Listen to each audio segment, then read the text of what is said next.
Three players walk out of camera. The timing for Mantu is just not there. Upe gets caught. It's still a 2 versus 4. And then bam. Straight back up. And it goes in the hands of Alliance again. Well, keep in mind how the game started. It was 9 who won the pistol. Yep. Lost the following. Sometimes things can snowball a little bit out of hand, and this is the case here. Love the flash from Bodenmaster, by the way. He flashes Mantu, forces him to take a shot, and they recognize where the op is. Putting 9 in a bit of a precarious spot.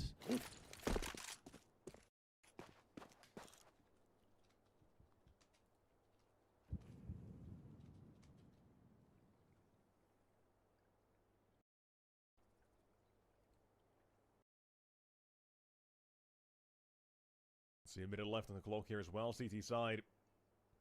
All 4 remaining toward the A side, and they've got a good position at the moment. It's just to see if that CT side of Misuta wants to go out toward B.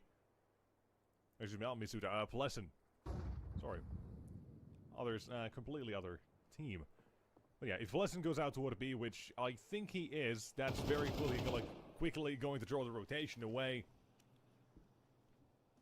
And that's so the CT side stack on A, it's not going to get them much. The entirety of B has been cleared at round number 7 in the back at that point. And at this point, it's just the scraps the CTs are looking for. Any players, one by one potentially.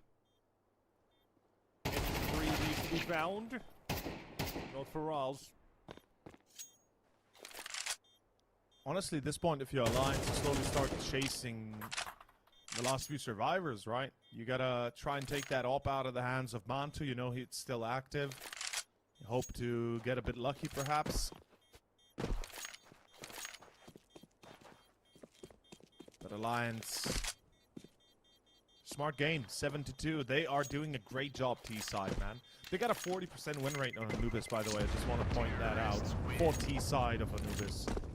So that's kind of impressive still. The worrisome part is their CT side. It's definitely not up there.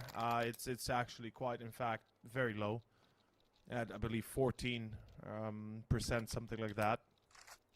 So, as many rounds as they can get here, they'll need to take. As we go back to a gun round, and let's see the magic happen. Round 10. 9, do they have it in them to try and claw back at least 3 in a row, right? Make it 5-7.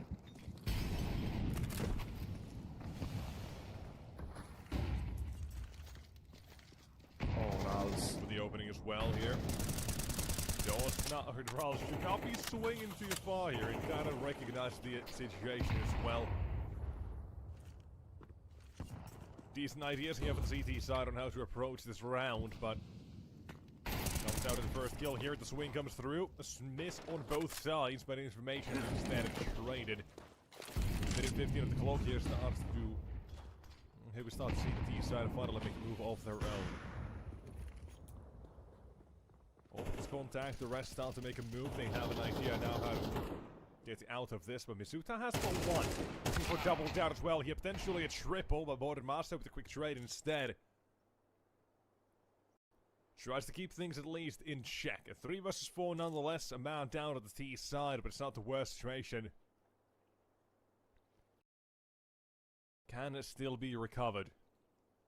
Utilities, plenty of it there for that T side, but honestly, I kind of want to see them just walk together, full-on contacting wherever they want to go, and right now it is that A site. Fresh and Mantu waiting. This approach relies on getting this first kill. They do. Oh. Now it's on to Mantu. Mantu, open hand, doesn't even get one. Oh boy. Yeah, that's a problem. Rals and Sound, they've got a big job ahead of them. No defuse, they have 2 mollies and a nade. So a lot of damage output potential. But how do they start this? They need the entry first and foremost. Perhaps a double even to make it short.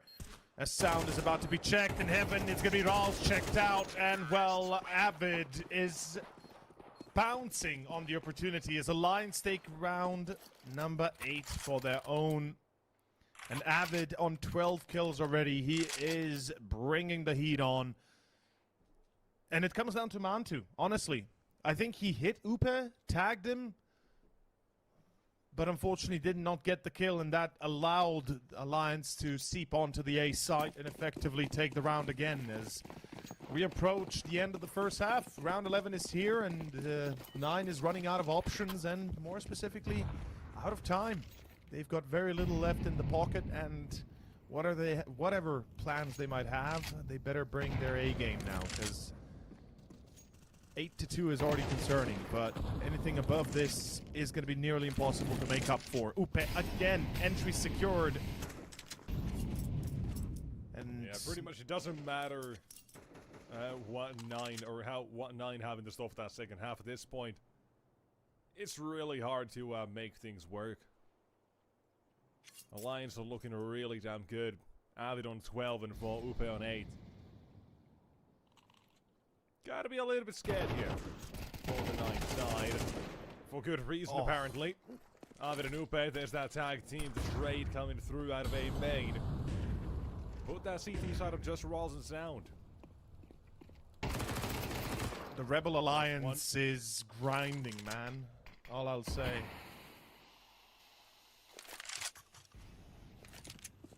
On the Sound of the B side, and he's not even on the site itself. The bomb goes down without any problems on the CT side. I feel like they just have to try this, but they don't have any space to work with, no position.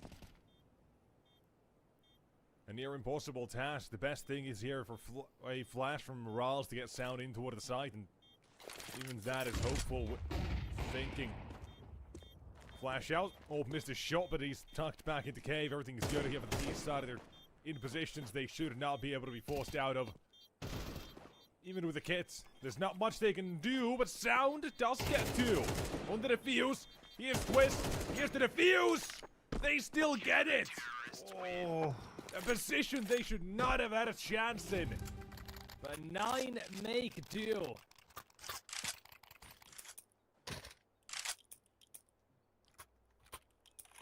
Barely. Barely they stick it together, but they do at the end get the third indeed. And 9, well, their due is up. Let's see if they get the fourth as well. Alliance is about to be very mad about that. I mean, Twist, he's going to be pulling his hairs out for that bit of a delayed peak, but at the end of the day, they've already got the advantage, so who cares? Mantu! Oh, no, Mantu! This is the first, at least gets blessed, and it's a good start, but the damage on Rouse, the damage on Refresh, it seems that it's all stacking up again as 9 is slowly but surely being chiseled away. Alliance, they still got more than 80 seconds on the clock. They slow down, they take their time. And let's see, Avid, he's been instrumental in the entry so far for his team. Another player I haven't seen in a while. A little rough. Sound gets him nonetheless. That's a double in cave. Now, there is going to be a trade coming out of it. Maybe. Oh, the spot. Good of a boarded master. Down to 5 HP. He still lives. The problem is, where's that bomb? It's dropped towards canals, yeah. He's very quickly moving into position, and with that, Avid gets caught. And the CT side, they are looking to lock in around a 4 here. 30 seconds to recover the bomb, but Master knows he's in a lot of trouble. Has to find a quick shot onto Misuta, who is now thinking about 5 HP. You can guess who wins that duel. A 4th round for 9, but as we said, this is not a good position to be in, no matter what they have for that second half. Far from ideal. Far from what we thought was going to happen.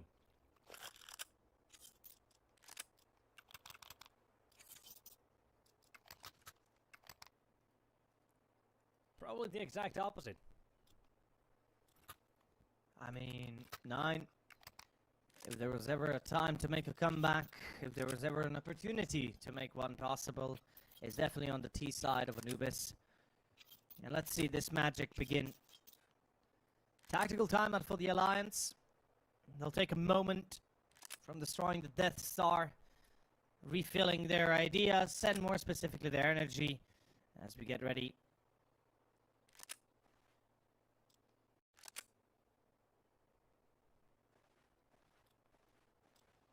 Also note, that's a Alliance timeout. They know the situation they're in right now. Exactly. The Alliance know that they could be in trouble. Like I said, their T side is quite horrendous, statistically speaking, for the 4 maps they've CT. played here. CT, excuse me. CT, yeah. Thank you for the correction. CT side for the Anubis.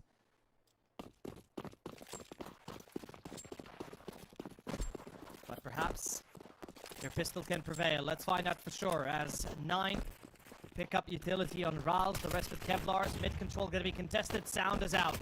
Quist aggroing middle as he finds 2 plus and 2. Oh! Ouch. Misuta doesn't have the C4. That. Yeah, they do.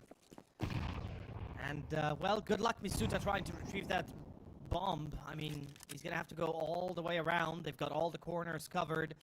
There's a nade and a smoke available to Alliance. The duelie's on Bolden Master. I believe he is in water, though. Or down towards stairway, at least. All angles covered at the moment. If Misuta doesn't get the instant headshot into Pleasant, Well, this round should be pretty much done. Gets a headshot, not the kill. but even so, now this round, it's gotta be almost impossible to sort out. But Misuta's on the hunt, and the Glock 18 run and gun, you know, it's not that bad. But have to get past CT's. Modern Master already says no thank you. With which Alliance get themselves a second pistol. Perfect start. Alliance will continue. Their X-Wings not yet shut down, and let's see if 9 can stop the oncoming attack. I mean, this will be obviously an eco round for them, so even though they're the ones attacking, let's see if they can at least plant the bomb. Let's see if they can make this happen. Molotov into A main. Put an end to the idea of rushing fast towards A. And I think they'll be peeking out A main soon. Yeah, here comes the peek out A main right now. Pleasant finds 2 actually. Uppe goes wide, finds 2 as well with the MP9. And the 3rd, extra money on the board. 10th round for the Alliance. And all of a sudden, we got ourselves a very hefty position to play from. Let's see if they can get it. If they can close this out the way they started. Comes down to this. We need that CT side to win this one, and we probably are headed toward our second map just like that afterward, but this is it for 9. I mean, I guess the only thing we can say is that this has been a pretty disappointing first map. Headed into Anubis, it's supposed to be a punish pick, but none of that to be seen. So what do we see? What is this T side all about then? You kind of already mentioned as well for Alliance in the few games they have played. The CT side has been a big weakness for them. So let's see what that could be. Let's see what it is. Love the mid stack. Looking like they want to take control and go towards camera A, but turning back. Last second, back towards B, really? I mean, I feel like Refresh's position is going to be a little bit laywayed if they don't try to use that Bolden Master, closing that gap. Decent damage. Does die, but the info is there. He saw the C4. He saw the amount of the players that are there. The rotations are coming through, and they go back A here. I think 9 goes back A. Refresh is still in A main. Alliance is now the same as 9 and being convinced that this is going to be a B take. A little bit too quick to rotate, a little bit too quick to tell the tale. As 9 walk out through mid into A.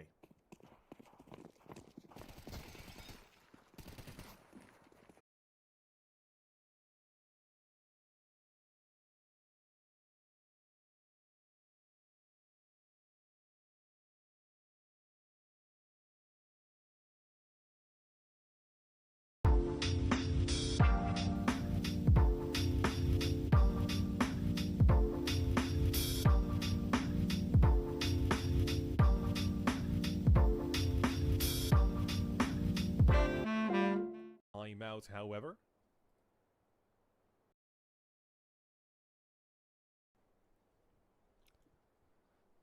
Yeah, seems like we have Something, technical difficulties. Yeah, a mouse issue, apparently. So most likely just needs to charge the mouse or just change it, who knows. Who knows what the actual detail is, but something to do with that nonetheless. For round 16, CT's still a pretty decent buy coming out of them. Obviously, they do lose one weapon at the end of the round there. I want to say it was an MP9, but I'm not sure. I feel like they had two MP9s last round, but doesn't matter. Semantics anyways. All is good, and so we are getting ready to see if 9 now have what it takes to make this first map close. Get these rounds, you know, one at a time, and potentially, maybe, take the lead, take the map back. I mean, this is the opportunity to do it, absolutely. Best case scenario, they get this round by taking care of all the players of Alliance, making sure they don't have a bye next. It goes up to 7 potentially already, and then 3 rounds to kind of close it in. Alliance seemingly a little bit weaker. I mean, not seemingly, definitely weaker on the CT side, no doubt there. As we get ready to begin soon enough. Still taking a moment longer. Mouse issues persist, always a problem. Apparently on the side of 9, by the way. I wouldn't be surprised if somebody forgot to charge their mouse.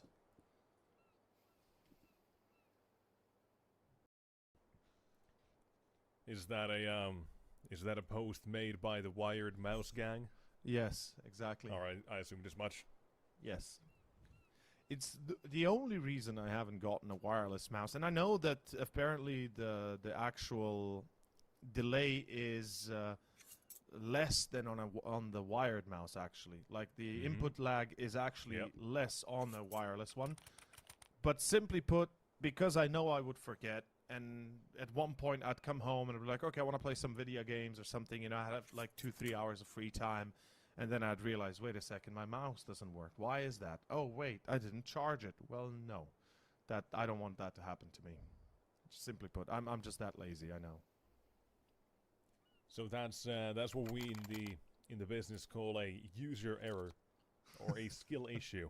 Skill issue, yeah, I knew we were gonna say that. Yeah, I mean, it's an easy dig.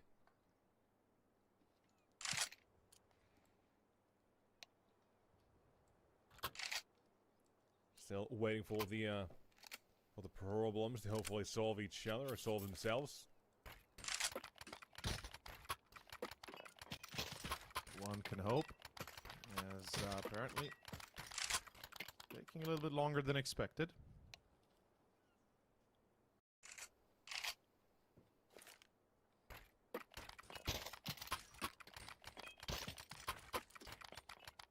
Apparently, we don't have any actual ETA as to when it will be fixed.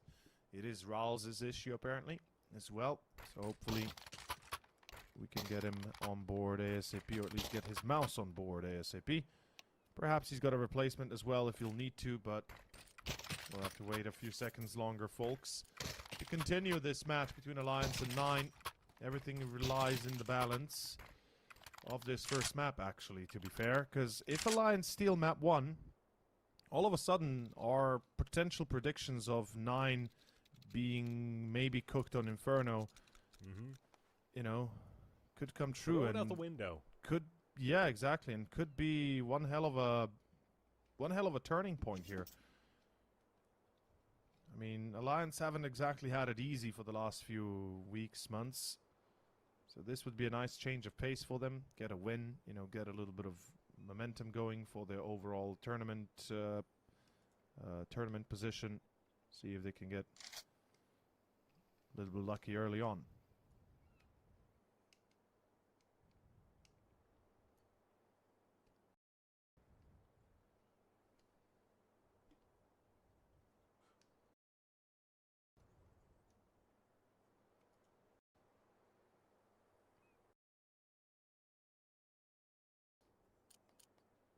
Well, it's nice weather out here on Anubis. You know what? I actually wouldn't be too opposed to actually having dynamic weather. Like maybe not full-on thunderstorms, but you know, night and day cycle, something like that. Maybe you know, have a bit more of a Hmm. you know, bit more change to it. Add a little bit of an I extra. mean, considering how important Poorly it already everything is, how runs. small the details of the lighting and everything is in CS, that wouldn't be competitively viable. But there are some game modes I'm sure it could work for. It could be nice. And people obviously have made some of these night versions of some maps as well.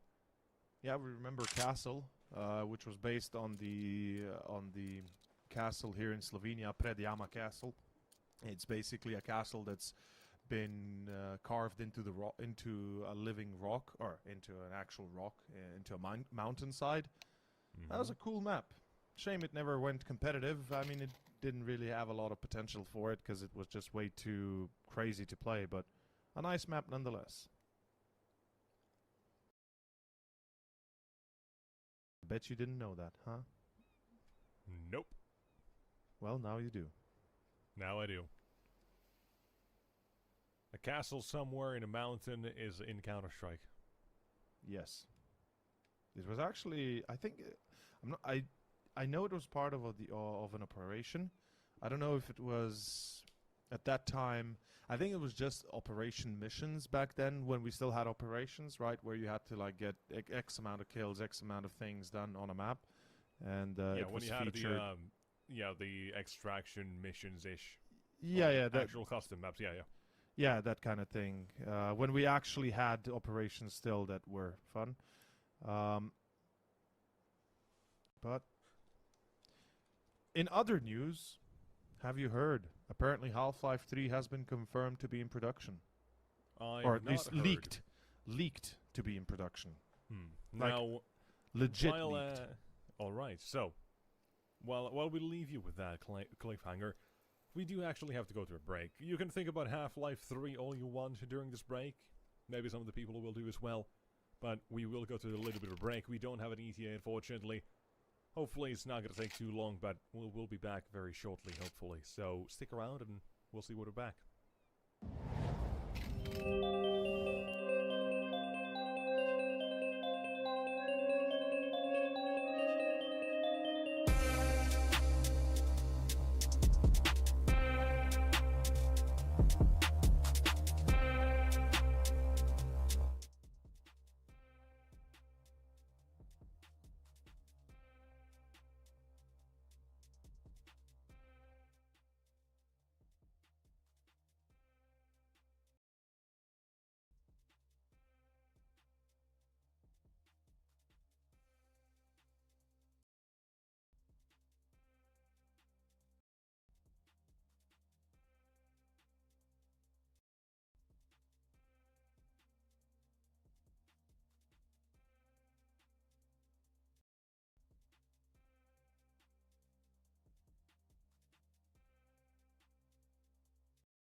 And so And we we're are back. back now for round of 16.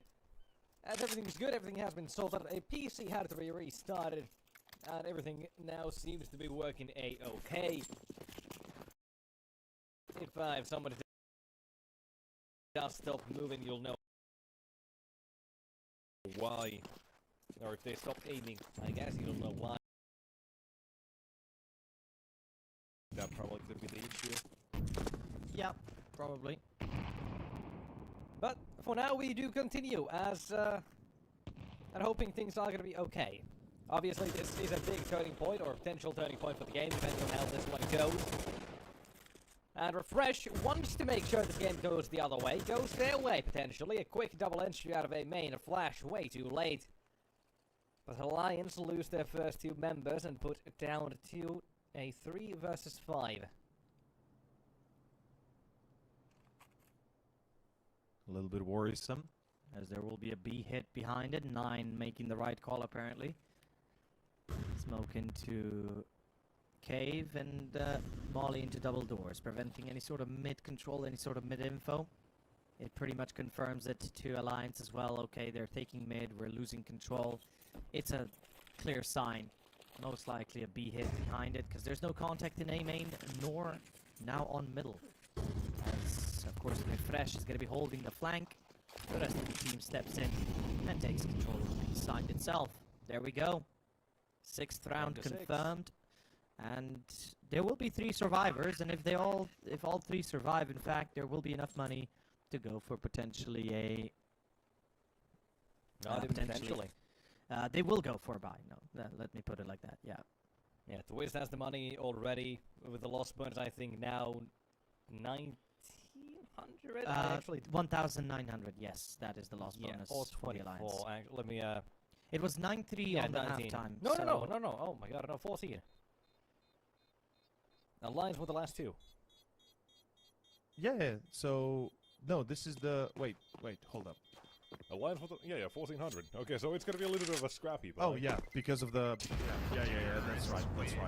But still enough to buy 2 rifles. We'll see 2 M4s out there. Pleasant and Bodden Master dropping. Should be no problem. They'll even have enough for utility of their own. Oh no, So no, this no, is- what? It was 1.9. It was Yeah, it was 1.9. 1.9. Because the previous round was 1 by 9. Yeah, I was gonna. Yeah, okay, I just got Yeah. completely fooled by. I know. You when I went almost to look fooled at me. the God HL damn I it. went to look at the Why'd you- HLTV scoreboard. Something looked right. No, wrong. you I was always- like, wait a minute. I always believe you. Why do I believe you? I'll stop believing you now. I have to. Because you I know have I'm to right. trust my own senses. No, The you're lost was absolutely not. 1400. I don't know what you're on about. It Nope. always has been. It always has been trick, eh? Well, 9, let's see if they've always been winning or not, as we start off another round here. Alliance have the full buy, 3 on A, 2 on B.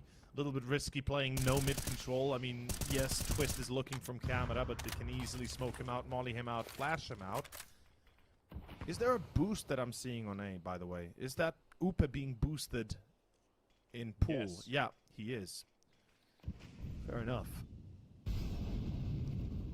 9, deciding to hit B. Avid alongside Pleasant, having to hold the line. There's a molly, 2 flashbangs, and 2 smokes. Timing has to be immaculate, though. Oh, that's not way too late. Still gets one. Gets the Oh, just second. in time. Pleasant. Oof, just in time indeed. Avid holds the line against Mantu. Smokes himself off. He still has a chance to survive here a little bit longer. Buys time for that rotation to come into play. Oh, this is a nice angle as well from Dark. He's safe from a molly, as well as safe from any sort of incursion. There's the molly extinguishing itself. 30 Way too seconds. Yeah. early. AG goes out next. Locked in behind. There's no way back. As Twist 11. finds Rals. That is the 11th. Now calling. Refresh double though. Hold up. The 8. Can't deliver. Get it. Yeah. Close call. Yes, it was. Alliance, though, they put up round number 11. They let 9 get a couple on the board. And now they hit him back with one of these. Into 11-6. CT side obviously going to be a little bit scared now on how to continue this. Oh, not CTs, but a T side. You can't really afford to make much mistakes, and so far these last 2 rounds, right? You gotta imagine you had Refresh's double entry toward the toward A main. You had what was an attempt toward the B side last round. That was quelled by Plessen, who instead puts up a double. So, Yeah. 2 very different rounds. One comes from the CT over aggression. One is them waiting around, not working out, and kind of figure out what's the next best plan here. Refresh, smoke towards Temple. The trick Flash is into A, they're splitting and A. Yep, into 3. But there's the setup. 3 players holding the line. Upe with The 1. shots. Second, Upe pulls out the USB. He's lost his teammates. He's alone. Can't do more damage, unfortunately, as Master as well doesn't missed even do shots. anything. 3 missed shots. Yeah, that's massive. Avid and Pleasant now having to go for this retake, and I think they should attempt it at least. They have a chance, though this chance is quickly dwindling. Although Misuta being caught, that's massive. 2 versus 2. There's a molly ready on Avid into A main. He has to hit that mark, and what is Refresh doing? Goes wide. Last man also taken down. Man too wide. Some of them would have already gone out. Okay. I'm not from guess. heaven, not expecting it. That is round. Orb collected a second or so to spare. The CT side to collect an AK. They even get a kit if they want. What is Avid doing? Why didn't he pick up the kit? Couldn't find And it. you could tell that Pleasant was telling him, come up here. There's the kit here. Diffuser here, brother. Man, well- he unbound the ping. Damn. Unlucky, Wow. unfortunate, but hey, that's a round win. I don't think they care too much. No, they don't. They don't. They don't. It's 12-6, and we were headed into this one thinking 9 has this one in the bag. We don't even need to discuss Anubis. Yep. What But happened? apparently, we couldn't be more wrong. I think 9, what happened was they weren't ready for what Alliance is dishing out. All that smoke. Hello? Nobody watching B... What? Come on, lads. Not like this. Avid was walking away. Pleasant thought everything was good. Miscommunication at the CT side, and now they're looking to make up for this lost space by Board and Master. Having his AWP last round at those 3 missed shots, not great, and here he does get taken down immediately. Another one for Sound. Misuta with a second. They've already grouped up for quite a few of their own. It's just Upe and Avid left here. This 2 versus 5. We call this heroics needed.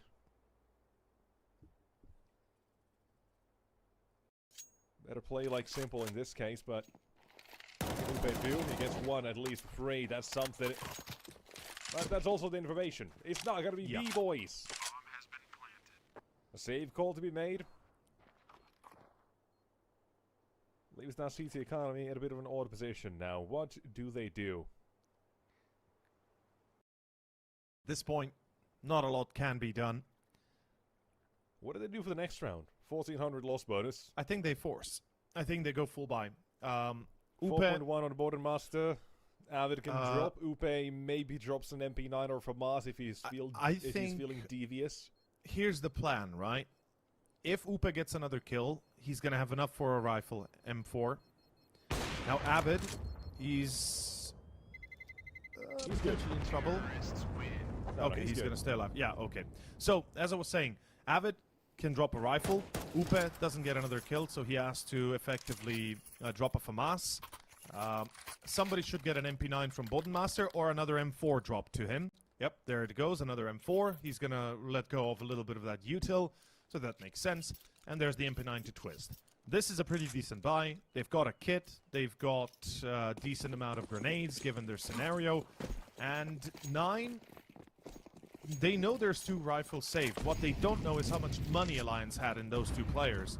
So perhaps they're thinking, okay, this is going to have to be some sort of a minimal investment kind of round, right? With the 2 rifles or the AWP and the M4, plus whatever they'd been able to salvage overall. And that's it. So 9 might be a bit more eager to take on duels early. Let's see if that is indeed going to be the case. Alliance, by the way, very weird way to play CT side of Anubis. At least not that we see very often. Very passive on middle, very passive on A main. Three players on A effectively as well, which is extremely, let's say, outside of the box that we get to see teams play with. But perhaps it works. Let's see if Bolden Master hits his mark. Once again, I believe a missed shot, or did I miss here? As he gets drawn out of camera. Rotations in towards A, once again happening. Bolden Master in trouble. Doesn't get a single shot in. He's dead. My god, Bolden Master is not having a good day. I think he needs to stop using the op, I'm not gonna lie. He's been missing way too many shots, and he's instrumental in holding the line on A.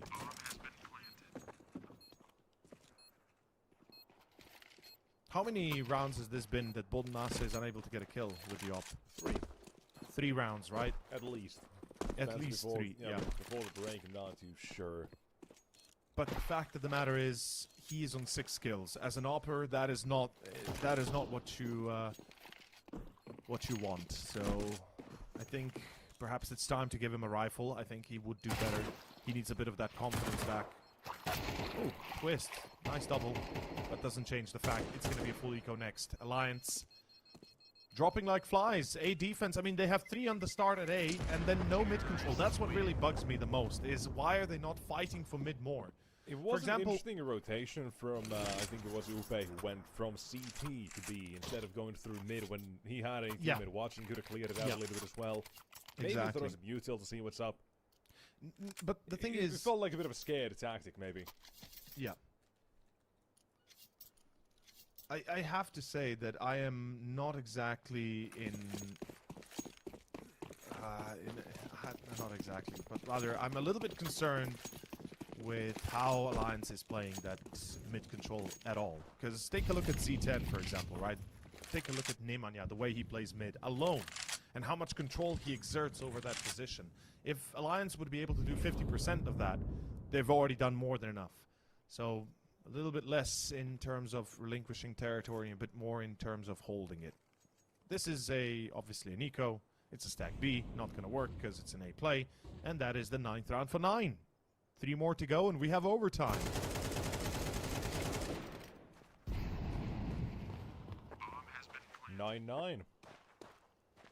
Great show. I expected you to say that. I know you too well. It's actually not a bad show indeed. And he doubles down on it.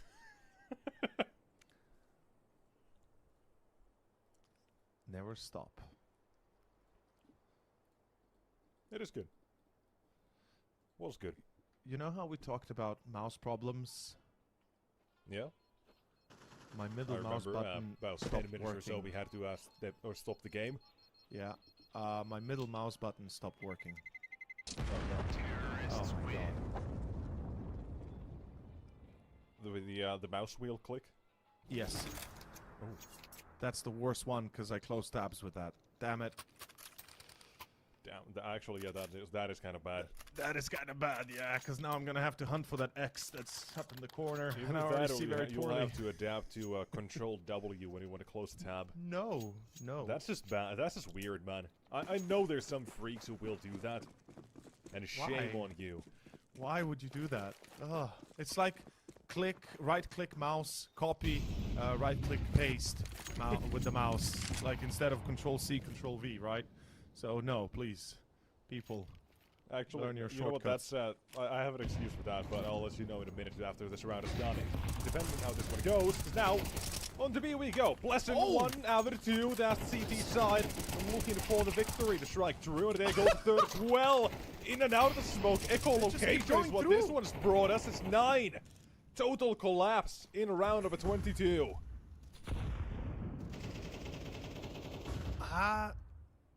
Yeah, I guess 9. 2 through smoke, a third one from a smoke. Oh my god, I don't even this know is so how weird. they happened to the fourth one, and the fifth one is just too far to do anything, as not a single kill has gone their way the entirety of the Yep. CTs. It's a, That's it. That's it's a whole damn party up in here, and 9 currently the Pinata. Yeah, they're being hit pretty hard. There's a lot of candy coming out of them. As the candy means, of course, the Lions win the first map. And this is their first victory on Anubis. Gotta get with some their clutch. official performances. I mean, damn. Class is in session. Sit down, 9. Holy... Spavaku has just been departed from Permida. I just read. No. Oh? What? No. Big news breaking down here in the middle of the game. Sorry, Well, at the end of the game. At the end of the game. I mean, Mantu, look, I love you, buddy, just but won, you but ain't that's gonna it, get yeah. it. Yeah, exactly. Down. There's Matt. That's big news. We'll talk about that in a little bit. But for now, let's instead celebrate Alliance getting their first victory on this map, and in a Yeah, way that yeah. we were not expecting. We were going into this one saying, yeah, 9, this is going to be 2-0 Should for them be, if they get a yeah. good start. Yeah. What went wrong? I don't know. I think they'll have to Real figure slow it out. Start. They won the first pistol. They lost the second round. Blink, it's 6-2 up for Alliance on their T side. Blink again, it's 9-3. What happened? I think that's a question that 9 will have to answer on the server, and of course more specifically when they review the demo. Ladies and gents, we go to a short break to get ready for Inferno, the map choice of Alliance this time, and we'll be seeing you in about 15 minutes time.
Are you sick of just opening cases?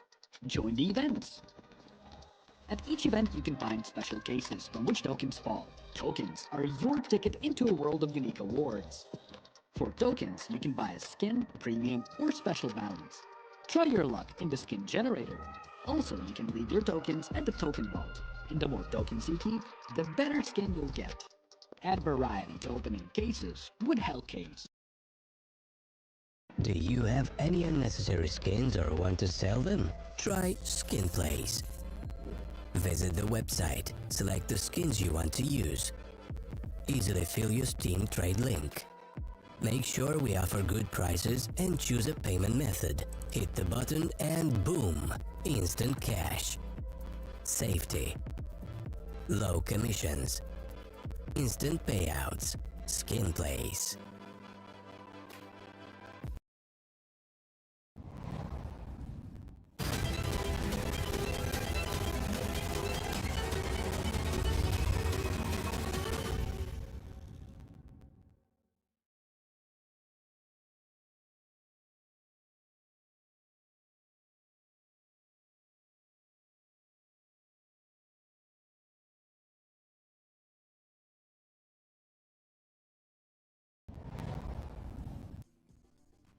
And so we're back now to discuss what happened on map number 1.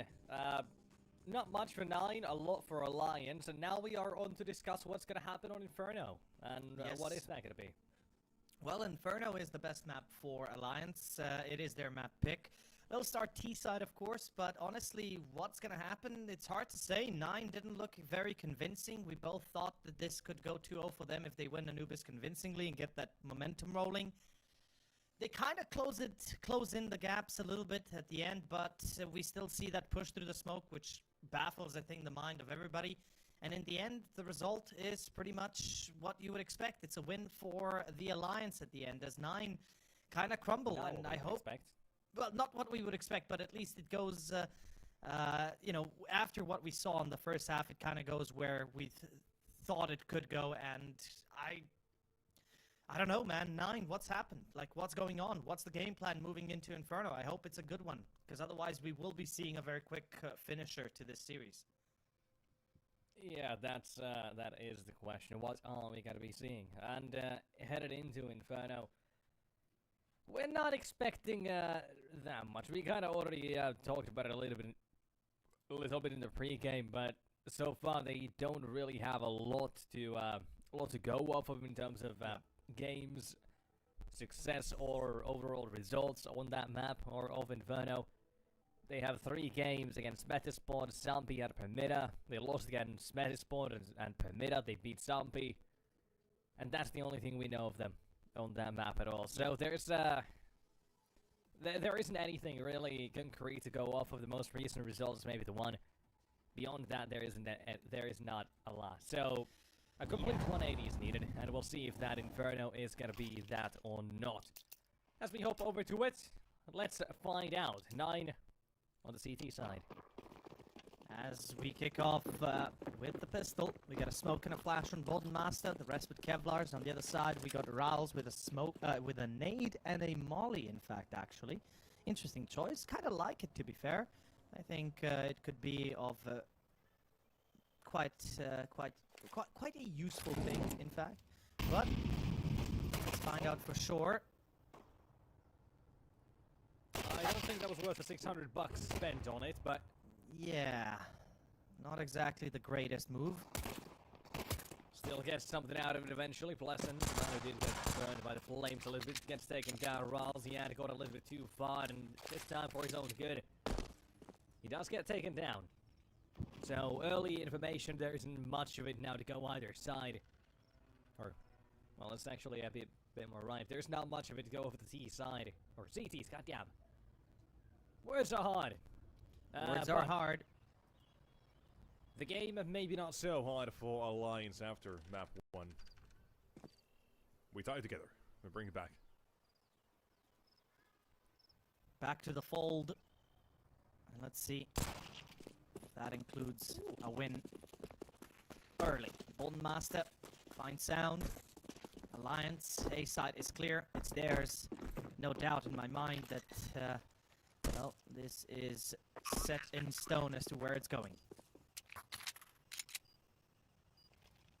Towards a first for Alliance, that's my guess.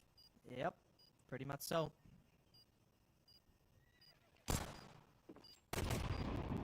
Taking shots. They shouldn't be shooting too much until they're certain they can win the round, and well, with that, they are certain. As down to Mantu it goes, he can't retake this, as that will be round gone. 1-0, Alliance take the pistol for their own.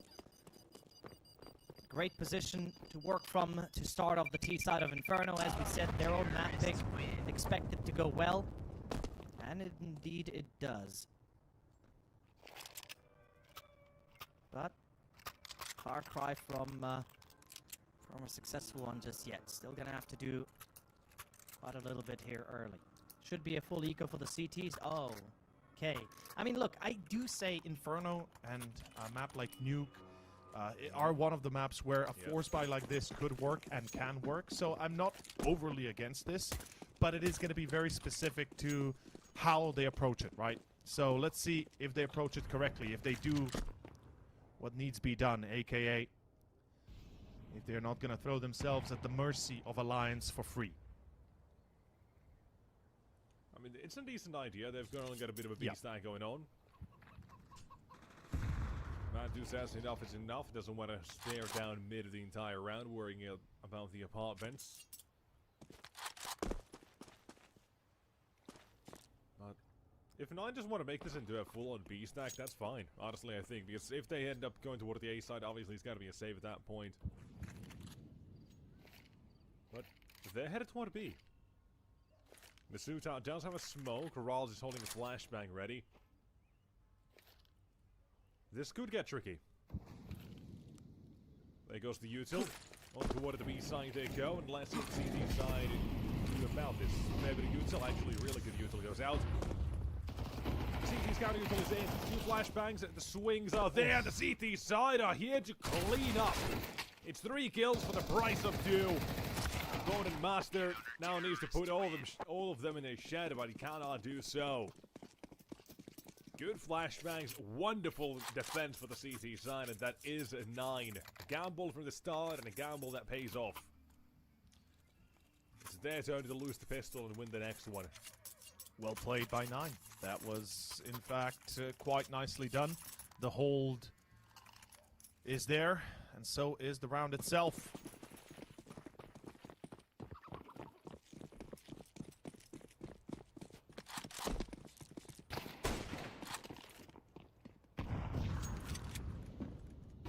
Alliance forced right back up. AK in the hands of Avid. We got pistols for the rest of the crew.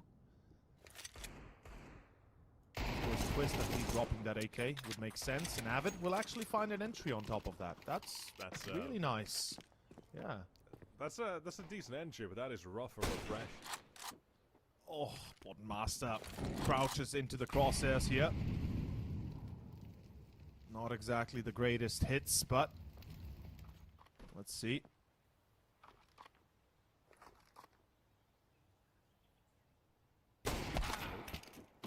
Ooh, okay. Well done by Next Twist. to take its place. Oh, Twist! Oh, that's Could massive. not have gone any better for Twist. Looking for revenge from the previous round. Sound now make as little as he can, but he gets his head wrung. And back and forth we start to go. All right. This is fun little start. I guess, yeah. I mean, it would have been boring if it's just as simple as that is CTs true. now That with is this. true. Now it's getting spicy. That is very true, but I can't shake the feeling that somehow all of this is still just, I don't know. It's weird. It's 9 really screwed themselves over a little bit with these mistakes, and Alliance, let's see if they can keep this up. One hell of a round from Twist, who'd been a little bit quiet on that first map, but seemingly waking up on Inferno, and for good reason, this being one of their stronger maps. We can see how well they showcase that. And we already have round number 4 ahead of us. Another force buy for 9. This time, they can't lose it. They actually did win in the previous, when they had a force buy. So I'm expecting this to go relatively better. One can hope, of course. As Alliance is taking banana control. Oh, that is some What a really nade. good utility out of Rawls. That is massive Molotovs amounts to of slow them damage. down to the nades as well, and now he's even dropped the smoke on Banana. Thwarted Say, from moving forward. Yeah. Yeah, there's one man who's completely stopped the entirety of a B push. Oh, okay. The CTs. If Pleasant here's even one of those steps that I think he must have. He's kind of Probably told his has, teammates right? what to do, but they're instead packing things up toward the B site. Hold on, hold, Pleasant. Oh, it's gonna be Misuta. And Pleasant, there you go. I don't know why I get him confused. They're on the wrong sides, man. Yeah. It's, Yeah, it was it Misuta can who happen. did. Yeah. Misuta went down. Yeah, just looking at the, looking at the mini-map, they do look kind of similar, but I forget they're on the opposite sides. Man. Funny enough, they look like brothers on the pictures. Like, Yeah, they kind of do. Just looking from far, but... oh, great Upe, engine. he's got one of this. Sound That's for the right. double. Sound is big on the 2K at least, but I don't think that's good enough. It is not. It is not good enough. This is where trouble begins on the horizon. This is where Rawls' early damage comes to play as well. Yeah, absolutely. Unconfirmed, but he can do so much to win this round. Misuta, or not Misuta, refresh here. And Rawls. I don't think they try this. They just basically look to save. No. Look Now to on keep my those. toes, man. Now on my toes about Misuta Pleasant. I call it refresh Misuta as well. Man, this is... I'm in my own head rent-free at this point. I'm afraid. Yeah, pretty much. Pleasant will be caught. That's a free AK at least. So there is that. Last two. Don't survive the site. They'll have to exit, and Borden Master, no matter what, he's dead here. Refresh might catch both though. I think he will. That's one.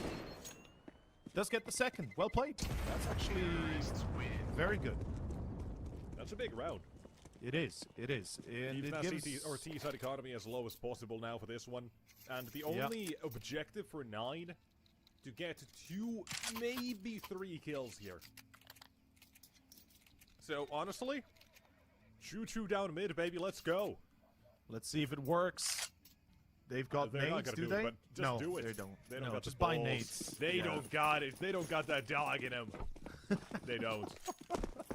Unfortunately, they do not, as that is going to be Should have done it. effectively... Shoot down Should- mid, I think- refresh. Top mid just shoots down one or Yeah. two injured players. I think that really would have been a good choice. It probably would have given them quite a fair chance of, Make Inferno exciting. yeah, make it a little bit better. Sign the petition now, please. Remove it from the map pool. No. Please, it's Yeah, it's one of the last Yeah. bastions for me. No, please. Get Dusty out. Get Dusty Here out, we yes. go. On to B we go.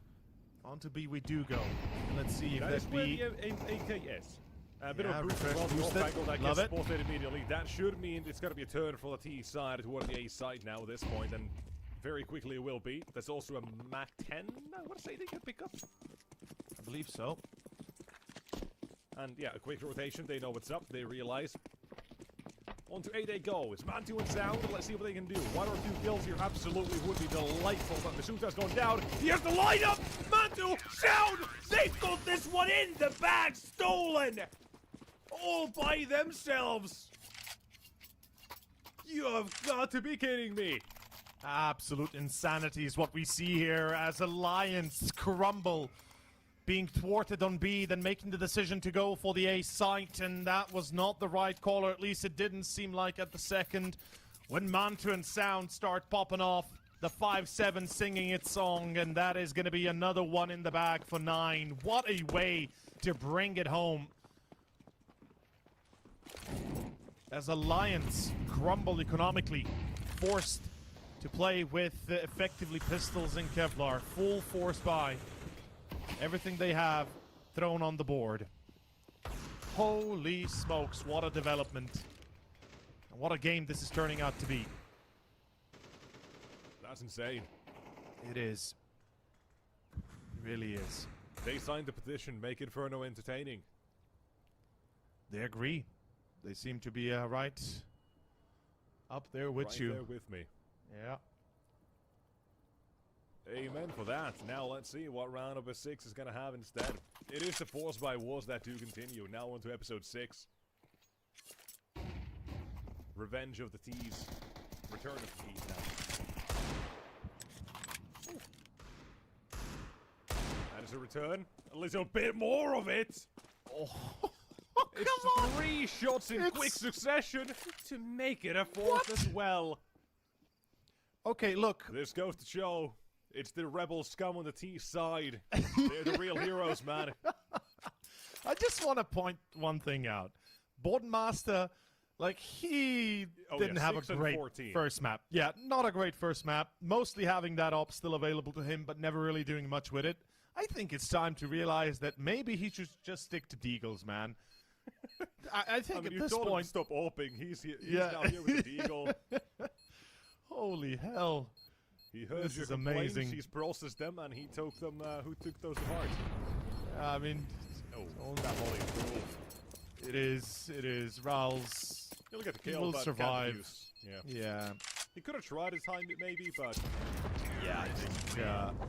no point, yeah. doesn't want to do the math. Does not That compute. is the round. That is insane now. It's starting to get a little bit out of control, and honestly, with everything that's happened so far, I'm not even that surprised. The Lions somehow balling in the rounds that where they shouldn't be. Episode 7, the full buy awakens. The full by awakens. Oh god. There no. it is. This is where Yeah. it falls off. Yep. Let's see. 9 take the time out, discussing their current scenarios, their current position. They better come up with a good plan. Up on Alright, Mantu. yeah, by the way, yeah, quick reminder about Hellcase as well. If you guys want to check them out, they've currently got a giveaway going on. They've been A been new with us for giveaway. a decent while. A new giveaway, Yep. yeah. The last one ended, and they've got a new one. All you gotta do is click the banner below the stream, top left, it should show right there. Click that, and Enjoy. you should be good to go. Yeah. Yeah, exactly. It draws on September 12th, so you've got a couple of weeks. Even if you've got slow internet, even if you're in the middle of nowhere, even if you perhaps were to be at a cabin, which If it takes you a month to load up a web page, yeah. Still should be able to should be good, but do check them out, see what they've got, and be responsible for your own money as well, and make sure it is your own money. Don't gamble too much. Don't gamble your mother's money. Don't gamble the B site away. Oh boy, Pleasant, good entry, yeah. 1 for Twist Full as buy well. awakens, man. They It still haven't falls off, taken I'm the B telling side though. Look at the way 9 is playing right.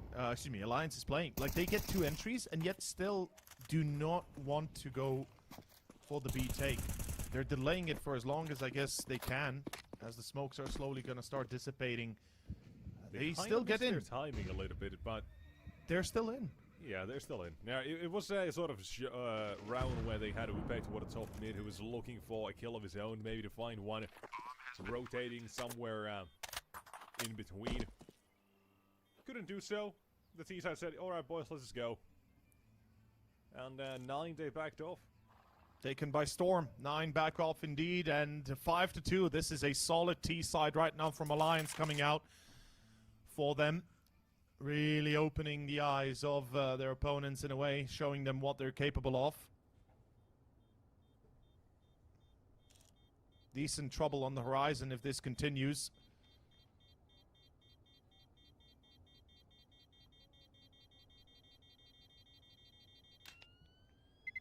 They will save those 3 weapons, so there is that, right? They've got something to look out for. Something to be happy about for the moment. but not a lot. Not enough, I would dare say. Alliance. I mean, I guess they pracked enough. I guess they prepared themselves for Anubis. They showcase what they're capable of, and here on Inferno, they draw the trap and close it. Let's see.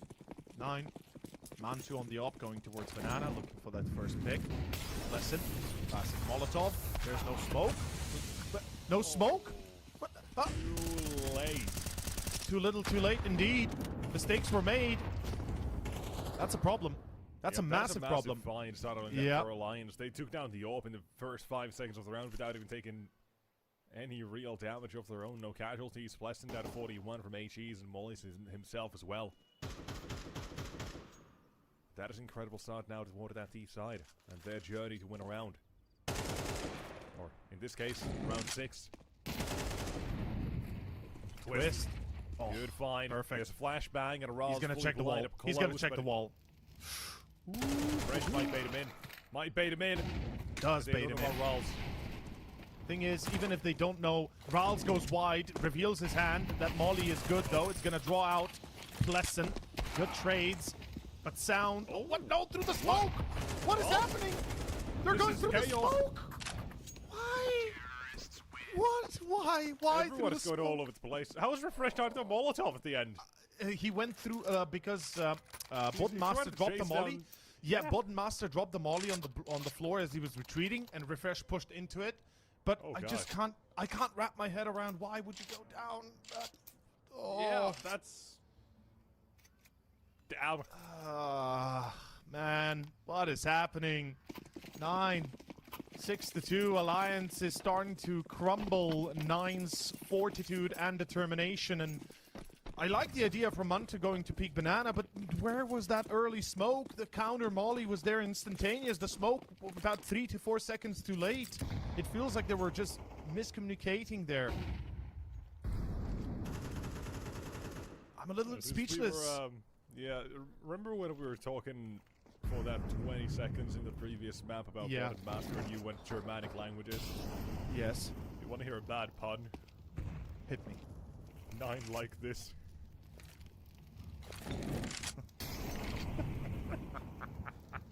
Oh my god, it's not even bad fun, to be fair. I never thought about that. I mean, it requires too much setup for what it's worth. But I was just, I thought about it at the, in the last one and I couldn't stop chuckling to myself. 9 like this, yeah. Oh god, that sounds awful, but yes, in a bit of a way. Maybe. God like this. Oh, no, never mind. We're losing our collective minds right here as Misuta's about to lose his head. It's 1v4 action and there's no way he does anything. Ral's last man standing, hoping to get lucky, maybe picking up an AK, but it ain't happening. This is going to be 7-2. Alliance have shown what they're capable of here, and they've shown it in style. Yeah, an even better start than what they had on the previous map, pretty much. The same one so far, but...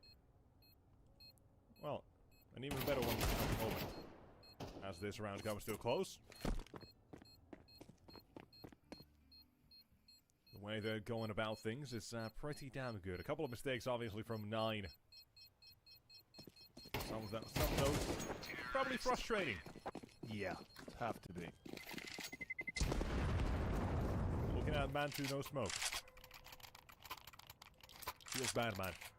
Feels bad. And there's a time out used by 9 as well, as they now look to see what they can do to bounce back. And well, like Misuta's P250, they're underwater.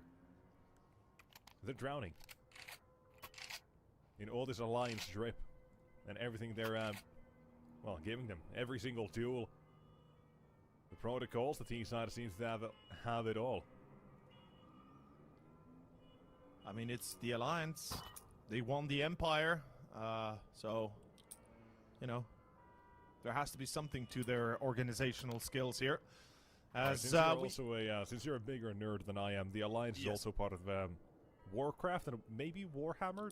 if I'm right? No. In Warhammer, Okay. there is no alliance. In Warhammer, Alright. everybody's enemies with each other. So, Yeah, but fair in enough, Warcraft, okay. yes, the alliance Yeah, in Warcraft, Warcraft yeah. is a thing. Yes, that is indeed true.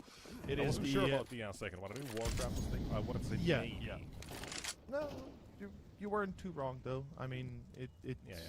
could have been in Warhammer, but I think there's just Warhammer is such a effed up universe that I don't think alliances are holding for very long. I'll say it that much. Even entities within the same, like even humankind, factions are fighting each other at times. So, you know, that alliance not really a thing. But in any case, this is Alliance hitting the A side again. They're going to be wrapping around long and short. There will be two defenders on the actual site, one on long and arches. Mantu with the Hold op. on. Does he get Oh. smoked off? He needs to get a Some kill. moto smoke. They just threw a moto smoke as well. Okay. Seems like a good plan.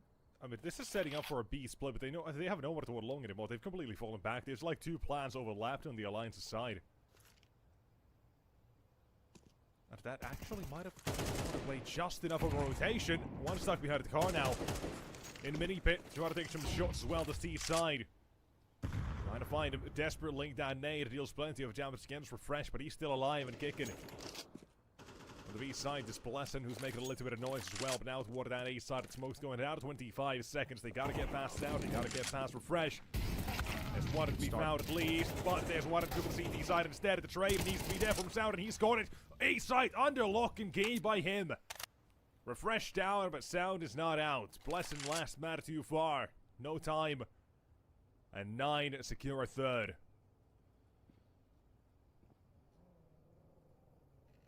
Counter-terrorists win. Man, cutting it awfully close, but Plesson, last player alive. Oh, no, Plesson! Oh, Unlucky. Sound. What a damn good turn, though. Oh, yeah. Absolutely A fantastic. good old flick of the wrist right there. A flick and a swish. Oh, man. Well, that's gonna leave a mark, if I've ever seen one. So, Yeah, that mark looks like number 3. indeed it does. Ladies and gents, here we go. Already entry on Bolden Master.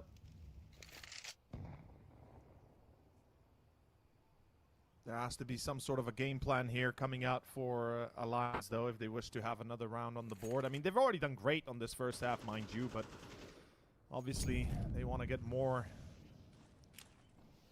if possible. Avid. Smoke on towards arches. Long. And I'm not sure they want to split A here. I think they just want to make the idea I think they want of to an A do split. what they were faking last round. I think they want to do that piece right now. Good first, Good nice catch. flick, good terrain from Refresh though. There's no one else to admit though. That's giving Mantu the freedom to look at the apartment. This deal was not one he was willing to take. Bad rent, some terrorists in the apartment, and they've come crashing down at the same time on B. Lessons managed to find himself a site. Trouble in Terrorist Town, perhaps, as Rals finds one. Oop and Twist, 2 versus 1, should be doable, especially with the utility belt of Twist. There's a flash, a molly, and a nade. And if you play your cards right, that can be very effective.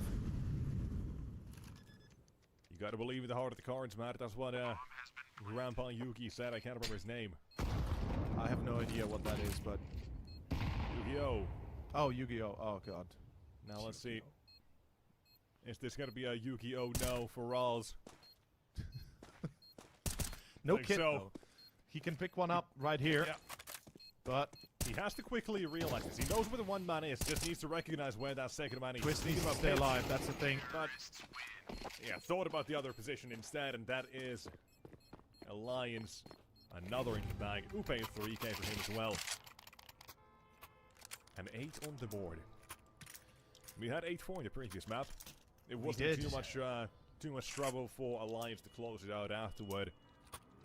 But here they could still realistically, very realistically, go for 9-3. Anything's possible right now. I feel like I should know. I'm just now hung up on the grandpa, what his name is. You were asking. Oh, I know. what master, brother. Not exactly the way to go okay. here. Solomon Muto, okay. What it was now? Muto, Moto something. Solomon Muto. Solomon Muto. Yeah. And it was Grandpa Muto, Moto, something like that, but I just wasn't sure and didn't want to say it. Huh. Yeah, he's the guy who got dropped in a cart or in a TV. In a TV. What? Yeah, Yu-Gi-Oh's kind of weird. Don't worry about it. Okay. Well, glad I never watched it. As we go to round 12, last one. To finish the job here, let's see if Alliance can get 9 on the board. Or will it be 9 with 4? Oh. Haha. No, I thought 9 getting themselves on the board would have been funny. It was staring you right in the face, but Sound, he's staring at the T side of the face instead, and there's 1 and there's 2. Will Not bad. Be found. Upe, oh my god, he nearly crosses over. Upe, a dangerous game. He has a smoke and probably needs to use that toward Moto as well, but he's not going to go through as well. Hold on, keep it on the kill feed. Upe tried to go for something real damn dangerous, and now it is on to Twist. Shadow will be spotted here by Vantu. And with the AWP, the advantage is clear, the shot is easy, and it is an 8-4. 8-4, first half done. It's still a very costly round for costly half for 9. Only getting 4 rounds as the CTs is not usually a good outlook for Inferno, but perhaps their T side will look better, will look stronger. Let's find out for sure as we get ready for that second half. 9 better bring their A game. A strong alliance is what they need. But Against a horde of international talent on 9. exactly. Let's see. That's my one reference for WoW. Ah, for Warcraft. Just say Warcraft, man. That's the horde. WoW Man. stole it all. You don't know it. I don't know enough. Shame. Shame. I know But- the Lich King is Arturius? Wait, what was it?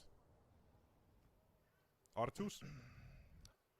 Arthas. Arthas. Yeah, that's the one. Yeah, because someone's dog is named after them. Someone, Arthas one of our Menethil, producers. Yeah. the Crown Prince of Lordaeron, Hmm. son of the King Tyrannus Menethil II. All The right. Paladin Calm then down, turned buddy. the Death Knight as All right, that's going a little bit too far now.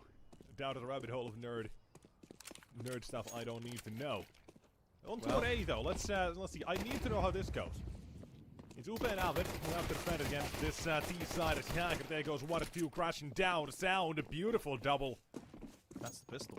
That's Yeah, gotta he's be been the having pistol. a massive impact. I feel like every single kill he's had has to have been from or near the apartments in Mini Pit at this point. So many times that they headed his way. It was a 2k, 3k, once a 4k. But that's the pistol. 5 at the board for 9. That is indeed the pistol. As Boldmaster and Twist, last 2 are alive, hoping to save those Kevlars. They will. And there it is.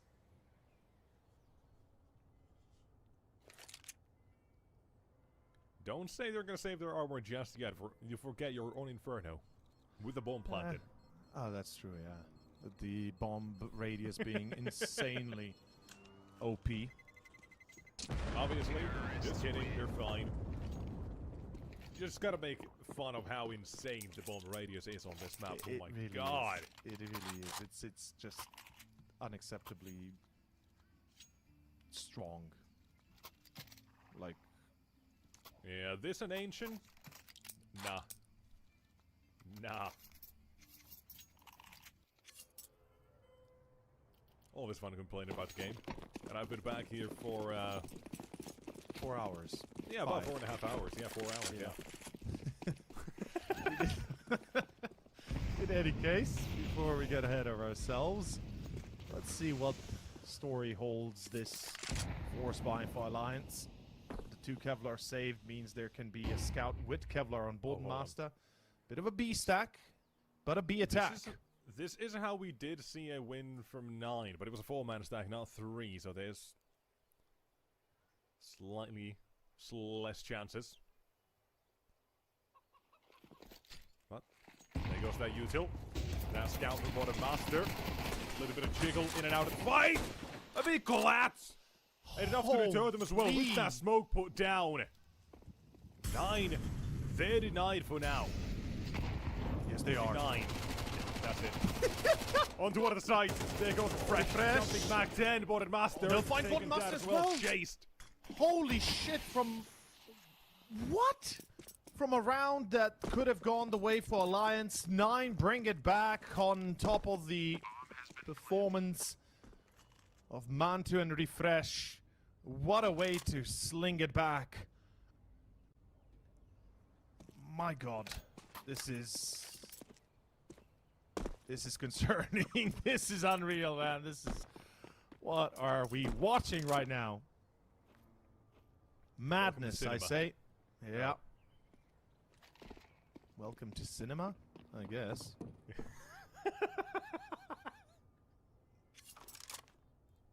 Welcome to Cinema Madness. Cinema madness. Our programming, that is true. madness, and madness. Welcome back to a regular programming of being mad.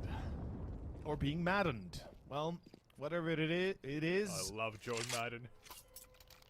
Oh my god. Where the hell did you pull that from? I don't, you just said it, man. I mean, the fact that you even remember that, man. My god. You played a lot of NFL, haven't you? Or NHL, actually. NHL was the thing here in Finland. Yeah. It's the, oh my god. NFL, yeah, that's, yeah, my brother is a professional American NFL football player. Really? Not NFL, Wow. but, Yeah, in like- European International, yeah. Yeah. Won the That's Finnish sick. championship at one point. Pretty good. Yeah. Pretty impressive, yeah. Yeah, went to the, went overseas, I think, to the Czech Republic at some point, and a couple of other countries play for a year or two. Wow. Yeah, That's it's, actually impressive. yeah, pretty cool. And I'm just Kudos here to sitting him. in my chair. And you're just looking at video games all day long. Hell yeah, brother. I mean, I know which life I'd choose. In any case, Let's see what This we choose this. MP9 and dead. Who One bet- damage. An aid would be great at this point, but they don't have any on the CT side, unfortunately. yeah, there's not a lot to rely upon. Okay, Lions down to 1 round difference. That's it. They've been strung up, and they're about to be given the beating of a lifetime, perhaps 9, on the verge of not only tying it up, but making this game that much harder for Alliance. Let's see if that is indeed going to be the case.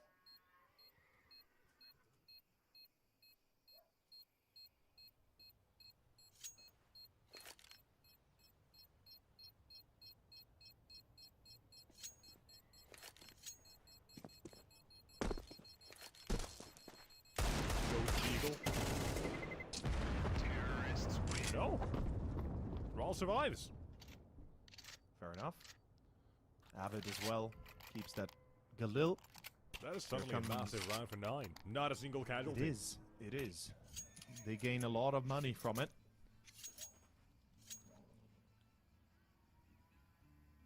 Last time out, 9. At this point, no more coach interference. It's, everything has to go the way they planned, or there's, well, Trouble on what the are they gonna horizon. do? Yeah. Exactly. What have you, Alliance? Spotted Master. On the AWP. Sweating. That's 14 you. kills, man. I mean, I'm sweating always when I see him on the op here.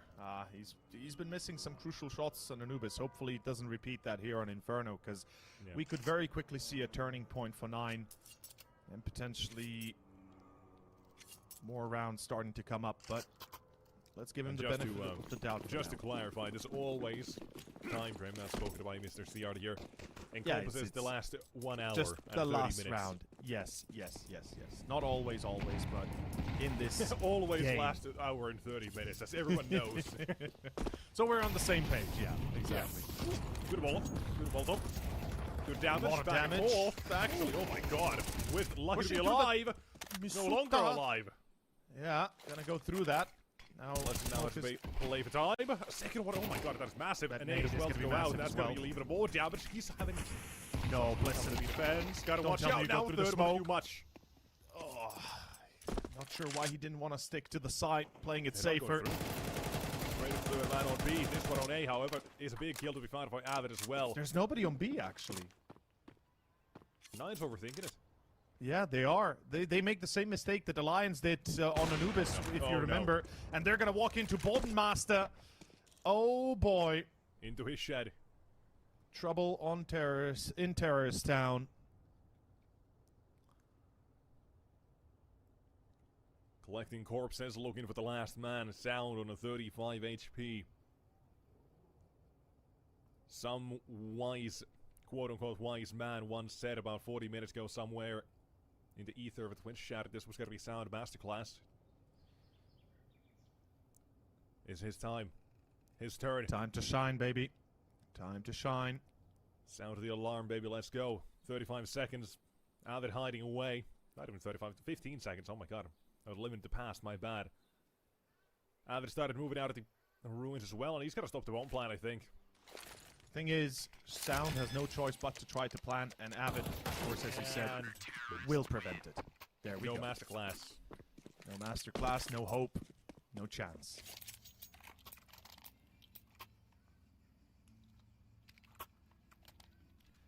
Well, we've come this far. Let's see if 9 can draw back the bow and shoot another deathly arrow as we go into AKs for them across the board. Money is starting to dwindle a little bit as well. They've ran out of that big bank they've been able to gather.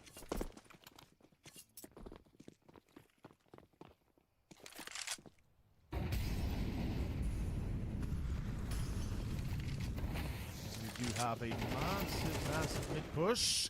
Angle for Avid is good for only one. There it is. Okay. Damn, just gets sidelined.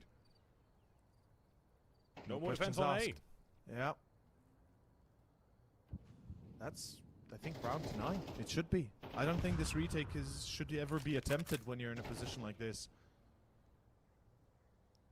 Don't think so either. This map obviously is not great for any retakes anyways, and when you have low economy The and exception. demand disadvantage Yeah. or anything else Yeah. of the sort that does not go your way, you're off to the races to save your weaponry. To fight another day. Or in this case, cower with your M4 between your legs. And hope that it works.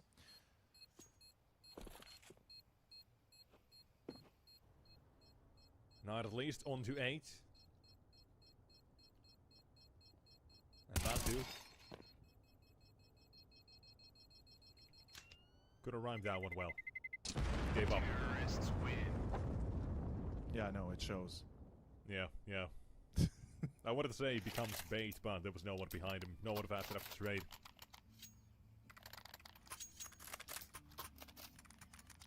Okay. Rebuy for Alliance. Eureka moment soon. I'll let you know when that happens.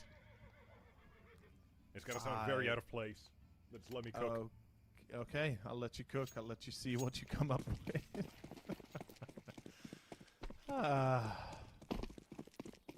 I've missed this. I know. So did I. It's the week of no casting, man. It's tough, it's isn't built it? up. Yeah. Yeah, yeah, You know, it's tough. built up all the things I can say. Of being alone with my thoughts. Oh, in God. peace in the sauna on That the sounds lake. horrible. That sounds horrible. Actually, yeah, I was kind of right, but the lake is great. The lake is great, yeah. But in any case, the peace and quiet is what matters, right? And right now, let's see if Alliance get a little bit of peace and quiet.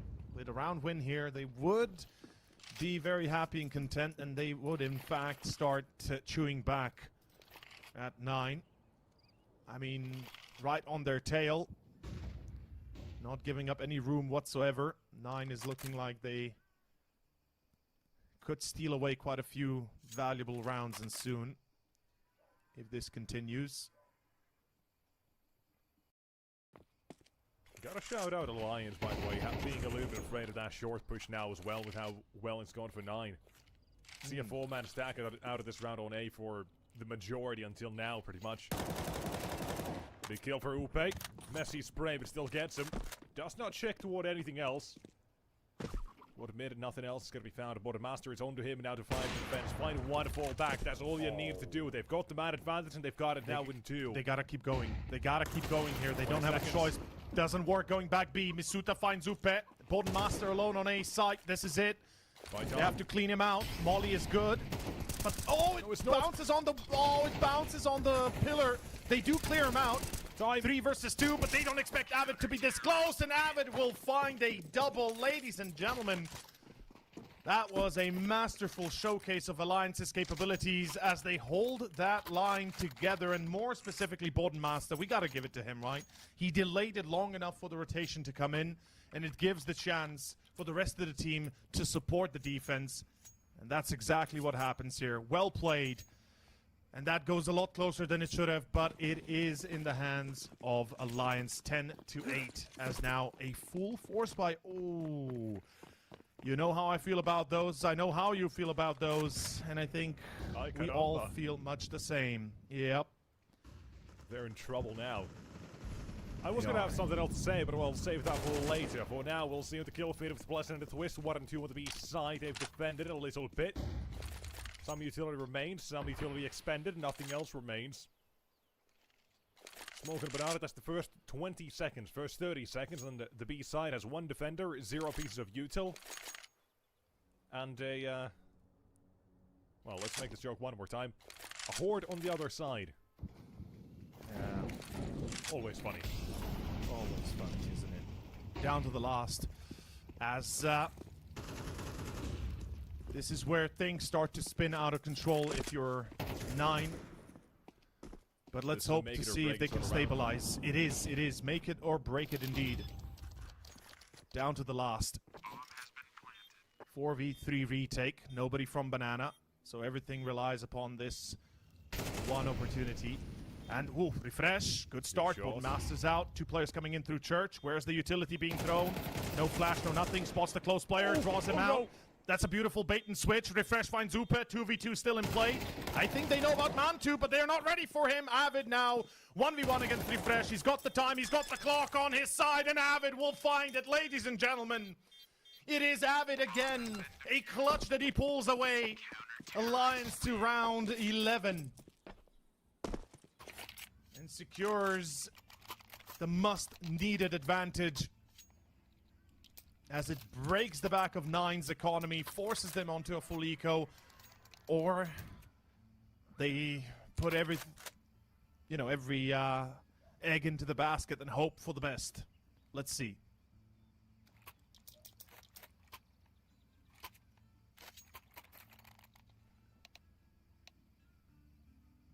And so, yeah, a bit of a tech pause now. Making sure everything's good. I do hope it's not a mouse issue again, but... Same. No? Okay, it was Alliance called it. They unpaused. Everything is good. Clearly nothing too bad, and we continue. Round 20. We'll see what does happen. Make it or break it. That's how we proposed it, and we'll see if this is gonna break 9. Refresh was thinking about getting a hero rifle in the mix, but Tech 9 it is. They gotta try to rob away a couple of weapons from the CTs instead. And also, by the way, you already mentioned it as well, but I gotta mention it again. Bodden Master, incredible turn from map 1, from 6 and 14. Yeah. To 7. Definitely steps up. 17, 11, and on Inferno. Which is one of the more impressive things. Why? Because you hate the map? Not a big fan of playing it. It's kind of boring, but it's more the fact that it's just not that great for an over. I mean, I know it's an oversaturated point, and people just like making it. No, but it's not that easy. It still does stand true, no matter how much people oversay it and such. Yeah. Well, we're gonna see a bit of a stack on towards the A side by Alliance, although a bit of a weird one. Usually, you have one player on long on site. Not in live and in arches. They gotta check Avid. So many times Sound got a 2 get in this position. They have to. Yeah, they have to check him. I mean, I would expect that at the very least. Oh, sound cue, by the way. That's a problem. Yeah. They just heard 2 players being hit by that. There's another nade. Oh, no. beautiful nade. And another one. And Oh! they both fall with the C4. Ay, ay, ay. As Twist goes out long, finds 2. Round is done as Twist is locking it in. 12 rounds on the board for the Alliance. As that is going to be 9 now. 4 in a row required to drop into our 3rd and final map. Can they do it? We shall find out right now. Wrap it up, baby. Alliance, they want to get it done. They want to get it done right here, right now. And they're going to try to do so. Final reminder, Hellcase. They've also got a website as well. You can open cases and do such a couple other things as well. Real money, those CCT calendar gives you 370 cents. Add episodes both of those who are interested. Just make sure you are responsible with your own money, and it is your own money. Blessing Dust takes out Masuta as well at the start of the round. That is a bit of a Barack moment right there. Airstrikes coming in to CT side. It's a bad advantage to work with, and Blessing wants to continue to control this as well. But the sound cue given away. It's down to command do. Trying to find one and thus get taken down. It's Blessing on the other side. It's Twist will trade. Over aggression. This is not the first time this happened, by the way, in Banana. Blessing out of Twist. Go back 2 rounds, the exact same situation, or very similar at least. The idea here, smoke and a trade was there for the CTs. Mad advantage again. The idea seems to work well. I mean, when you have Twist waiting for that smoke push, Pleasant kind of puts himself out there for the danger. And when they find him, they think, okay, maybe we can walk through that smoke. Denied by Twist, and now an A play. This is it. A commitment. Sound being spotted on long. I think the gig is up. The rotation's still not coming.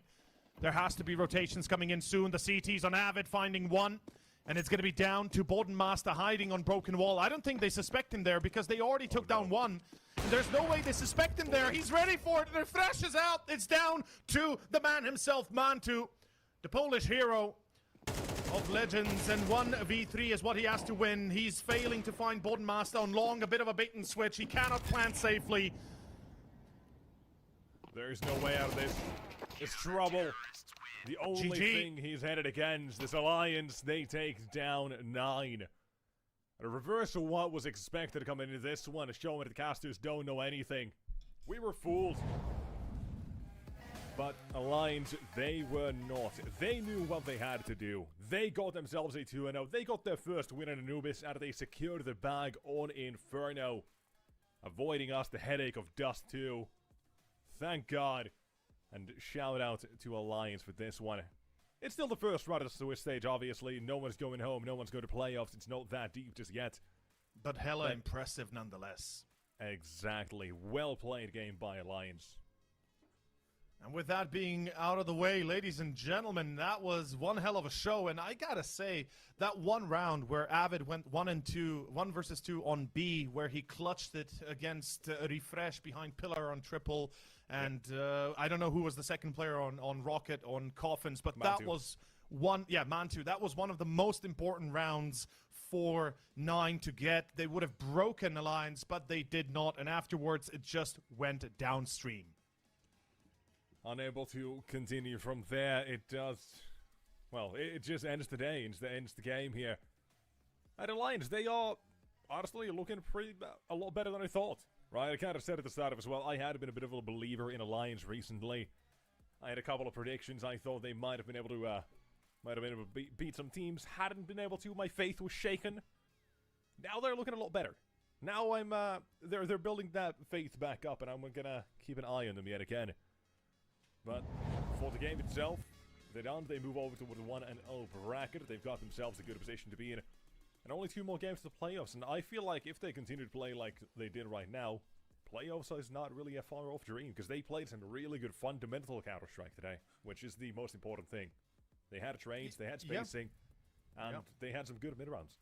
Good control, and they kind of held on their own as that finds the conclusion of the series 2-0. Alliance now 1-0, and of course for 9, 0-1 in the Swiss stage. That is it for us two, Nexus, as the rest of the team will be taking over the last 2 series. I believe, let me double check this real fast, but it will be Tony and Vincent coming up next. So, ladies and gentlemen, We'll have to wait about 35, 40 minutes, give or take, before the next series starts in about at 4:30 Central European Summer Time. It's going to be Aurora Youngbloods versus Gaming Gladiators, so stay tuned, keep the tab open, and we'll be seeing you in the coming days. See you soon. You look into your inventory and there's only... It's time to forget about this garbage. Here you will find everything to play with really cool skins. Open top cases. Upgrade dropped skins and turn your junk into a cool gun using the contract system. Every day, thousands of people upgrade their inventory with us. Hellcase.com. Look at yourself in a new way. Do you have any unnecessary skins or want to sell them? Try SkinPlace. Visit the website, select the skins you want to use. Easily fill your Steam trade link. Make sure we offer good prices and choose a payment method. Hit the button and boom! Instant cash. Safety. Low commissions. Instant payouts. SkinPlace.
Trying to get the skin of your dream for a long time but can't get it in any way? On our website you have a unique opportunity to get your favorite knife. Users on our site can hand out skins themselves, and participants need to fulfill some simple conditions. For example, watch a video or buy a case on our website. After that, you automatically become a member of the distribution. Go to the user giveaways tab and do what you like. Hellcase.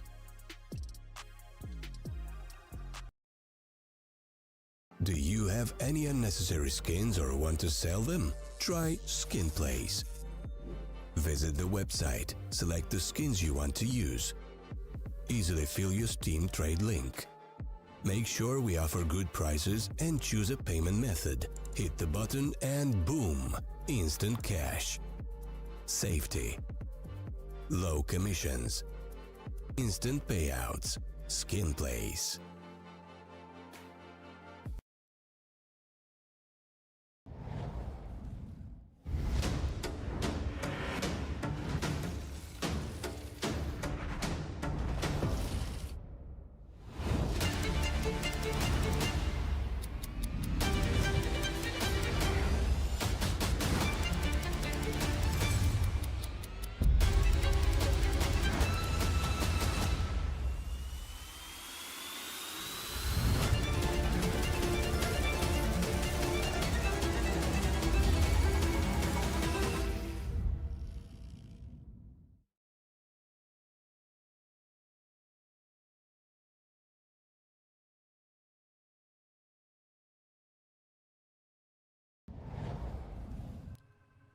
Well, hello and welcome back to Season 2 here, CCT Europe. It is Series 10. Man, we keep going up. Those numbers keep on moving, and we will keep on moving. We have got a couple more best of threes to cover here on the backside of today. My name is Vincent, joined by Why Not. Good morning, at least to you on the East Coast, my friend. Yeah, good morning, everybody in different time zones. I can only assume watching from all across the world. Everybody an enjoyer of CCT. We've got our American regions, we've got our South American regions, and this morning, which has been very rare for us, at least lately, we're going to be in the European version of Counter-Strike. We're going to be having a good time with this one, with the first games for you and I in here in just a bit, and it's going to be starting things out with Aurora Youngblood versus Gaming Gladiators. But let's go look back at the games that we've already have seen in this group that we've been playing out, as there have been 2 games that have concluded. We are going to not have been there for those, but we're going to be closing out on the day. 2-0s across the board so far, and if the pattern continues, maybe more of those to come. But Sinners playing a really good brand of Counter-Strike lately, I will say. Alliance having removed and uprooted their rosters in-game leader in Robin, and then picking up Uppy, I guess is how that would be pronounced, and taking a 2-0 win over a 9 roster that definitely could be more combative to them, maybe even above them in many instances. But I think we're going to see a little bit of a difference in that today in the next 2 best of 3s. Yeah, taking advantage of some struggles that 9 have been having, to be entirely honest. But that leaves us, as you mentioned, prefacing Aurora Youngblood and Gaming Gladiators. That one's spicy just because Aurora Youngblood have been on an upswing, Gaming Gladiators the downswing, and then later on it's Permitta and Eyeballers, which I think is not the eye popper necessarily, but it's got some really interesting and cool storylines along with it as well. Permitta earlier this year they looked like they were in their best form, and that's kind of tapered off, not like a huge downturn, but tapered off a little bit, not quite where they were with Eyeballers also struggling. So it's kind of a figure out who is who right now in this Swiss stage, as we've just gotten things started. We're in Swiss round 1. I don't know if we mentioned that, but the first 2 matches of this stage just getting completed. So let's transition this into a conversation about our first match, because I think I would like to start with Aurora Youngblood personally, because they are a team that have been finding some wins. Like they have been picking up a lot of wins, actually. It wasn't the most recent CCT event or even the previous one, but they went 3rd, 4th in Series 7. Like that was massive. Wins against Amcal and Zero Tenacity. The Zero Tenacity one a little bit less impressive, but the point is that the fact that this like academy roster essentially has been finding their way towards playoffs or competing for playoffs, I think is crazy, because I first saw this roster it was over a year ago, where they were fighting to just get into the event, and then they would just get 0-3'd in these Swiss stages. Yeah. Obviously changes have been made since then. The biggest one is definitely the talking point that I think you want to mention, so I'm going to leave that to you in Grix. But as a whole, the fact that they are continuously putting on these performances is just so impressive to me. Yeah, I 100% agree. I think that just based on pure firepower alone, this team is able to contend with so many other rosters at a higher level, at least higher than what you would anticipate them to be, right? I think you look at the fact that they've got a very clear star offer in Grix. They've got a rifling core in Blixie and Blue-White that you can look towards to make multi-frag potential happen, and then a supporting cast in Vilby, and now the newest addition of McHughes, who hasn't quite fit into the roster just yet as his own piece to this entire puzzle that is Aurora Youngblood, but even still playing more than good enough in every position, it feels like, for them to continue their growth.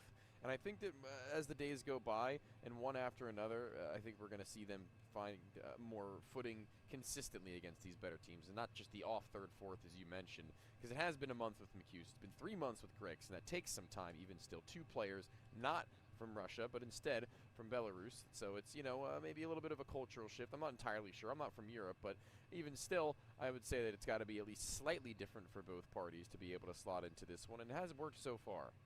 Yeah, I think that's the thing, right? It's worked very well so far, right? There is still some of those losses against some of the lesser teams, but the peaks, the way that they can win games, it feels like this team can be competitive in any given day. If they're on the right form. But I think that really teases up perfectly to talk about their opposition, because it's sort of the opposite in the Gaming Gladiators camp. It's a bit of a fall from grace from, I mean, off the back of their major run early in the year where they were like number 17 in the world. They've dropped to 78, and unfortunately, man, like it's just been a really tough one for this Gaming Gladiators roster. It's a huge drop off from the likes of like Nautilus and Kragen, but you know, they bring in 2 new faces. You think that maybe Nikudos could be an injection of some firepower. That hasn't come to fruition. It's honestly just not been great. And for a team that I think, you know, when they were at their best was a team that was greater than the sum of their parts. Right now, I don't even feel like they're at that sum. They're below it. Yeah, and I think a lot of that is also maybe due to Roy not being quite the player that we would expect him to be in this team. He should be farming, like straight up, almost every team they play up against, he should be able to tear apart. He's a player that has historically been a tier 2 absolute demolisher, it feels, as in many instances he might make his way up into higher level teams. Obviously Kino and I think Fnatic, that was where he maybe started to struggle a little bit. Was never bad by any stretch of the word, I would say personally, but never even close to what is now a middling average in terms of performance. But they haven't really had a whole lot of time. Again, time is always the biggest factor when roster changes come through, and 2 of them being an AWPer and one of them being an AWPer and one of them being one of the more aggressive rifler roles. Maybe that takes some, you know, system building around it, but yeah, I mean, it's been kind of hot and cold when it comes to Roy. I feel like going into games against, like, I think they played Fnatic at a best of 1. They lost, but he played very well. And then most recently they played Favbet and Dash, where they got demolished, and he was a part of that. And I just kind of worry about the future of this team and its core if they bring in 2 players that, again, like you said, should be very direct and clear upgrades, but aren't able to find footing equally in terms of individualism. Yeah, I mean, put it this way as well. Like, that Dash roster, I don't really know anything about it. Looked briefly at the match page. I'm like, I don't know these players necessarily. Like, a couple of them, yes. But, like, as a whole, this is not a roster that I feel like has been making moves. And Favbet is the team with Bondic on it, which, listen, Bondic as an individual, it's like, it's fine, whatever. But, like, that can't be happening right now, is kind of my feeling. And so, for all of that and more, you know, speaking as well of the changes in system, right? Nautilus, I think, is the one who took over the in-game leadership role from Patty when they made those changes with Roy and Nikudos. So I just feel like Nautilus also dropping off, taking over that role, kind of makes sense. But that when he and Kragen were kind of the main pieces of the roster in the previous iteration, like that.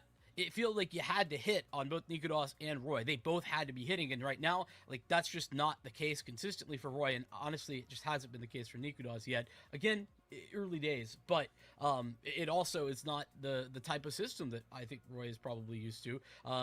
From what I saw this roster previously, under Patty's leadership, it was more of a tight ship. Obviously, things could change with Nautilus, but I just don't feel like I have confidence right now for Gaming Gladiators, and they haven't been showing it at all in the server. I actually forgot about the fact that they changed in-game leaders. But let's look at the veto. Let's look where this new in-game leadership is taking them in terms of looking at each map by map, as we see that the best of 3 will begin with the nuke ban out from Aurora Youngblood, followed suit by Gaming Gladiators. More likely than not, obviously, leading into their permaban, it would feel more likely than Mirage being actually dismissed.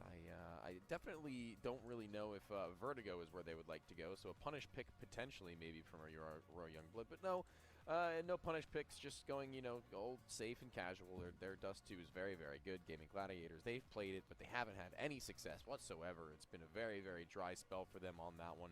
Ancient has been where they've been, I guess close enough to taking their best wins, and even though it might not be a winning number, it's still the best they could possibly have done. And I'm actually shocked that they go out for a ban of Aurora Youngblood there. They do not play the map at all, Gaming Gladiators. They could have forced the hand of their opponents, and the Danish squad may be a little bit heavier, but even still, I think Inferno as a battleground to finish is actually probably best case scenario as the 3rd map for both parties.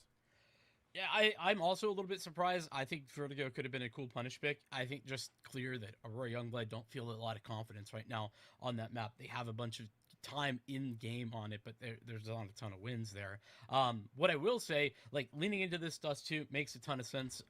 You talked about the win rate, but this is that superstar individual that we've been discussing in Grix who can just get activated right on the AWP. I looked just curious, last 3 months on Dust 2. He's got a 1.3 rating. You know, casual. Hacker, dude. No Yeah. way. 1.3. Dude's farming. Like it's crazy to see how good he's been, and so I think that's part of the reason, probably a big reason, that we're seeing a very young blood, opt into that. I'll be honest though, this is maybe a crazy thing to say, but I think that there's a real world that we might be living in that Aurora Youngblood just 2-0 this. I don't think that's really crazy. I could stand behind that, definitely. I think their ancient is actually really, really strong. We got the chance to cast that. I think just watching all 5 players, it was kind of a situation where we were like, oh, so-and-so is alive. Literally any player from the team, they could definitely do this, or they can have their impact. They can make a way back into your CT, and that's a dangerous prospect for a team, I think, to be able to look at anyone across it. It's like some young super team type beat. Yeah, it is. And, well, it looks like we're getting into Dust 2, so we'll get to start out there. And we get into that action. I just don't have confidence, man. Is the struggle for Gaming Gladiators. You don't have confidence, like, at all? In Gaming Gladiators. They just haven't been able to prove it, and I just don't know. For me, these changes, it had to be good out the gate. And it feels like it's only gone down. It's so weird that this should have been like an instant Gaming Gladiators improvement. You know what I mean? Should have been. I agree. Should have been. Like, there's no ifs, ands, or buts about it. Nikadal's rifling, in theory, should have been better than Salazar's. His AWP play with more experience at a higher level should have been taken down to this part for him to play the best of his abilities. And again, I mentioned Roy, who just like pound for pound, you're replacing your IGL, sure, but pound for pound should be blowing his numbers out of the water. And it almost looked like everyone at the same time took a little bit of a step back. Sad to say, but yeah, I think it really calls into question, like, what this adjustment in the in-game leading has looked like. But that's probably the biggest thing, yeah. Yeah, that's kind of my takeaway. But that also leaves some time, I think, for Naughtios to kind of get back in and find a little bit more success, given a little bit more time. P250 already gushed up top mid. Drake's not going to be too happy with that one. Tosses it over, and they've got utility left even still to go either way, A or B.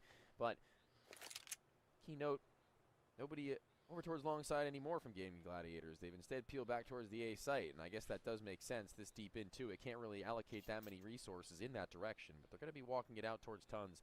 Everybody in that direction right now. Phoenix is playing back site position that head up, head down, can just kind of pop heads one after another with his crosshair well trained, and you can already see he just stands up, fires off one shot, no adjustment required, and Grix is gone. He's going to have a little bit of support now from he's done all the heavy lifting required to get them into the site before the bomb's even planted, and that's it, finished off, despite a little bit of missing towards the end there from Kraken. That's the best case scenario for the CT side's denied plan. Yeah, Nikadal's playing coverage, and that's sort of the game plan going correctly in all ways for the B site hold. Gives Gaming Gladiators a nice start, and you can already see the way that Aurora Youngblood are approaching even that pistol round, where they're putting Grix on the raid boss, essentially the P250 in hand. Hey, go search. Let's see if you can get a long-range duel against a USP in mid, and then hopefully win that out. Gets dinked up, doesn't quite work, so we'll adjust back to B. That ends up going in the favor of Gaming Gladiators. And it is a full contingent of rifles, which is an aggressive purchase. I mean, especially on a map like Dust 2, though, I think that this can work as effectively as any other map.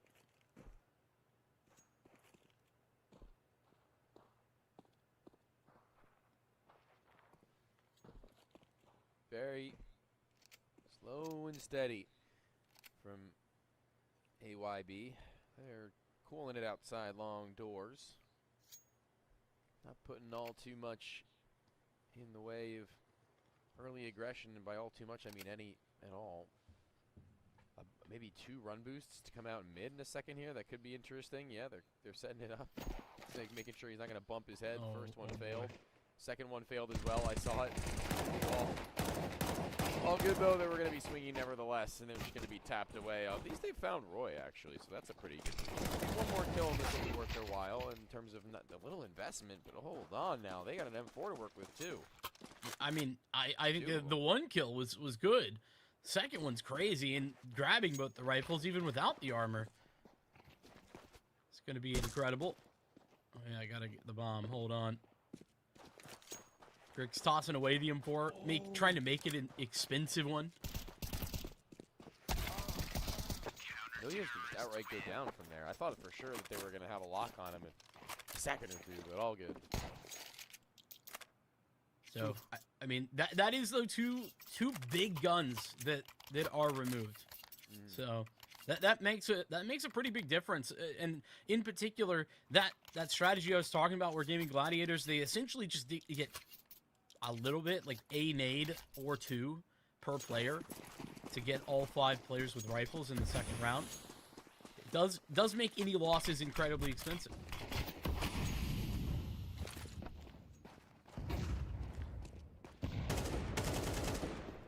Well, I'm out to Cat with Nikadaz. Well, not the Twitter bomb. When I say that, I mean Nikadaz was bombing out Cat, and he literally did.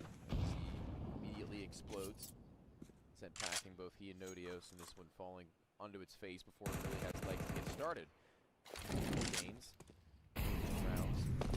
See, they already like to get their aggression going. Maybe mid to late round utility not really favoring them all that much, so with little that they do have, they try to send flashes out to gain space. Doesn't quite pan out, and that's problematic, especially considering the money, as you mentioned, thanks to the 2 guns being pried off, need to be reinvested upon, and they're kind of broke. If they lose the last 2, there is going to be no purchase, and more so than anything else, the fact that 2 worlds apart, this is going to be the easiest conversion that Aurora Youngbloods have seen. Yeah, Queen X would have to get a huge multi-frac here, step into the Molotov, and escape. Not available thanks to Mikuse's Galil. Everybody essentially getting a piece of the pie this round from Aurora Youngblood. They just rip apart Gaming Gladiators piece by piece. And I feel like Nikudaw's on a bit of an island there, taking an early fight to Catwalk. I think he tossed the flash for himself, but there really wasn't like any backup there. He just needs to get that kill and get away for that to be successful trade-wise as well. I don't know.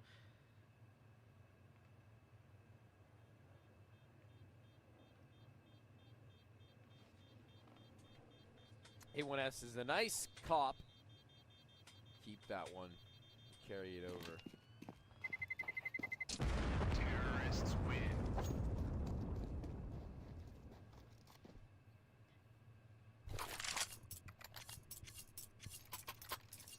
One round diff. Very early days. I don't think Gaming Gladiators are going to be too stressed out about this one right now, but they were going to be on a double anyway, Vincent, so going in for a purchase here with that one gun makes sense. They can drop over another Nodios, the one to hold, so not expecting a round of victory, but certainly without a tactical timeout, which I would have expected maybe. I guess, again, still early days, so using that here might be a little late. They should have a plan or an idea of what to do with these weapons, and already you can see that they've been running it out. Deagle shot from long from Roy, now just peeling back to body up. Yeah, I think that keeping a bit of a buddy system going makes a lot of sense in this round, especially when you only have a couple of guns to work with. That's the 2 rifles that are in a more forward position on Catwalk, being pressured at the moment by Aurora as they flash themselves in. Get another fight. Grix is the opener again. Gaming Gladiators, they don't push the issue. There's a gun obviously to be recovered there, but that smoke, I thought maybe they could provide some coverage. No. They'll route back to CT instead. Nikudaw's going to stick around, and he's going to be the one going on a mission to find that M4A1S. Good shot, Grix. Known to be quite the rifler in addition to being the AWP player, might be make note of. He's no slouch with either gun. He's picked it up and 2 damage. So. Nodios being a little bit more passive in this one, while Roy is the more active of the 2 towards Catwalk. He's curious to maybe have had a chance if he was able to find Griggs and then just reset, maybe even boost out enough, get the gun, but that's not going to be the world that we live in. It's a dream, it's a fantasy, and Nodio's looking to get away would be one just as well. A nightmare scenario in CT spawn, locked in. Blue-white over top side sight, but Nodio's with the clear way out. Yeah, that's, I guess, the only positive to take away is that the escape should be relatively available. Hasn't taken it quite yet, but nobody's going to be holding for his move out. I say nobody. Rick's stuck around. Wants to play denial. Knows he's still here. Does a little bit of damage, and he keeps on taking that fight. Won't even pay for it with his life. Could have just gone over the top of the box, man. Been safe. CT box. I think Rick still would have spotted him. We wouldn't have been able to tap his head down, I'll tell you that much. Fair enough. Well, either way, there's no anyone that's going to be saved there for Nadios. Roy apparently got his hands on one though on the exit. Guess found the additional one. I think was on Cat.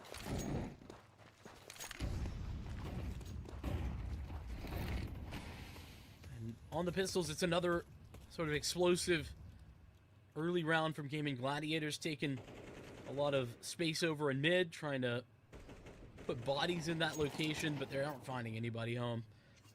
All of Aurora are bombing their way out long. Oh, you like my phrase? I did, yeah, I stole it. Thanks, man. It's a good one. So too has Roy been given the opportunity to get active with that singular rifle, not going to find much of anything nearly a kill. He digs him up to one, but in the grand scheme of things, that's not really going to be enough to inspire a round, but a spam shot through smoke might be. 5-7 already collapsing upon one of the higher health players in Vilby, who's not allowed to have his impact heard. Maybe even another tapping patiently. It's Phoenix again, looking to elevate himself. His teammates playing a game of cat and mouse with the top sight. There were 2 more in the red, 2 kills, could have been 4, but even still, Grix reining it back in with 3 kills, and he with McHughes closing it all hand in hand together. Better late than never. Their lead now, 3-2. This T side, this is their map, so it has the chance to run away with, honestly, the game potentially if they can close out on the first really full gun round that we've seen from Gaming Gladiators. I guess it's true if you don't count the third round purchase. Nikodaz didn't have the big green in that round. It's going to be posted over towards mid, early days. And speaking of ops, it's the first time we've seen Grix with it as well.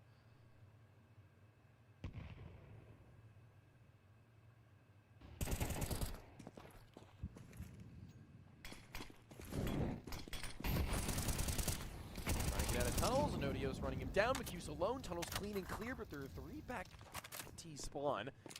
This is off being one of them. You need to be careful. A slow walk across turned into a death. And they go 1 for 1. Maybe an over-aggression from the captain there, Vincent, with it all to play for. He tries to run it in, and he's unaware, unannounced to him. They've made their way back in that direction, but Kraken's actually taking matters into his own hands as well. This is good movement, though, from Aurora Youngblood. I think playing this together, obviously, Gaming Gladiators, you can't expect to see 3 players outside of Pete Tons in that situation. But Aurora, they take that win, the trade on Nadios, and then they transition that into a very fast maneuver back towards the A side of the map. Mid-control regained, and blue-white with a very nice car clear that I thought Roy would surely get a 1 for free, but he gets none. And low HP for Nikodaz, who's the only man close on the scene.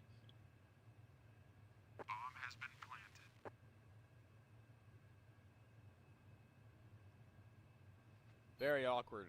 Very, very awkward. Gaming Gladiators in 2 different fronts getting up in the faces of Aurora Youngblood. Obviously, Nodio's having spotted 3 on the outside of tunnels before he had went down. Communicates that over. Kraken takes it as a notice, as a sign to maybe walk up mid, which he would have been correct about making that play, and when he does, he gets his 1, but getting out of dodge was the greater issue. No cover to take. Tries to fall back over towards suicide, maybe take an engagement with Grix Zop, who would tag Nikodaz through the door.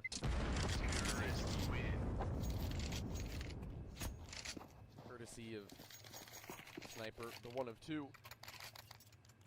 He's gotten the kill in that round, so his name was heard in some capacity. And with that AWP and with that AK, I guess they could make the decision to go in again, and I don't think it would be an unfounded one, Vincent, but definitely one that could come back to bite them. Yeah, I would agree. It's the difficult decisions.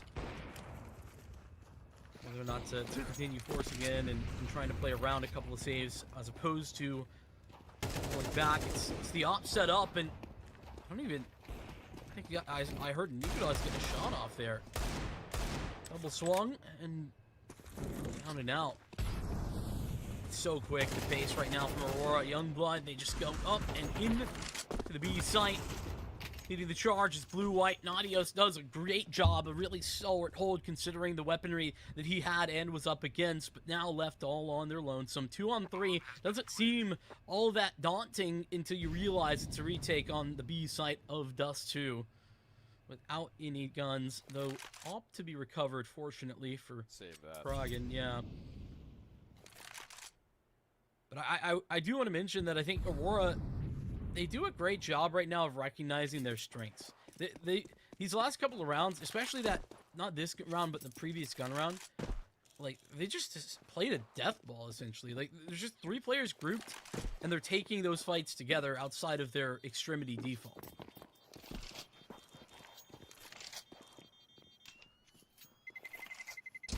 Terrorists win. Money enough for this T side to retire young and wealthy. We could shroud right now. True. If we wanted. The victory looking more and more likely as the rounds go by, but $4,750 afforded over to Nikadal's ZWP fund, and then $2,700 for the AK-47 lobbed over to Roy, who really needs to get it going. Now would be the time, first spawn for long, off misses with Mark. It would have been an instantaneous shot as his peak for the nade to have been thrown out. Would have been a very painful way to exit another in round number 8. He still stands the test of time and sticks the landing to play forwards and play on in what now is a lot of utility being scattered across the map, including a lurk smoke towards B where 2 preside. The game Gladiators well and ready, prepped to hold it down if that is going to be the case, and I do like this setup to effectively negate a mid to B setup from the T's, who haven't really employed that philosophy just yet, but they're only just now getting towards the bottom side of mid and top side of cap. So this is where all the contact's going to come through in the final mission. Will be made known soon enough. Yeah, this B default though from Aurora I mean, there's 2 players for Gaming Gladiators committed to the B site right now, and have been from the very beginning of the round. So, playing off mid. Time being, Roy's going to go back to play that coverage for CT side, and Nikudas, who's also been really aggressive early into this game. A lot more passive in this round. Started off not with a forward peak or early position at Catwalk. He's been holding station on or around the A site the entire time. But that's not where they're headed. Gaming Gladiators, it's a good thing they are posted up here on B, because they got 5 heading towards them. Pull up here. 1, and Bilby gets them both. How's he done that? Set to low HP, but that's all good. Round should be done by now.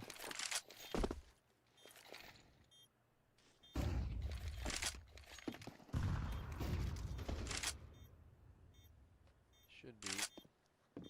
Very likely. Now you see them scattering, and Ikeda is not even able to get out of harm's way. That AWP in the dust now. I get it. It's Dust 2. Yes. I said the thing. Smart. You always were, Vincent. You're always a bright one. Aw. Thank you. Ooh. I don't know right. that he's going to get away with this. Timing gets the better of him. By White with 3 in a gun round, no less, to be able to take away all that money. The investments are... coming back in kind. It's an Aurora Youngblood tactical timeout. Yeah, I mean, after that, I don't even know what there is to talk about. Yeah, good job, guys. Keep killing them. Keep shooting. Keep it up. Yeah. I think key point to make about Blue White getting 3 there is that he's not part of the actual, like, plan at all.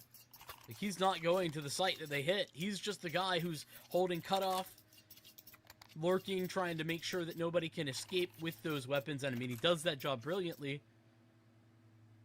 But the fact that he's got them all there is just a bit absurd. It's crazy that he's getting away with it.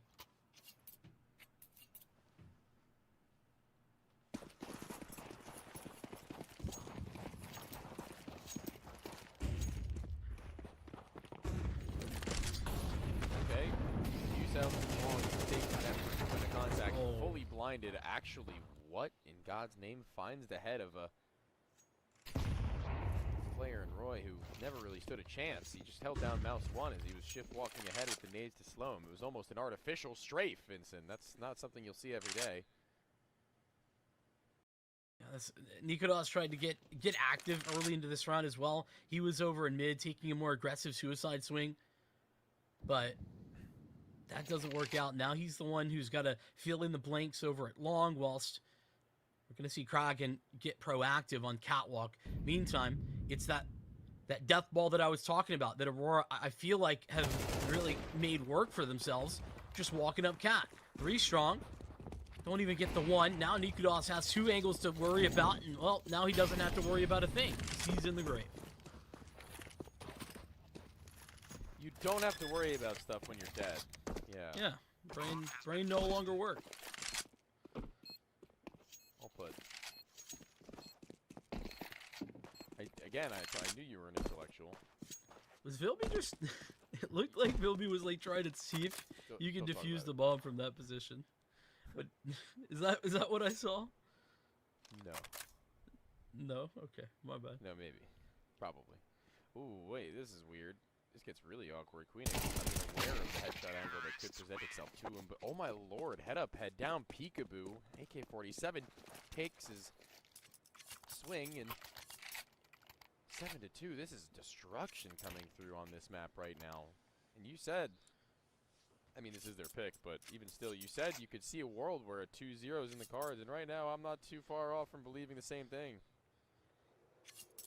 I think the biggest issue, and man, it feels so bad to say this about these players, but like I just feel like they're not playing a brand of Counter-Strike that they were ever strong in. Like I was talking about before, Gaming Gladiators at their best were a team that had a... Oh wait, hold on a second. What?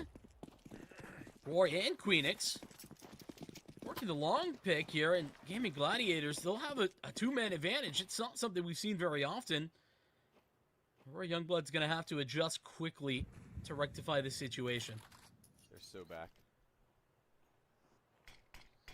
AK-47s could prove useful. This is so good. Everybody having body armor even better so, but Nikolas, yeah, having that in his hands at the A site, best case scenario is the A site was the final mission for Roy Youngbloods, the final destination they look to get through.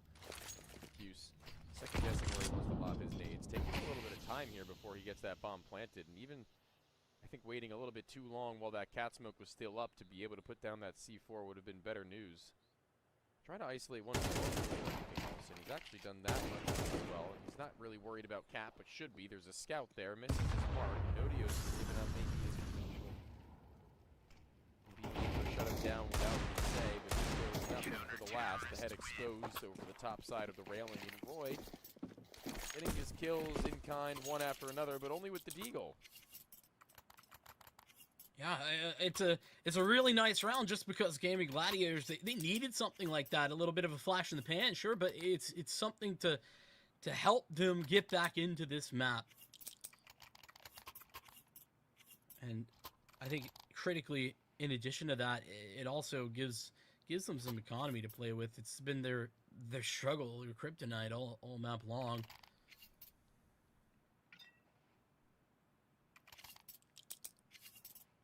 But I think part of the reason as well that Aurora Youngblood, particularly trying to fight that and isolate the 1v1s, is they had tons of money. That bomb plant didn't mean much of anything to them.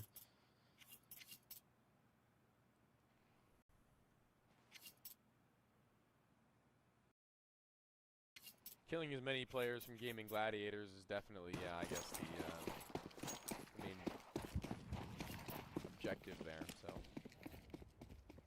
successful enough. I thought that maybe Nodios giving off that scout shot towards Cat would send him over in that direction to try and take that fight just, you know, straight up, you know, not trying to bait out one. Just walk at him with your AK-47 before all else. All good, pop out. Nikodos quicker to the trigger than we've seen in recent history, and Grix being removed is a heavy hitter and a big one for Nikodos to now bring on the board. Top scoring is he and Nodios, excuse me. Nikodos and Nodios. Two favorite players. Very similar names as this caster. That's fun. Or not that. I think big news right now for Gaming Gladiators is Nikodos winning that duel. It's not one that he's won yet. First time.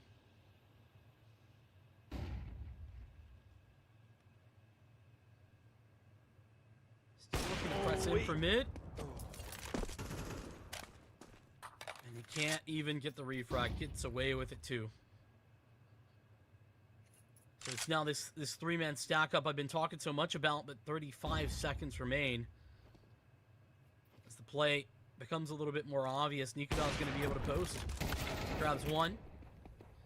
Thinks about sticking around and maybe thinks too long about it. Opens up the door, but Roy here play cleanup duty.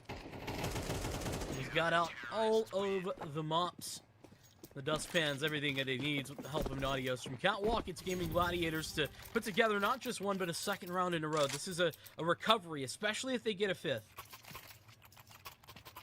Kind of night and day in how this game has been looking for these last two conversions, really. Gaming Gladiators at least giving themselves the loosening of the collar to be able to breathe out on their T side. A fifth would be massive, man. I don't think it's very often that Nikodos is going to be able to come out on top of Grix when we switch things back. So I want to see him getting a little bit more hot in this game. I want to see him taking these fights and he's holding his angles and finding them without having to reface or ask for a flash or whatever the case may be. It's just heads up aim duels in which now, having won it out once, maybe twice now, could instill a little bit of hope in me. But his entry rifling is also very, very proficient, so that could be something to look forward towards into the future now as the B-side executes through a smoke I actually haven't seen. Me neither. That's great. Nikodos once again, though, here at the right spot to have that impact. Unchecked as Queenix. Blue-White will get the trade. Nikodos needs another, but he can't deliver. It's Blue-White cleaning up the pieces. Looking to find a little bit more. Roy just spots the head, and now Burns in the Molotov and has to disengage. Another smoke for door. The numbers get punched in. Players coming from disparate places. As that smoke provides a little bit of a lurk opportunity for Blue-White. Meant to give the CTs a way back in with a flash to go with it. It doesn't quite pan out in that way, as you mentioned. Blue-White spotting on to break apart. Breaks, he takes a shot, can't hit him through the wall, and it's actually now room for Nodio with that miss to be able to swing in. USB pulled, and the headshot to the player out into the middle of the open. The AK can't convert. He's got 37 HP. Would have been a very easy clean. But locking onto your target maybe not as easy as imagined as the captain at the top side of the board. The tactics, we'll have to see whether or not they're there on the flip of the half. But at least in terms of the stats, Nodios topping the charts, giving them as much room as they need. Yeah, I think gotten in the first place, really. Looked like Blue-White was actually out of ammo. I think had like 2-3 bullets left and ended up not realizing how low Nodios already was. But yeah, I think two clear changes right there in that half. First and foremost, Gaming Gladiators in the beginning, they just actually could not hit Aurora Youngblood. Like, individual duels were just always going the way of the T side. But Nikodos getting some confidence, finally finding some big impact to multi-frag from him. Same true there at the end there from Nodios. It's big. Let's pull them over the line.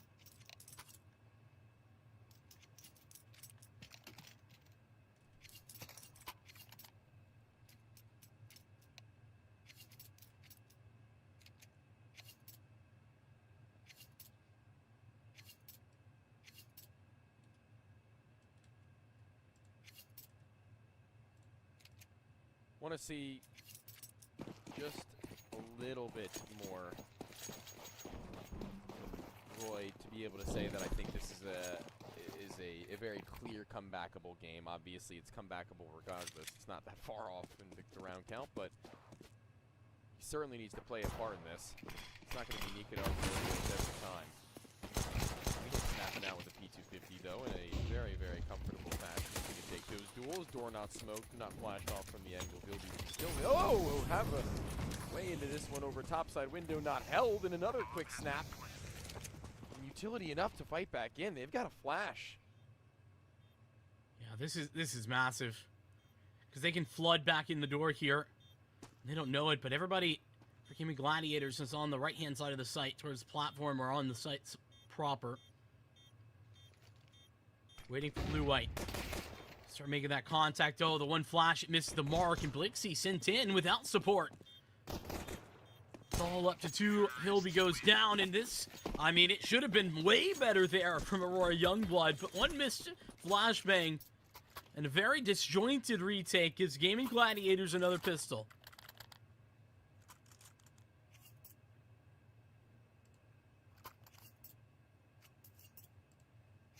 They'll be very thankful for that much.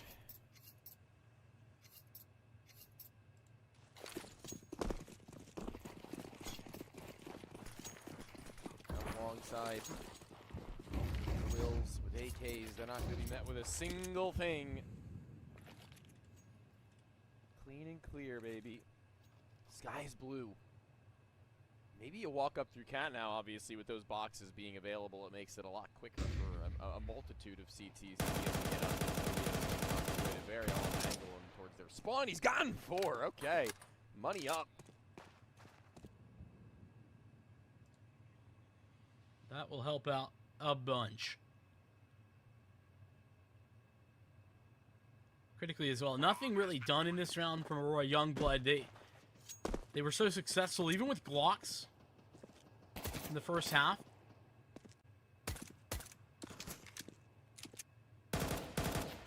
Final game of Gladiators starting to wake up a little bit. They looked a little bit lost early into this game, and I think individually was the biggest struggle. But now that they have arrived, it's a whole different story.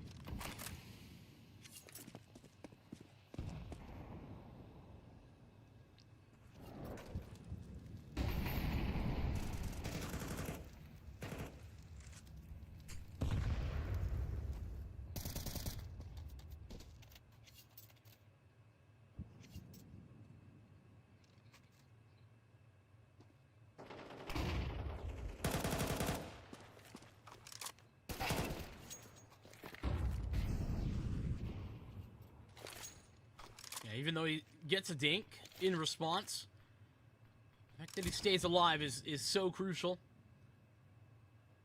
Now Aurora on the search. Response of losing space in one area of the map. They're going to take B control. Looking into tons, but that's not where the hit's coming. It's a split.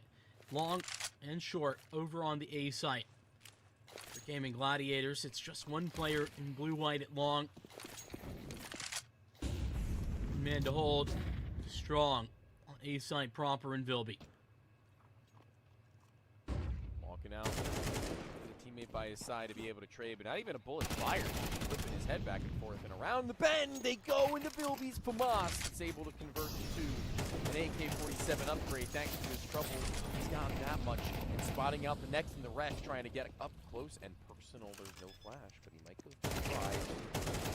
What bullet will do when he's gotten him, and somehow, some way, another to boot. An ace he could have found with the center site player, but dispatched him by a teammate. And what a massive effort from a player who's been relatively quiet all game, shooting to the top of the board and finding 8. Yeah, I mean, Vilby just isolating, gets to the lineup with a FAMAS. That one's so difficult from that position in particular. Can be hard to have that impact, and I think the reposition down lower where essentially you had confirmation of the majority of the players there. Once the other guys make contact, once Gaming Gladiators make contact, see multiple players on catwalk, they're just not going to be expecting somebody in the smoke so close. And with the low HP that it was Nikodas was on, really makes life easy. Grix making it look just that. Roy goes down and no response.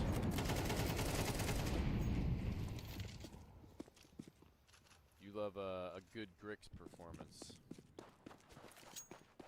Surely do. And Roy Youngblood, having him been a little bit quiet in the recent rounds, particularly towards the ends of that first half where Nikodas started to skyrocket. They needed maybe a little bit of a rally, and Vil be the one to afford it to them. Morale now much higher than ever before, and they're not towards cap, they're not towards long, they're sitting out the doors. Gaming Gladiators hoping somebody overextends like they had in their previous half, having found an opening kill in that direction. So nope, not going to be a mirrored reflection. No, no. It is very much so a brand of Roy Youngblood that's patient enough to just hold the line with 2 men up and in. Will be obviously not very healthy, can't really do much of anything in the way of recon, so with 50 seconds, they've got to just go out for the committal. Yeah, and Gaming Gladiators, they've been here in tons for a while, so this is a play that Aurora Youngbloods they could have information on if they had gotten aggressive elsewhere. They haven't, as you mentioned, but still too strong over on the B site. And the hit about to come in.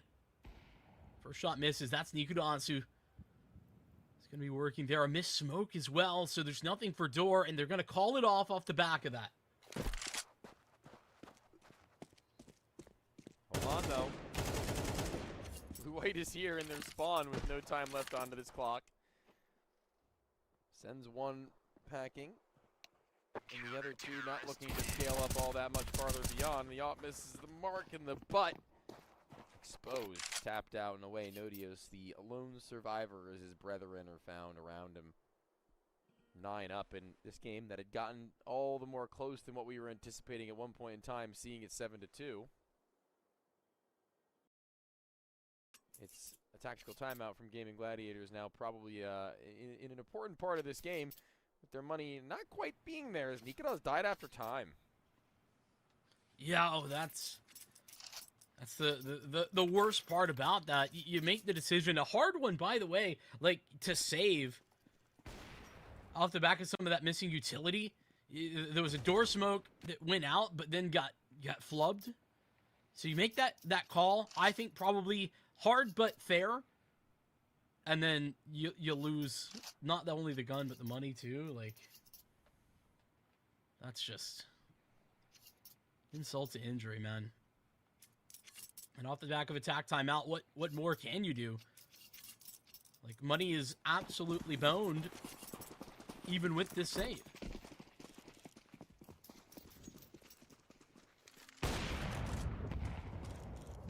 Shot from Grix. Plants cracking into the floor. That's the first 10 seconds of it where he finds himself in the kill feed. Now at bottom mid. Phoenix and Nodios quiet through. No flashbang, no smoke.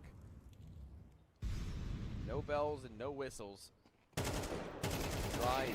Actually, is Vilby maybe preferring it at that point because he manages to adjust under the walk across and damage to Nodios' AK-47. Good enough for the trade. But whoa, Grix! A little bit tunnel visioned under the mid-cross there. Loses his life to Roy.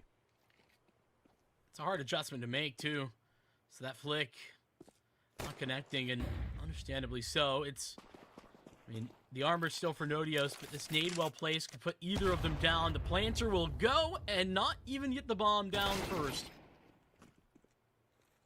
Nodios still technically in it with a chance. 13 HP, 1 bullet's all that's required, but he had the AK. It won't be enough to provide him support. Those, speaking of AKs, recover that McHughes. It's 10-7. It's a bit of a similar image this half to last, where Gaming Gladiators, they win the pistol and they get something off the back of that, but ever since Aurora get the guns out, they've looked untouchable.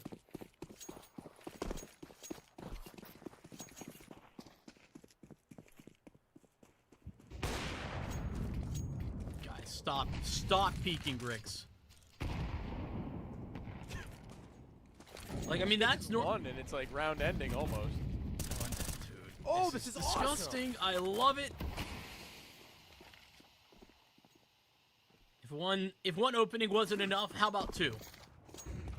How many 3v5s have Gaming Gladiators won this map? I'd put it on probably 0.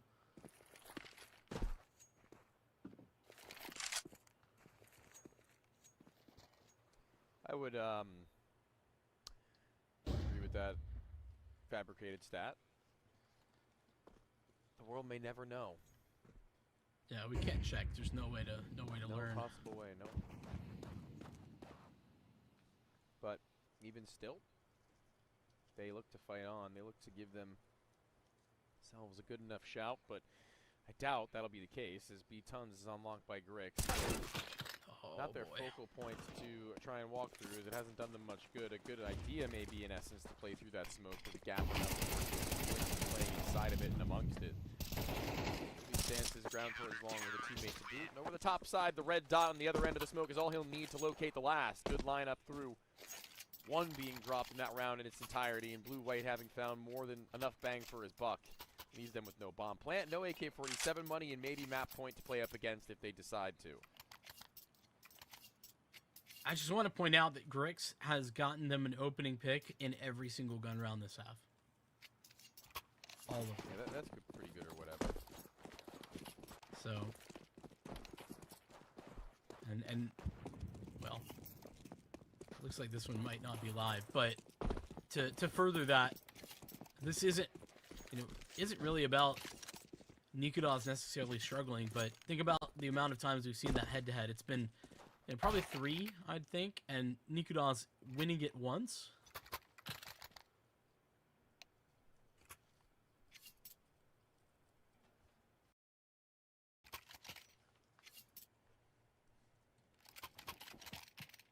Nikodovs is, on his CT side, had more success in being able to go to bat. Way more than we were hoping to see that converted into this, as I mentioned. But he hasn't really tapered off entirely. It's just that Grix has been finding ways to have impact against his teammates left, right, and center. So it's going to be a tactical timeout. some time off for us and for them, as issues shouldn't be all too much an issue in a few moments, as it's going to be resolved with very little delay. We find ourselves on Dust 2, looking to close out now our Aurora Youngblood with all they need in their arsenal, and Gaming Gladiators on the back foot in that regard. What do you do here for your Gaming Gladiators? I think that's my struggle. Grix. Yeah, and that is the problem. That can't be the answer, even if it is. Because it's not. How do you game plan for that? Yeah, that's some nice shooting. Blue-White gonna get traded from the long player as well. Rather, that was a Tech 9 all the way from side. I lied. You do that all the time. Smoke provides coverage for Nikodovs. Waiting out some early utility. Naughtios up close. This is so difficult with the Deagle, but he's made it happen. Grix has got an op in that smoke, and that's just not the tool for the job. It's all on to Blixie right now, who's not looking the right way. It's Gaming Gladiators twice now in this map, finding a round out of nothing with pistols alone.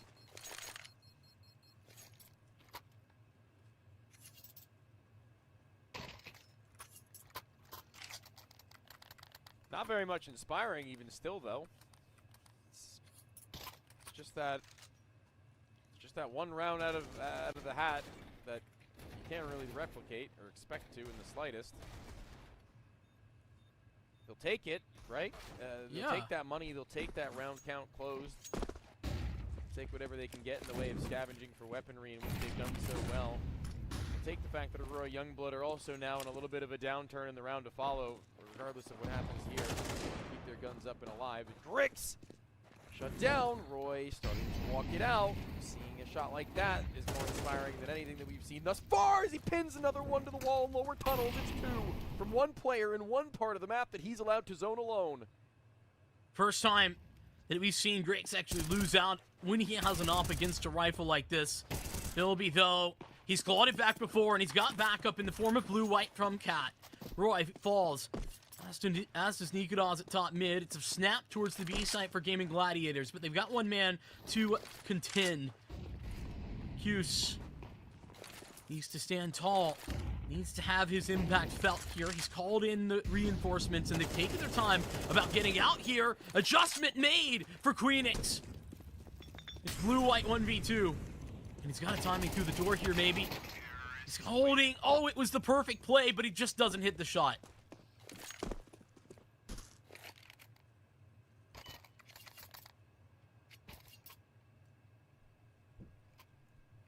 That's what we like to see. That's what we need to see from Gaming Gladiators, more accurately. I'll be completely honest with you. It was looking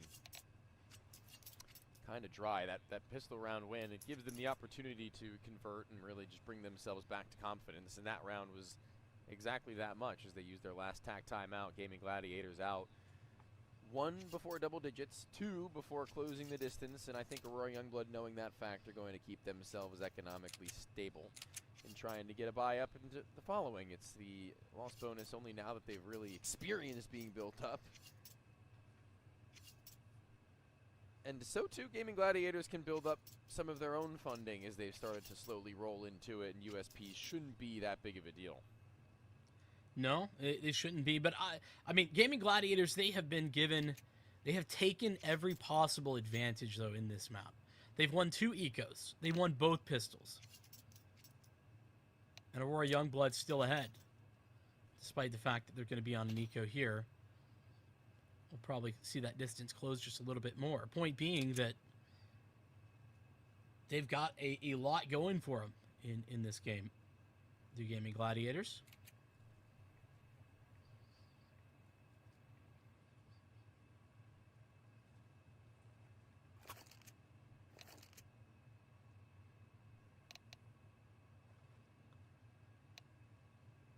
I also appreciate, I think Aurora Youngblood, the way that they play in the mid-late round actually gives me, it's super surprising considering how young this team is. I think they play with a lot of poise. It's not complicated Counter-Strike, but I think they know what pieces they have, and they group up and re-clear so effectively. We saw it there in a 3v5 that shouldn't have been possible, come down to a 1v2 that Blue-White had a real chance at winning.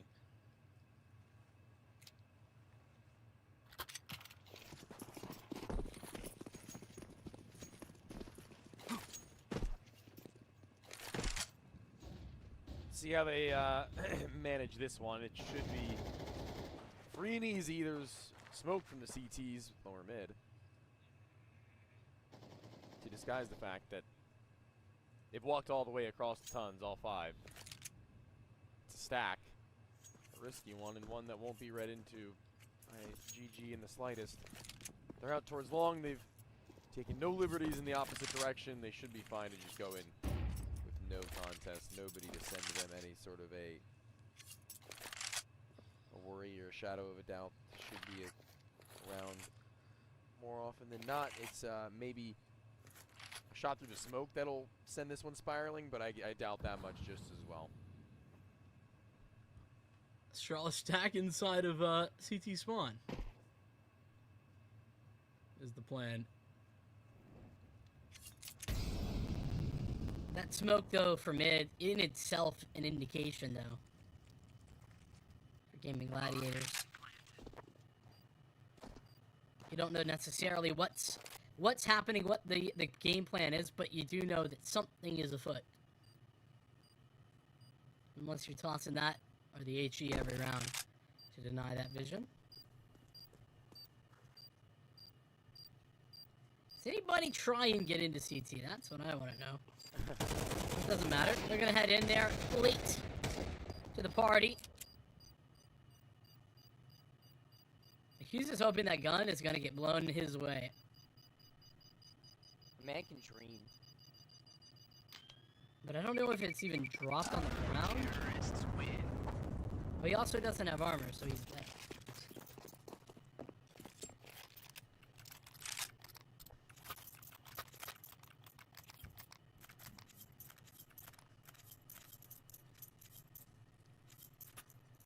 Look who doesn't have an op. Grix. No sniper rifle this time. And Nikodas does. I guess you also don't have a sniper. Yeah. Shame, really. I don't. Using my hands, we could do some damage.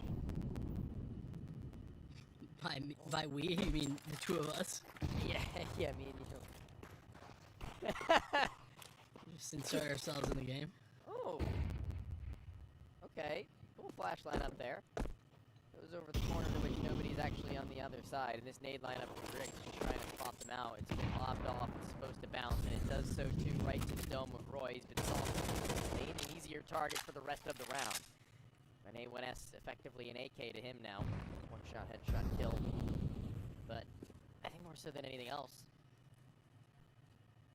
getting up into Catwalk is fine. But getting up into the A site is going to be an entirely different story. Blue White and Kraken playing a game of chicken at long doors, though. That could be the determinant. Yeah, Blue White's been, I think, relatively passive there, actually, throughout this map. Throughout the CT side. So him with a further forward position than typically played. Give me Gladiators. Haven't really bothered with the attempt to take some of CT mid control. It's the flash to send those CTs back in, clearing out that position. They move back down. Coverage provided. That's Blixie. Spotted at the top of mid is Kraken. And now they move in. From Goose. Queenix removing Grix. Bilby. Oh, he's done it again. A big play, but he won't be able to survive it. Blixie coming up. Dinks one down and out. Up to the 1v2. Again, this is Mikuse.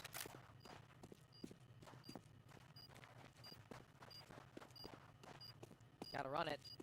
No time to slow. One already low. Knew he was here. Headshot for Queenix. Very well done. Not calling upon Kraken in the slightest and taking matters into his own hands for the tie. No save there, Roy Youngblood. They're gonna offer a map point. Vincent, were you expecting this at any point in this game? No, I mean, I think Gaming Gladiators, they've really done, what's so impressive right now is that they've had their big moments, the big plays at the perfect times, and it's not been consistent. But, like, think about the 9 kills that Roy has in particular. I think all of those have been critical to winning a round. Stick it around, maybe a little too long. Nikodas is, Grix is holding for another swing. Knows that somebody had to be boosting him, but he won't get that second shot off, or the third, rather. Clear of lower tons. If Bilby finds Roy, this is the round very clearly done. They're going to clear it out, but they're taking their time about it, and Roy's evacuating the area. But is this fast enough? Does this give them the information in time? I don't really think so. And with everybody off the A site, this is probably a save call made.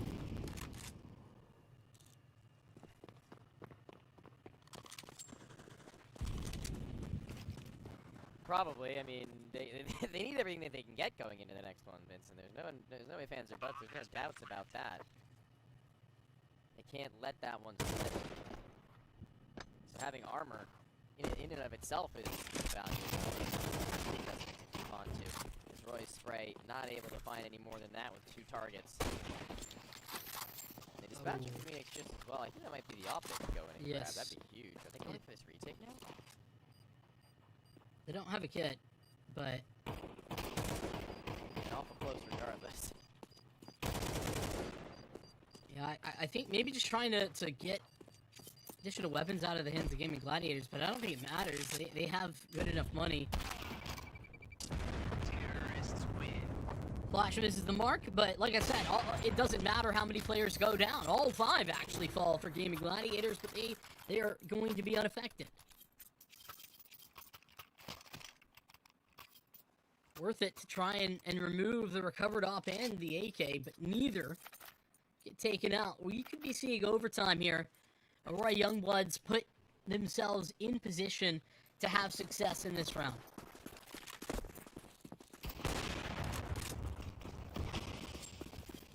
Alright. I just heard you go, okay. I just don't know. There seems to be no reason to continue fighting Grix there. We know he has the up. He's peaked at every round, and every round he has, he's gotten them an opening pick. Yeah, what do you know? Clearly, I'm missing something. Same time, I think the counter argument is if, you know, Nikolas has the gun and has the spawn as well, you just got to put faith in your opper. As I mentioned, my faith is currently low. Maybe not so much on Nikolas, but just high on Grix. Overtime seems likely. 5-on-2? Yeah, don't peek that guy.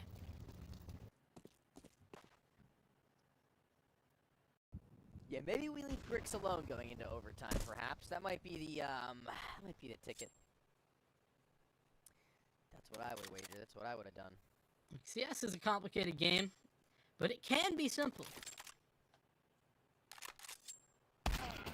Crazy special like all time from Queenix there, but he's not even allowed to get around the bend. He gets put down by Grix. Not even fair sometimes. Just jiggles out and his body goes limp. 12-12.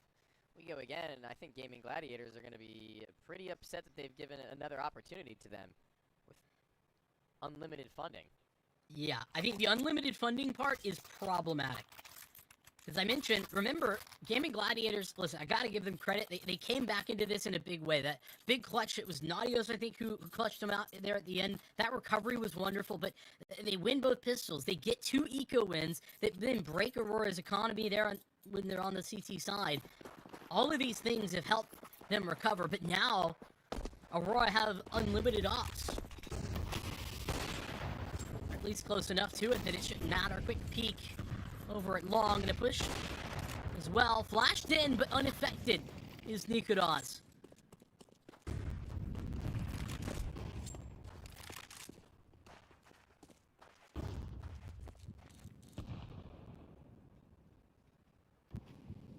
Nikolas holds the line after that initial. No Grix to worry about or deal with. He's head over towards A side. Maybe a walk through Long from Blue-White right now for the first time in a long time, getting on the aggression, getting in front of this barrel, and not pushing first than anybody else. Same side. It's the molly that backs him up a couple of feet, but no committal from Gaming Gladiators despite dumping out all this utility. It's gained them ground, and I think having the man advantage really just eggs them on to do so, because there's only 4 flashbangs from AYB in their own pockets, so reactions become few and far between. Some fun brain games happening here at Long. Kragan sprinting away, walking back, investigating, and then walking back away to regroup with his team. Smoke from into B, and this will be on to not Grix, but the B players. Too strong. Recuse Vilby. Flashbang, gonna play delay. Vilby up close, but now his position known, and Recuse as well should be removed. 2-on-4, and despite those funds that we were talking about, 2-on-4 on a retake on B is just too much to ask for Aurora Youngblood. Good targeting for Gaming Gladiators. They hit a B site that didn't seem that prepared for their intrusion.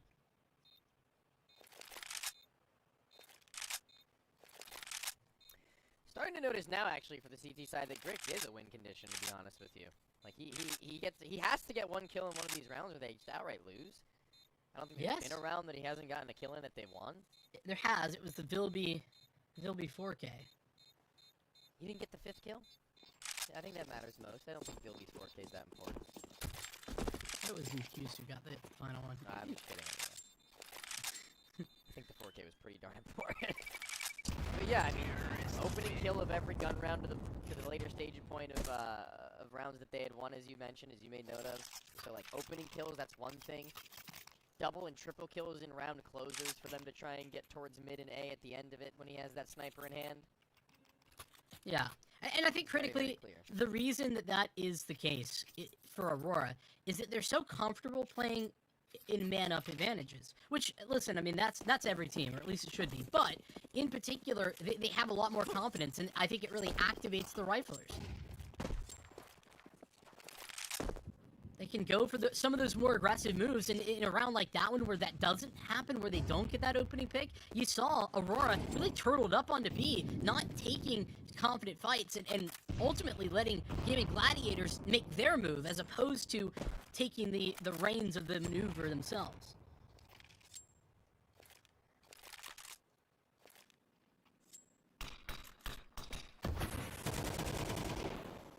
Blue White, he's been so good here, but that's one of the times that he's fallen without a response, without anything shot back. Even damage is not there. Quick arrival, though. These CTs. My goodness. Flexi. Playing off. Gets hit with a Molotov. He'll end up trading.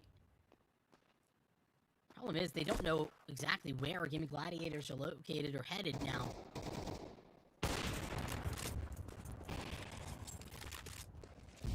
But now it's an easy decision.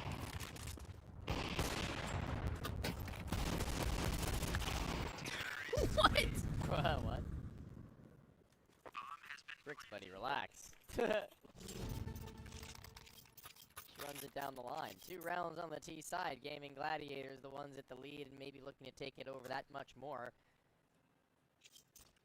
An entirely different look in how they've played this this overtime T side, as well as how they've been able to turn this one around. Nodios continues to skyrocket, and the kills department is 25 and 16. He's looking to find himself plus 10 before he switches around maybe just more. So while he's around it long, they're not going to be able to walk in and out. It's just going to be Kragan playing his usual 1v1 of patience with Blue-White, in which Blue-White I don't think wants to give too much look into. He's going to drop that smoke almost instantly, and here's the shots through. He's got to wait it out now with that being the case.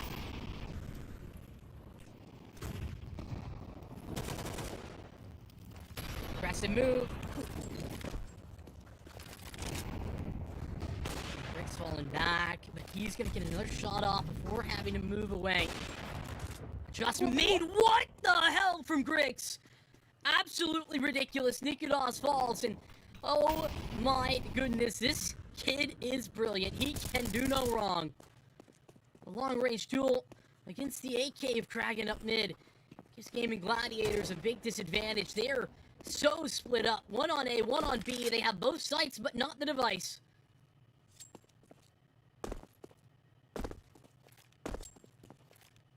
I frankly cannot believe that shot from Grix. The fact that he's able to get away with that with no damage done to him is absolutely incredible. He might take some shots from the player, drop down low, CT spawn. Nodios has been a consistent factor for them thus far, but I doubt he's going to be able to peel this one into their direction. Bomb let loose, and Phoenix now looking to clutch. 30 seconds on the floor it goes, with a triangulation of CTs to break across. One with the off low, enough on HP. So that's one silver lining, but another undiscovered and McHughes waiting for his time to strike does so, and finds them that one, at least on their defensive as we switch it back and around. But their T site wasn't to be doubted either, to be honest with you, Youngblood, thinking all the way back to when they had played it. No, it wasn't. And I think the Gaming Gladiators, intentionally or not, they end up doing a pretty phenomenal job of just avoiding the op there at the end of OT, or at least the first half of it. Which won't be as easy coming into the opposing side. But it's also critical that, I mean, Nikodas has started to play a lot better. We're seeing good impact from him.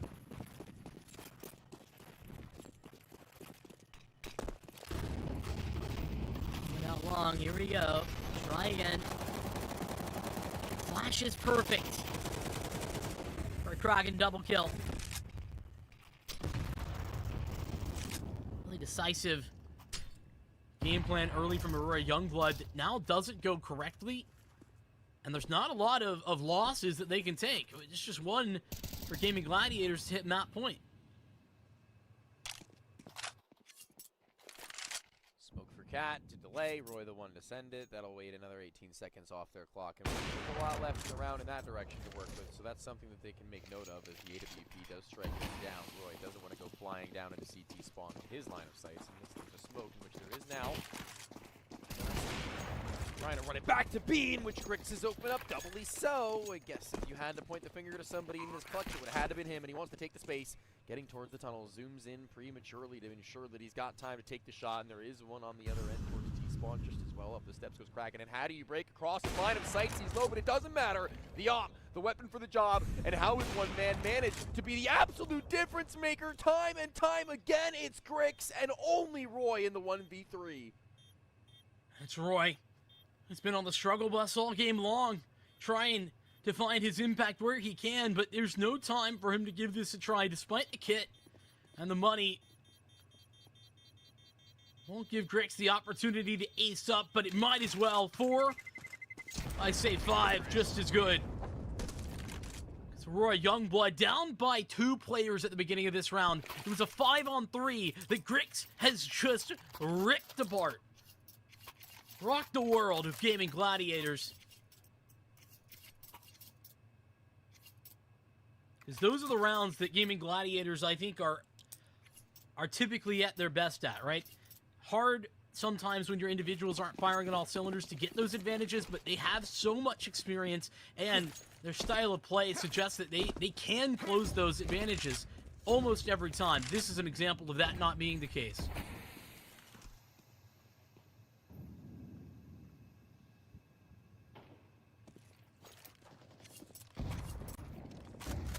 Double op's always cool. Nodio's not the one I thought they would throw it to. I didn't even really make any note of the fact that his rifling had tapered off just a little bit here after I made note of him being so high up on that board, but maybe the change of pace they don't still want is you gotta have some sort of a feeling to go by like this.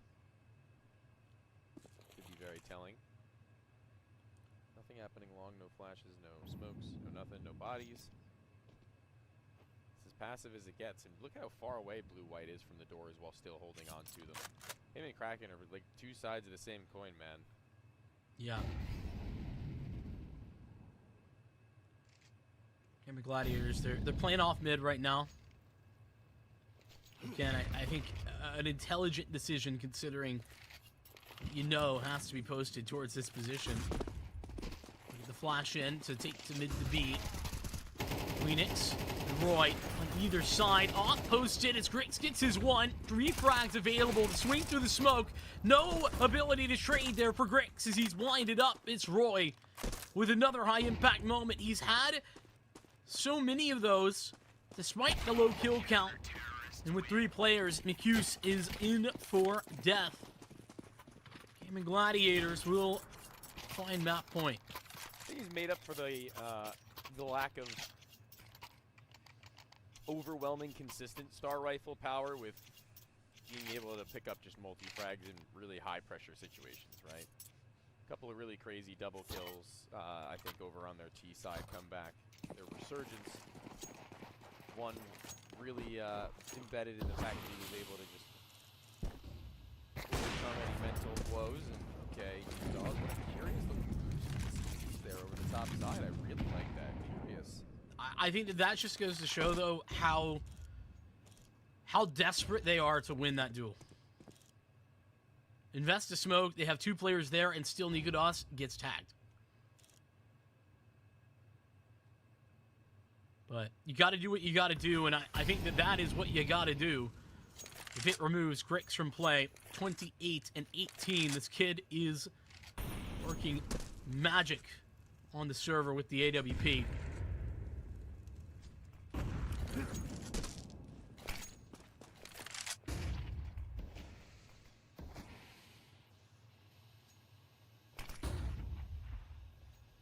Blue-white, flash to the face. Dodges that one the second as well, and they keep raining in. Find himself evading bullets as well, and Nodios knows that he was there, and he finds him. He sits still in wait. Blue-white doesn't move an inch, and that's going to betray him. Same site under search and seizure. gotten that first frag about and around as Nikodos was low over at B. They've got 2 players posted around the site to be able to fight back in, but they better off wait. Can't Flash? retake a flash in. That's the critical thing to find, is this cat control. And Gaming Gladiators, they understand that. They're not going to opt in for it. They will group up at long instead. Try and utilize Nikodos to their best ability. Hughes lobbed out Molotov and into his position. Need to get more. Time of the essence now. Oh my goodness, Vilby. And there may not be time. In fact, there isn't. Adios. He gets the kills, but not the round. It's another tied up scoreline.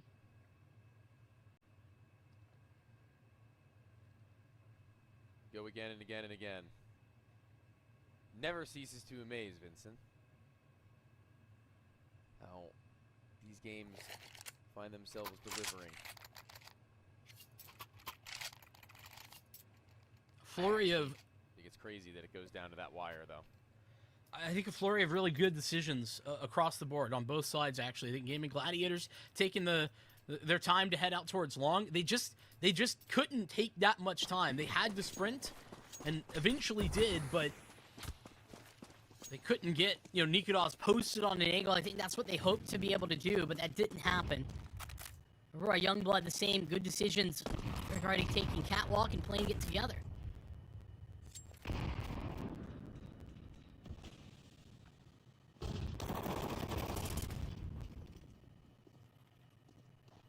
Long hold has been actually quite good for Gaming Gladiators in overtime. It was not a huge struggle point, but it also wasn't very successful for them in regulation on their first half on the CT side.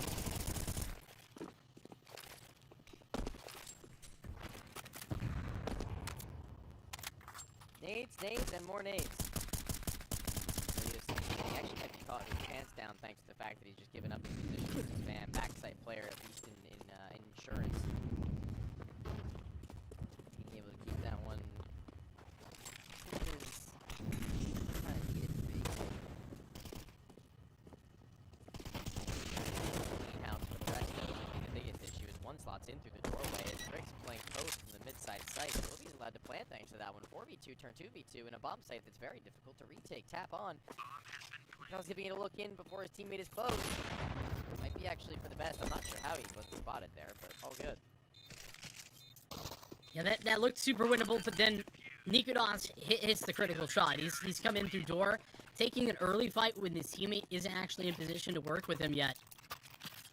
Catches Aurora Youngblood off guard a little bit as Gaming Gladiators, one of the first times where those types of rounds, I kept noting it, the Gaming Gladiators get an advantage, and then they didn't actually close. Once those rounds start to fall away, they've struggled to recover. This time they do. And it's thanks to Nikodos, who I've been talking about really stepping up over the course of time. He gets a little bit of confidence and goes for it again. Brick's not dead, but also not unaffected. As he'll get tagged.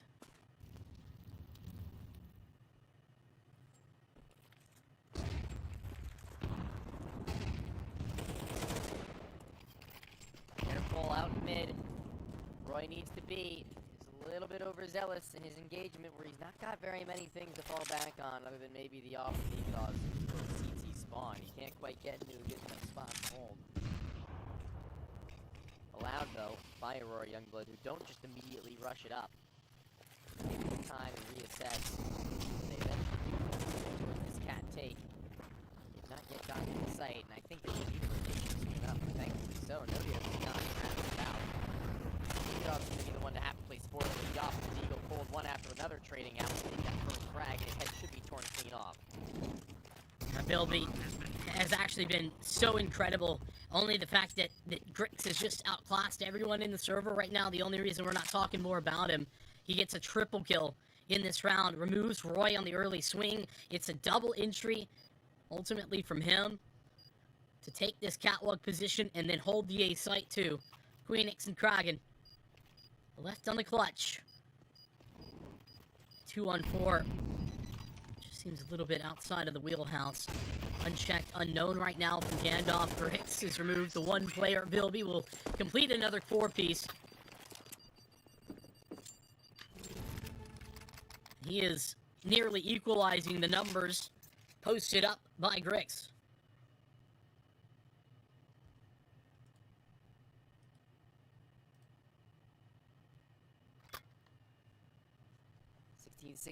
These overtimes get pretty scary, Vincent. Your heart's got to be pumping a little bit if you're one of these two. This is the opening stages. We'll make note of again. This is just the beginning of CCT teams. Which is always a pretty nice feeling. I feel like the first game is typically one of your hardest, if not your hardest, maybe in the entirety of that group. But the scaling wasn't there. well, yeah, I was gonna say that. Still, you gotta have yourself well composed enough at the beginning to show that you have the legs to walk on for the rest of it. And right there, he'll go down. Blue-White sustaining as much damage as he did. That's not great, but also it needs to be said that Kraken taking his damage and losing Roy is probably worse. True. There was a chance, I think, to catch the entirety of the A-side defense, though, off guard there. If Roy Youngblood had the flashes, and I think critically Blue-White the HP to move forward. That is a nade that just dunks on the 3-man grouping of Aurora that are left in this round. Blue-White, the only one unaffected by it, is once again looking and waiting out towards long.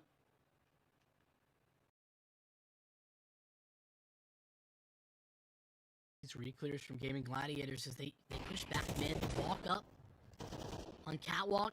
This might just be perfect from Gaming Gladiators. Molotov goes down. Grix even looks that way, but it's not to delay. Queenix moves in, even blinded up, gets vision before the flash pops. And it's Blue-White tagged low with Blixie in tow.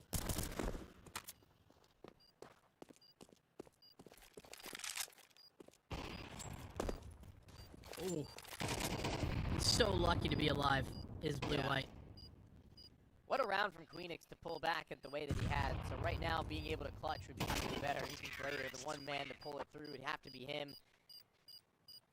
No shot. The only shot you'll hear is the one to the face. Blixie finds 3. Overtime lead secured, the T side that they wanted to have and see in the previous one, perhaps. The game has changed, Tony. You were talking about the fact that at one point in that CT half, it was Grix or nothing, right? That's no longer true for Aurora. That's Blixie really clawing back. A big disadvantage, gets a triple kill to close it out on low HP. Blue-White with a big win. Out towards long onto Kragan. It's all starting to come up. We talked Vilby in the last round. Supporting cast is here now to stay.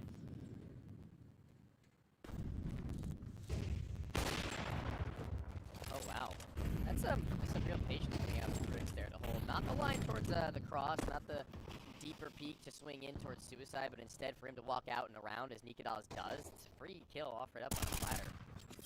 Wow. Yeah, these gimmicks from Aurora Youngblood are just so fun.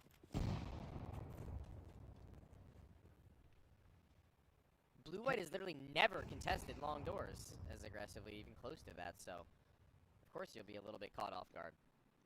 Yeah, well, and it's not just because he's aggressive, it's the boost, too, which he had a previous one on the blue box earlier in the game that also netted a kill.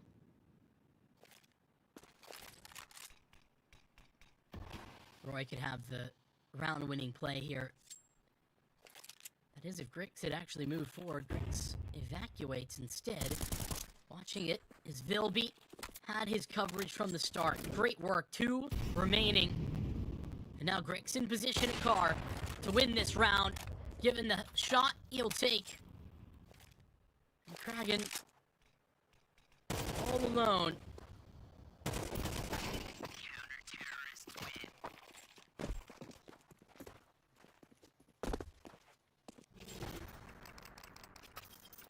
Magic number 18, 2 to go. Before they can say that they have officially converted their map choice. That would obviously be ideal. 2 to go? 1 to go. well, two rounds to do it. Before we go to the next overtime. I see. So for them, they don't find themselves systematically collapsing again, because I don't know how many opportunities Gaming Gladiators are going to let them get away with before we move into that next map of their pick and try and find a more comfortable zone. So if they take this one, Gaming Gladiators, in some crazy fashion, that's going to be problematic. The CIS squad is going to probably head in hands for a few moments, as Vilby and Griggs are doing literally all that they can in order to make sure and ensure that they've gotten the opportunity to do so. They've gotten one kill already, though, in mid, and that's roided. Spotted Grix. Back into their favor, swinging out towards long side. The door is no place for Gaming Gladiators to find themselves safe. That flash. A bit of work done. Blixie on the refrag, but there's Roy again. It's the critical moments that he finds himself in and finds success. McCuse could cut this to the 1v1, but Queen had the line. Gaming Gladiators stopping Aurora Youngblood right in time. It's still one more chance to close out and plenty to do it with, but a little bit of a confidence-boosting round from Gaming Gladiators as it's Queenix now to seal the deal, but Roy, a big multi-kill again. Gaming Gladiators mean body. Oh, Blixie off. What? Double up in here. I guess that's too. I'm always shocked to see double ops in CST, to be honest, man. Overtime is the only place I feel like we get to see that. Yeah, or Mirage. Or Mirage. Blue White has done his job effectively, considering Gaming Gladiators were kind of tossing all of their bodies towards long. Blue White has, dropped the utility, delayed them, and forced them to utilize and invest a lot of their own utility in order to take that space. It isn't going to be their ultimate goal, though. Prague in here to just re-smoke the long cross. It's all a bit of a pretend game. Is that presence towards A? Crab walk kill out. E-tons.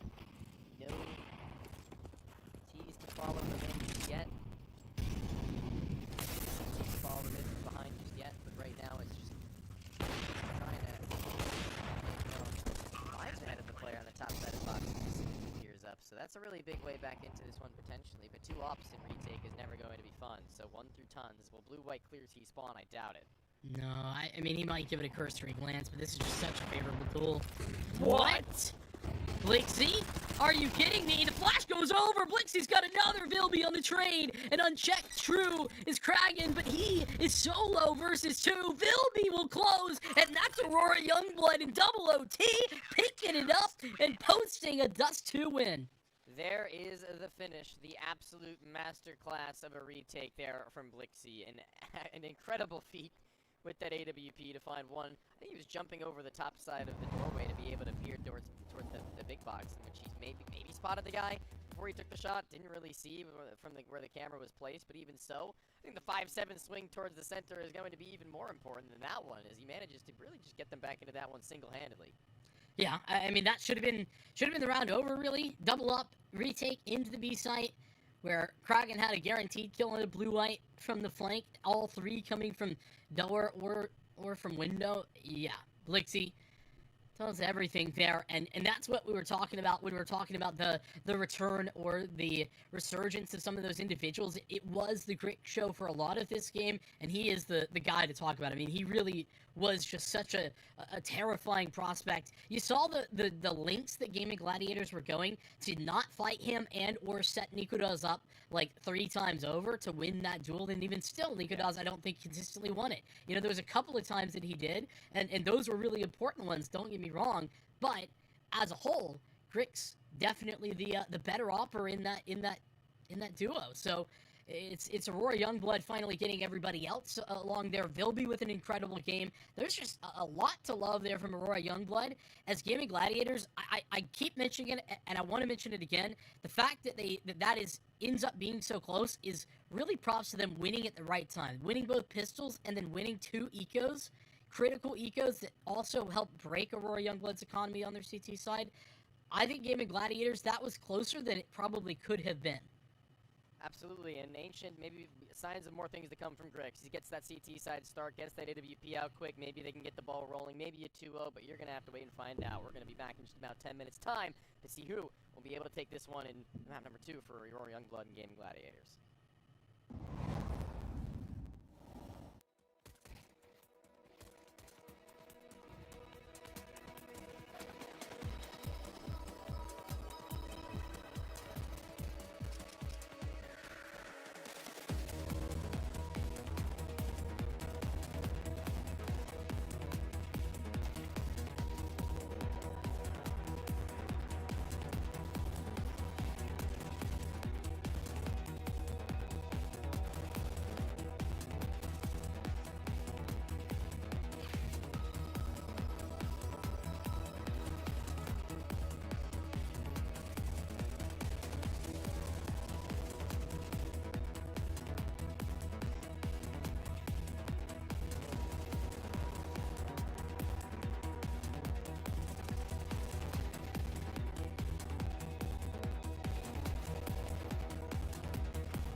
Are you sick of just opening cases? Join the events. At each event, you can find special cases from which tokens fall. Tokens are your ticket into a world of unique awards. For tokens, you can buy a skin, premium, or special balance. Try your luck in the skin generator. Also, you can leave your tokens at the token vault. And the more tokens you keep, the better skin you'll get. Add variety to opening cases with Hellcase. Do you have any unnecessary skins or want to sell them? Try Skin Place. Visit the website, select the skins you want to use. Easily fill your Steam trade link. Make sure we offer good prices and choose a payment method. Hit the button and boom, instant cash. Safety. Low commissions. Instant payouts. Skin Place.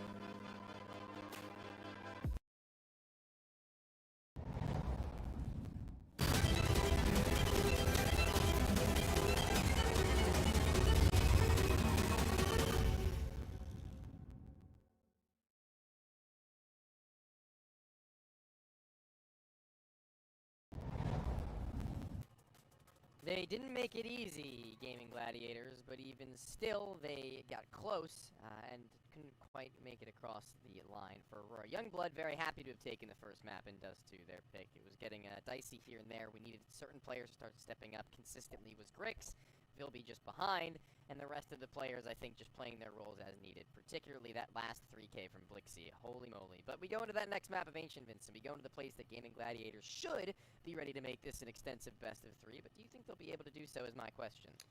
You know, I feel like I've done a lot of Gaming Gladiators doubting in the pre-show and then throughout that map, but I think for good reason. Like, Aurora Youngblood, they looked like they had the better of them in opening duels. We saw individually, like, just so much good stuff from Aurora. And the Gaming Gladiators, they came back into that. I mean, I think they deserve a lot of credit for making that comeback and even being able to push them consistently, even into overtime. But the problem is that it's not like this is a horrible map for Aurora. Like, they have a good win rate here on Ancient. It's not bad, and there's some big wins for Aurora, too. Like, they beat Amcall on this map. Yeah, Amcall are going through some things right now, but still, you know, that was in Series 7. I think that was before Amcall lost S-Name. So, like, it's, for me, I think that this Aurora Youngblood winning that map just puts them in the right place to win Ancient and the series.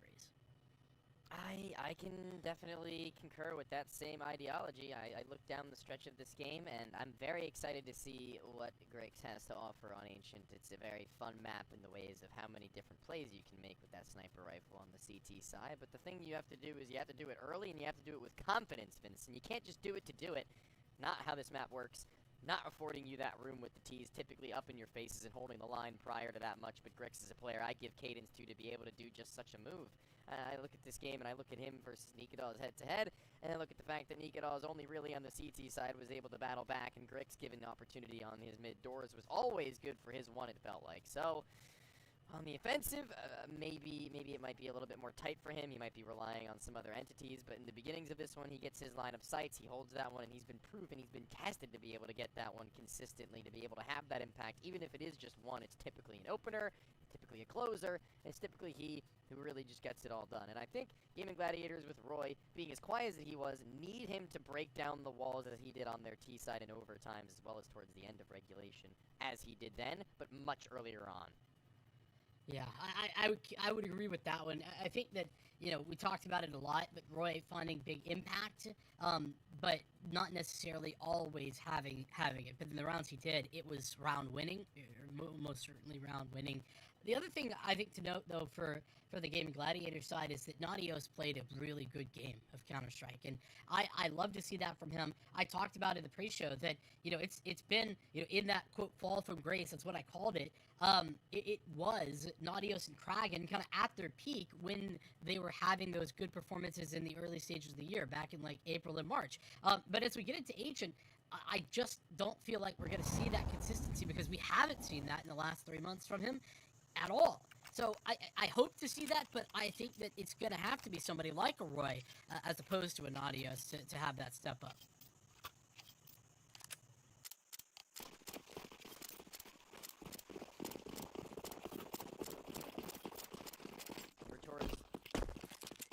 a classic, really.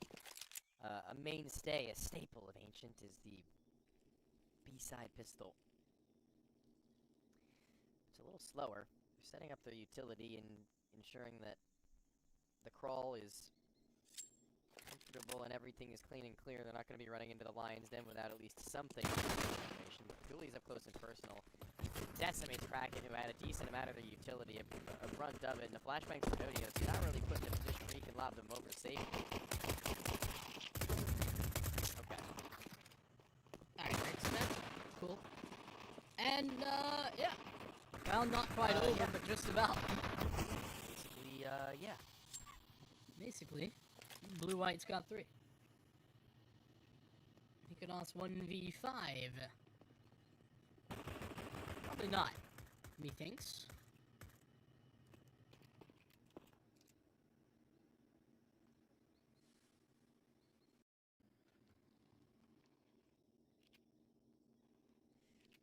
Mykonos is playing, an unwinnable game. One owned by a Roy Youngblood. Don't even let a single body fall. Grix and Blue-White, high five up top. We got this one on lock right now, and that's a big money maker for that sniper rifle in the following, Vincent. That's going to be the biggest story to this, I think. I wonder what he invests in, because he can have it out as quick as can be. Yeah, and, you know, He could Valorant this one. He is Valoranting this one. You think he's going to do it? I was just about to defend him, though, if he did. Yeah, I would do it. Because I don't, like, in general, that's not what I think is the right move. I think it's risky, especially in a world where, you know, T-side buys, if they go for it, can be really effective. But a guy like Grix, with the impact he was having with the sniper, I just think that you can say, hey, that's our win condition at a lot of times, so let's get our win condition.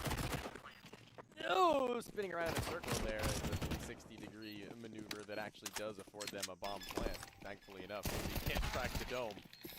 So yeah, that's a pretty big win, I'll say, Vincent. They invested nothing.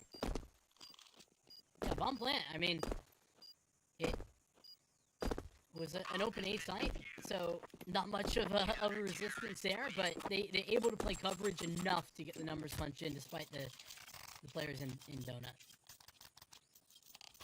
Which will give them a lot of running room. I mean, this goes from not a horrible buy with the T side, you know, get the AKs, but to one where they essentially have all of the utility they could want with 5 AKs. Bye, Nicolas. Bye. He doesn't want to play anymore. And can you blame him? No, I can't. I hope for their sake they can get some kills in this round, Vincent, even if they're just feel-good kills, because this is a 0-2, 0-2, 0-2, 0-2, 0-2 scoreboard. They have not been able to cobble together a single thing. Bomb plan is nice, but if they get demolished in this round, if they get swept aside and brushed like yesterday's garbage into the trash chute, that's going to be a pain considering the fact that they're playing up against 2 FAMASs and 2 MP9s. Grix is going to have to be the big man on campus, or at least you would anticipate him to be. But Vilby's been, like, shockingly really good every time I've watched him. I don't want to say he's a bad player by any stretch, but when I look at this 5, I typically don't think of him as the one to be the difference maker in general, but he's pretty reliably made me pretty impressed and happy with his performances. Yeah, I think it's mostly because when you look at this team, like, when you look at their stats, he's not the guy that jumps out off the page yet. But I would agree. It's been quite the impressive map that we saw from him a moment ago, and true in the previous situations where we had seen him. It's another A hit. This time there is defense being set up. It's Blixie, who's known, lead off, and now Smoke lost in a position to provide him coverage. He's just buying time. Enough for these taking CTs to come back in. Is it enough? It doesn't look like it. Oh! It might have been. It might just be. Grix gets 2 more to add, as he has 3. Roy and Queenix alone. Oh, wow. No. And Roy, not known, but now spotted.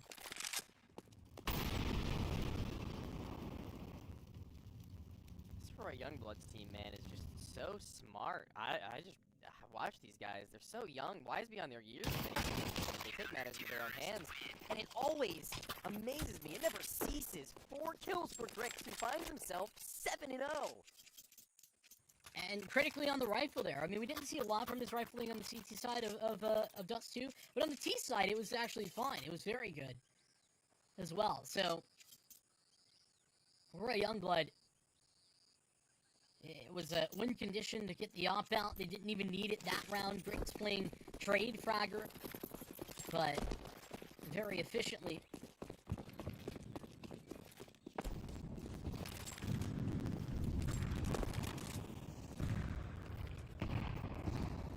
What a spread line right now from Gaming Gladiators, trying to get an inch anywhere. I doubt they'll be able to, though. Nikodal's off.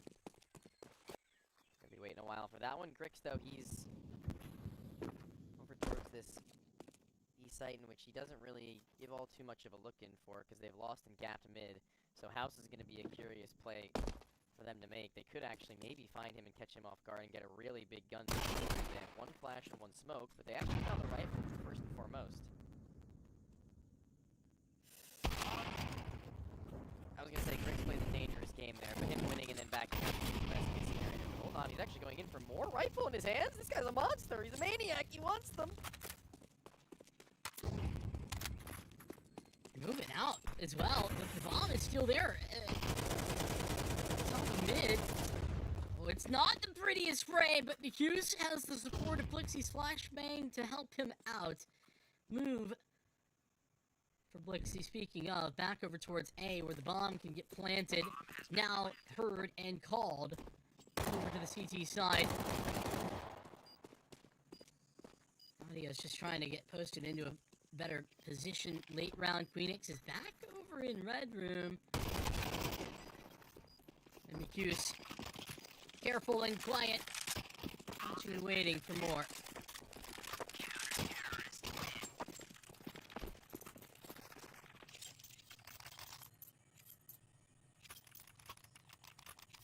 They're hustling right now, the young bloods. Frankly, curious as to how they operate without that sniper rifle, Gaming Gladiators. I will say, I've said it time and time again, it's been literally years I've been saying this for. Nikodal's it's very niche, I understand. Probably the best entry fragging AWP player.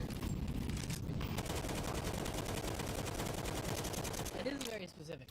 It is very specific. Literally put an AK in this guy's hands and have him walk up the B ramp, and he's so much better than almost every other entry. He just walks it up and finds kills, snaps for multis in many instances. I want to see it happen here. I want to whittle that into existence, manifest that play, but he's already been softened up so very much from the top side of the shelf from Bilby, who spams down range. The player from here, the battle is deeper than that. Blind, can't get a thing done. Bilby out in a bout with his friend. Still holds and maintains position. Bilby's got to be careful here in a moment, because there is 2 players out in elbow that could investigate further.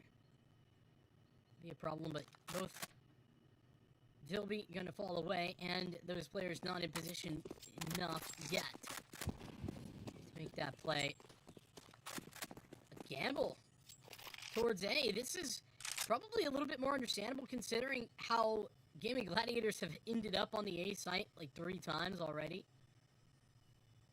But as we can see, 35-second, and Gaming Gladiators are not there. They're not going to be heading A.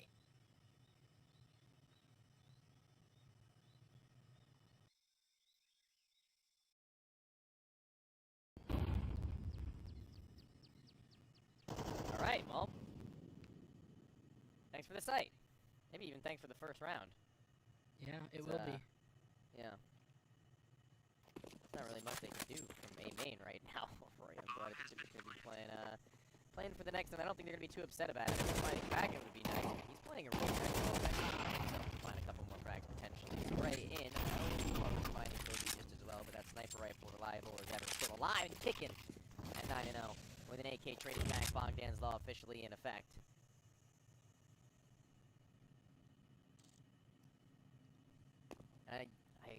surely hope they don't send too many more bodies hunting for them, because I don't think really Gaming Gladiators themselves can afford to be losing too many of them. AK-47's not a hot commodity, really, and their money not too much either. They're going to need to build that one over time.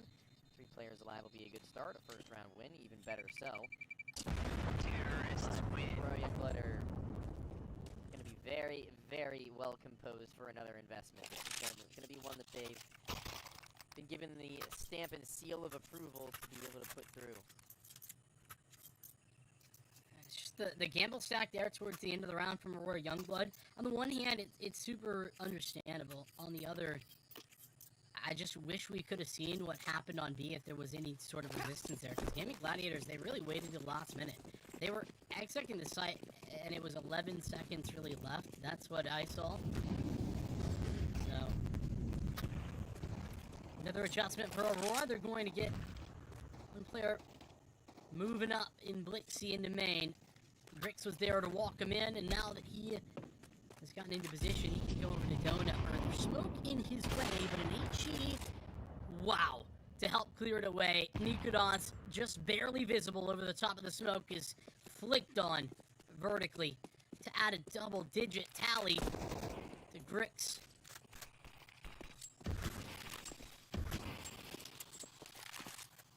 Oh my goodness, what is this? Wants to take this space? And this move... He is known to be quite the space taker. This move would be a difficult one to kind of understand if it weren't for the fact that Aurora still have Blixie in main.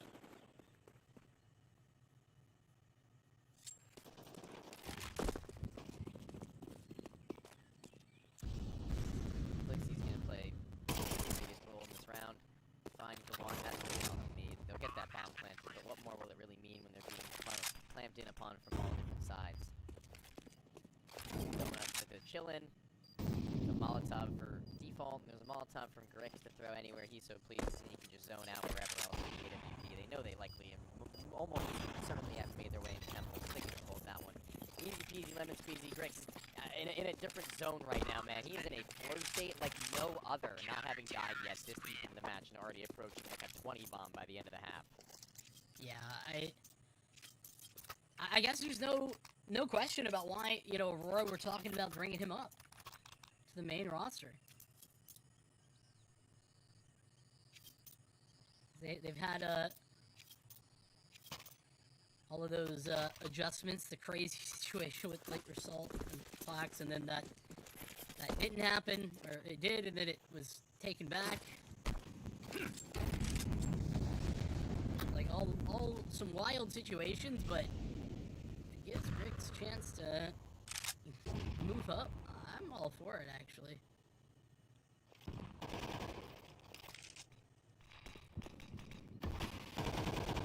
Slammed. Kraken. Gone. Already. Blue-white. Known to be probably the most patient player of this team. Rightfully so, as Grix has none. He wants every duel he'll get. Handed to him one at the bottom side of the ramp and already dispatched of his Nikodos, who's 0-7. Not having the greatest go at it, and that's not an entry round where I can see him walking up with that AK previously stated. He has been very, very swiftly dispatched of, and the rest not so long after. Spread across the board, Nodios and Roy, like jam on toast, are the rest of their team. Nice free fire. Playing right now. Yeah, that's one that Grix really didn't have a chance to win. That's credit to Nadios for sure. Blue light, last man on the bomb site. Nadios will wait out the spray, get them back into play. Set up post plant scenario. Vilby, oh my goodness, Vilby, this is why you talked about him and said that you were impressed. It's him to refrag down at elbow early into this round, gets a kill, and you know, from that position, then stays alive despite Gaming Gladiators trying to find a fight, and then he's just got one through smoke there. Makes that retake a non-issue.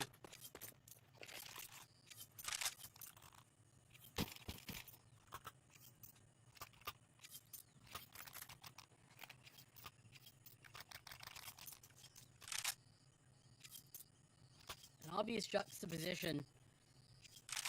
Gaming Gladiators and their I think efficient use of their timeouts, Aurora felt no need on Dust 2. See the first one here taken into round 8.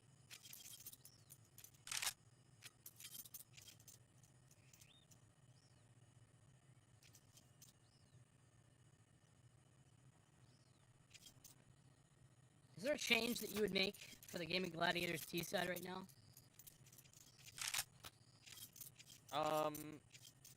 Yeah.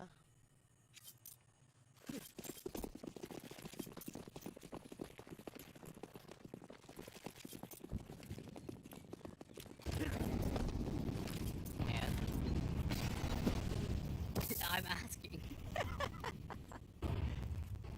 they could start with Kraken getting out mid, and Roy and Nikodos getting into cave. Wow. So we're cheap. Okay.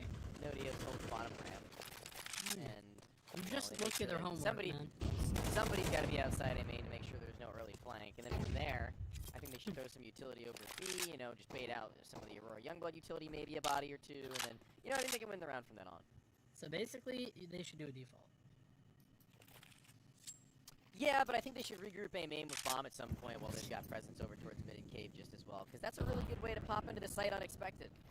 But then again, they could just rotate back and make it a split. You might be a genius. I have been Maybe. known to make some pretty interesting calls. Some people call me crazy. I say it's intuition. Intuitive or not, the Gladiators are heading towards the A site. Lexi about to be on notice. Head turned, back given over, and Bilby goes down as well without much of a resistance put forward. It's a, or at least it should be a save call from Aurora, This is why they pay me the big bucks. given the lack of entries. Can I have some of the big bucks next time? No. Oh, okay, man.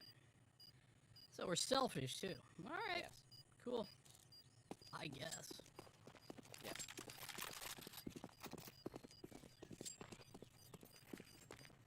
I now foresee a buyback from Aurora Youngblood. 6 rounds and a half, money enough. They want to get that one extended as soon as possible. And 3-gun save. By the time any game will batter down a Gaming Gladiators, a bit of confidence that's been sent up that little bit. Crush them when they're at their highest. Cut the legs out from under them. Snip the wires.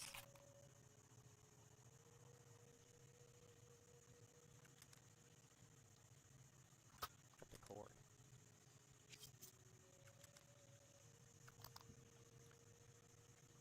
This one, though, Gaming Gladiators cutting Aurora off the leads, at the very least. Not enough to reset them economically yet.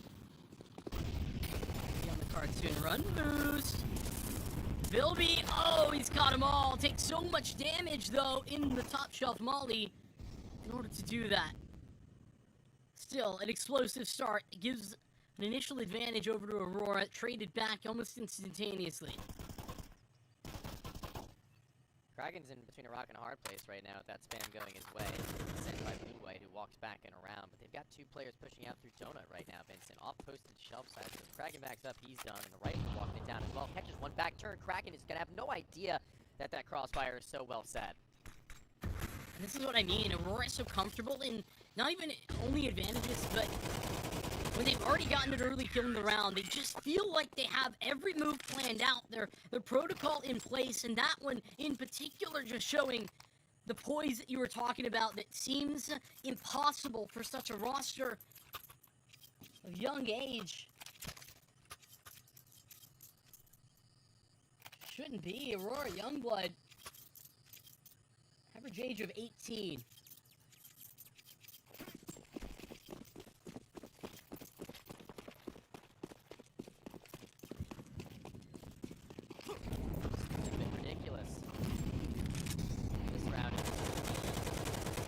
Oh my gosh. Say this round is going to be a real difference maker for Aurora Youngblood to close out on the half, close enough to double change, honestly, but at least swinging it out through mid has worked out and paid off for this time about now. Nothing being shown from Aurora Youngblood. The early attraction obviously works the majority of the time, but there is always going to be that percentage where they just simply lose out, and that's going to happen. It's bound to. Grix, though. We've seen him do some nasty work, and he's pulled back so many situations situations on Dust 2 at that off single-handedly, but right now, just too much to ask with a smoke in his face. Yeah. Team of Gladiators doing a good job of just limiting his opportunities there, waiting out the utility. Trying to get into place before moving in. Here's a complication. I mean, Grix will try and save this big green. If he doesn't save it, they won't have enough money for it next round. But it's not just that. I mean, Blixie's got cash, but Grix can also drop one over. So a question of whether or not Aurora Youngblood can even chance a purchase is at hand for this saved op.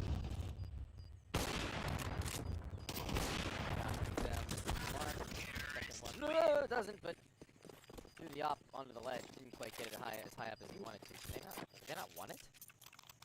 That's crazy if they don't want it. Look at us, buddy. You're 1 and 9. Maybe we should perhaps think of an alternative to what we've been running it out so far. Maybe, just maybe. Okay, so I said they couldn't afford the op, and they really couldn't, but Grix has gotten it anyway. He was the one with big cash alongside Blixie. MP9s and pistols for the remaining 3 CTs.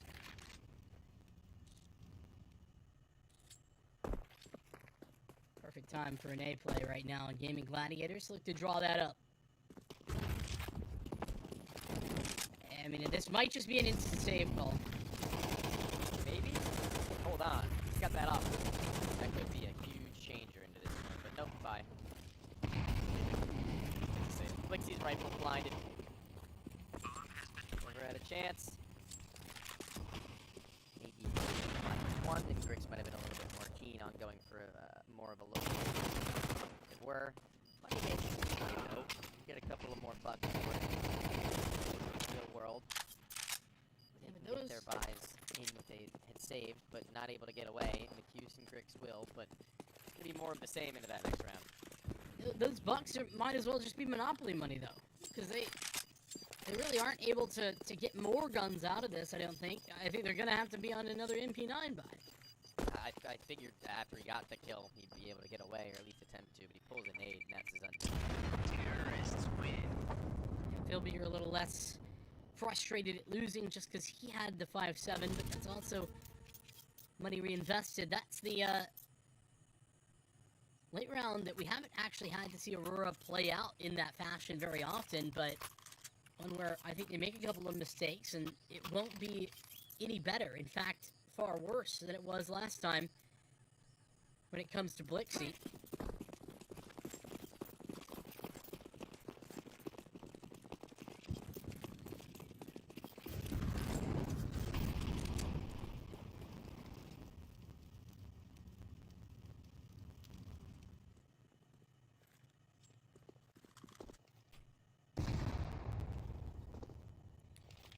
So many players in numbers right now at the bottom of this B ramp. Now, instead, digress towards the cave. There's pretty solid holes for the SMGs to work with as well, in all honesty. Quite just build you both. It's a little bit hasty for me. I say a little bit, I mean a lot of it. That is just too much all at one time. Giving up the fact that there are 2 more players nearby with spam through that smoke just on top of that much, they're going to send utility in response. From Youngbloods, they want that gun, first and foremost. They get up into it in blue-white, dropping the smoke allows for the AK retrieval game, and a man up with a minute left. It's Gaming Gladiators who stick around and about and haven't moved an inch, and there's no room to move because there's one in A main, and even still, Vilby's allowed to just spot out mid-periodically with their members. It's for his experience that I would have thought, you know, probably would stop a move like that. But no. Kind of sends it into a very difficult, nigh impossible situation, even against an MP9. Tripled up on B. Nice, though. Gets removed. Kragan on the entry. 2 for as Queenix takes out the 3rd. Blue-white falls against Vilby and Blixie. Trying desperately with their MP9s, but Blixie long way away. Vilby tagged up low. And a high-low on the cave side. Should mean that this is essentially unlosable. Okay.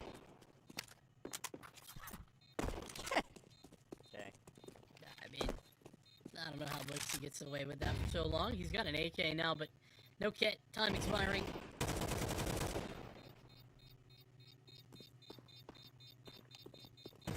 Already missed his window. A little bit of cleanup there. Add some additional fluff to the KD, maybe.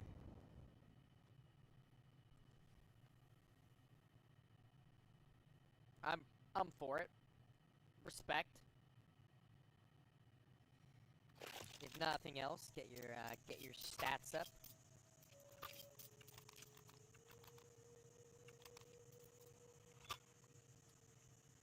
Not like they really need them. They don't really need the stat buffs, to be honest. They've already got it pretty well off. That last map, doing it and then some. Checking in again on what I was talking about, though, from Nadios, who had a great map 1. Didn't think that could be super replicable. That's not been what we've been seeing from him, and unfortunately that's been the case. It's come to fruition. Our Gaming Gladiators having a little bit of a struggle.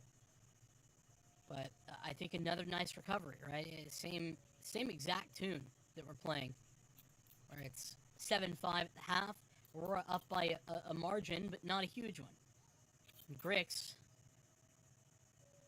the rocket powering this ship to the moon.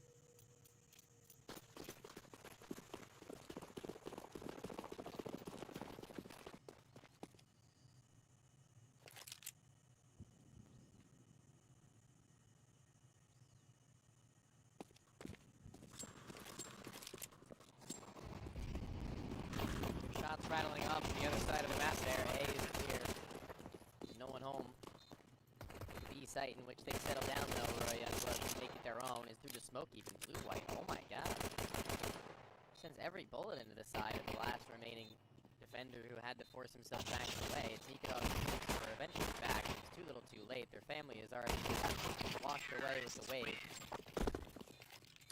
So too will he be at the end stages as Aurora Youngblood can now trail a lead towards a potential 2-0. Yeah, and on a Dust 2, where Gaming Gladiators had the ability to fall back on two pistol victories. You know, they won both pistols. Aurora have now done the same on this map. They've won both pistols. And I just don't think Gaming Gladiators have any business making a purchase here. It's 4 Galils. A single AK. The anti-eco. So there's gonna be no better money to be gained.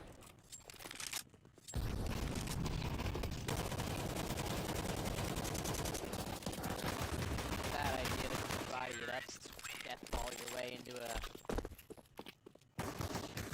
potential round win, maybe a kill here or there, 1 or 2, only a singular. Not the worst thing in the world. They weren't really expecting to do much of anything as stated. There's no money to be made at that point in time. The SMG's not really getting a taste of that action. Aurora Youngblood upgrading now to the AK-47s and the Galils. They want to close this one out, Vincent. No time to waste, really. They didn't have any. There was no SMGs. Oh, 0. That's what you were saying. I thought you meant they just weren't in the area. Nope. Literally none. Nothing to farm up if you don't have a farming weapon. Wild. That's actually crazy. That's what they did on the CT side as well. True. These guys That's just right. want to win the round, dude. That was Gaming Gladiators. I apologize. Actually, on Dust 2, but yeah, same setup though.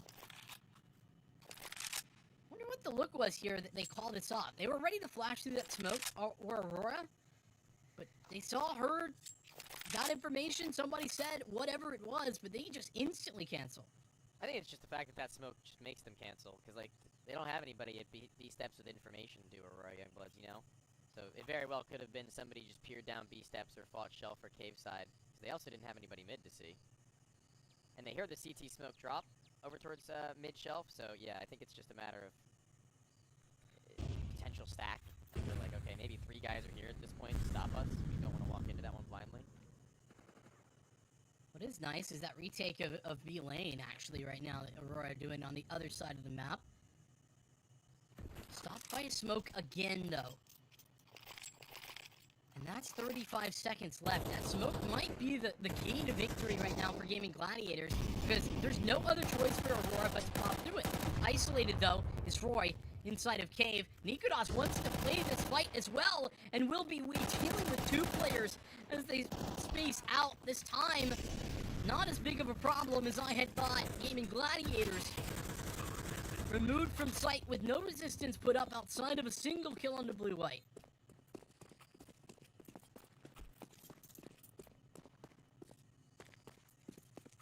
It's that time again, Vincent. You know what time it is? Game time. Look at your watch. Yep. Right. This is very, very, very comfortable scenes coming out. One after another, rolling with the punches and taking advantage after advantage. Blowing through the Gaming Gladiators defense. Effectively crushing terrorists win. Their offense, keeping themselves ever confident, never wavering, rather. And that's what we like to see. That's what we need to see. Round in, round out. Aurora Youngbloods taking these fights with the utmost intensity. Blue, white, and Vilbeep slowly tailing and trailing. It's Crick's 19-3 performance, something you don't see very often, if almost ever.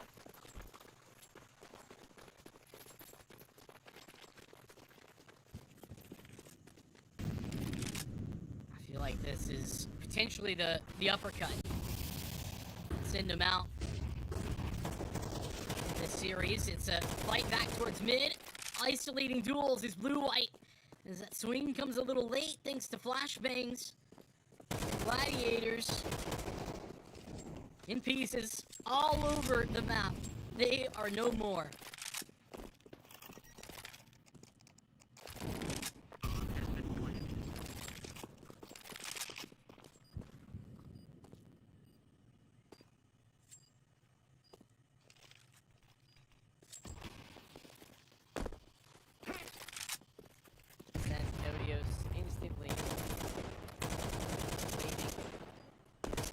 Demise. I don't know if he's long for this world, but he sticks up for long enough with this smoke to keep him comfy, but there's a player just behind, and crouching from CT spawn comes another. He will be found at one point or time, I feel. Rick's 21st is... Terrorists win. Or not. I mean, I know Grix is getting, you know, he saved a bunch of times there on the CT side, but that 21-3 stat line, it is just terrifying to look at. If you hit tab and you're on the other side of the server, and you're like, oh, so he just can't die.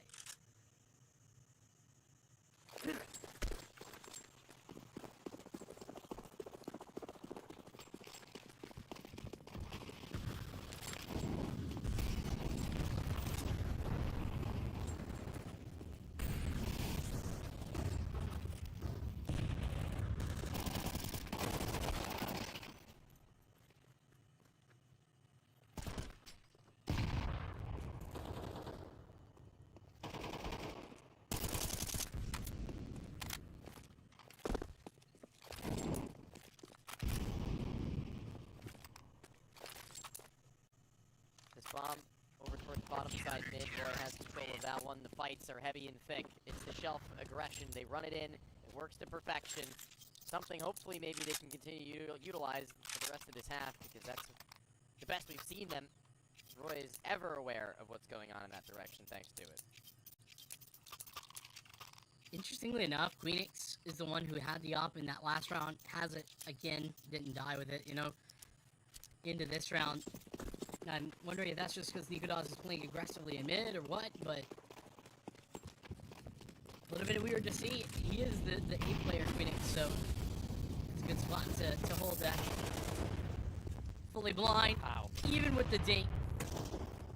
Blue White gotta be careful, sidestepping nades and Molotovs.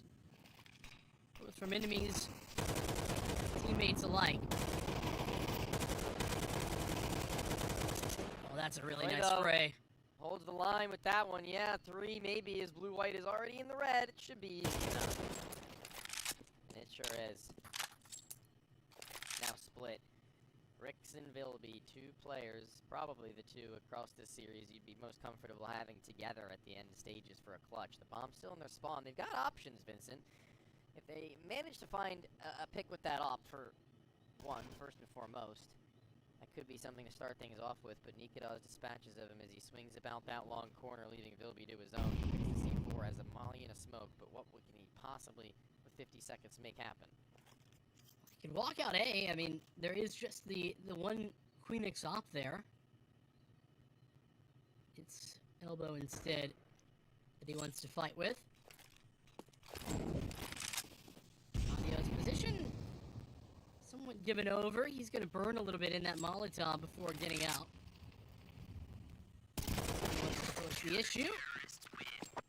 But even tagged up, Naughtios will survive. It's just his 4th kill, but an important one to win, considering the scoreline. And it isn't exactly a long way back, right? Gaming Gladiators, they're still very much within distance of closing this up, I would say.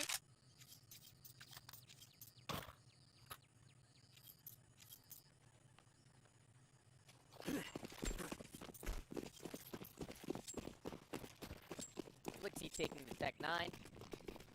Sacrificing for the rest to have these AK-47s. I think that will be dangerous enough to maybe make it work. Top of the rock. Okay, maybe in front of it. Away. A little bit of confidence now for Roy, starting to roll. Gets a flash. Send him in. He's comfortable in that position. Looks to be hoping to recover a gun, but now smoke for double door in his face.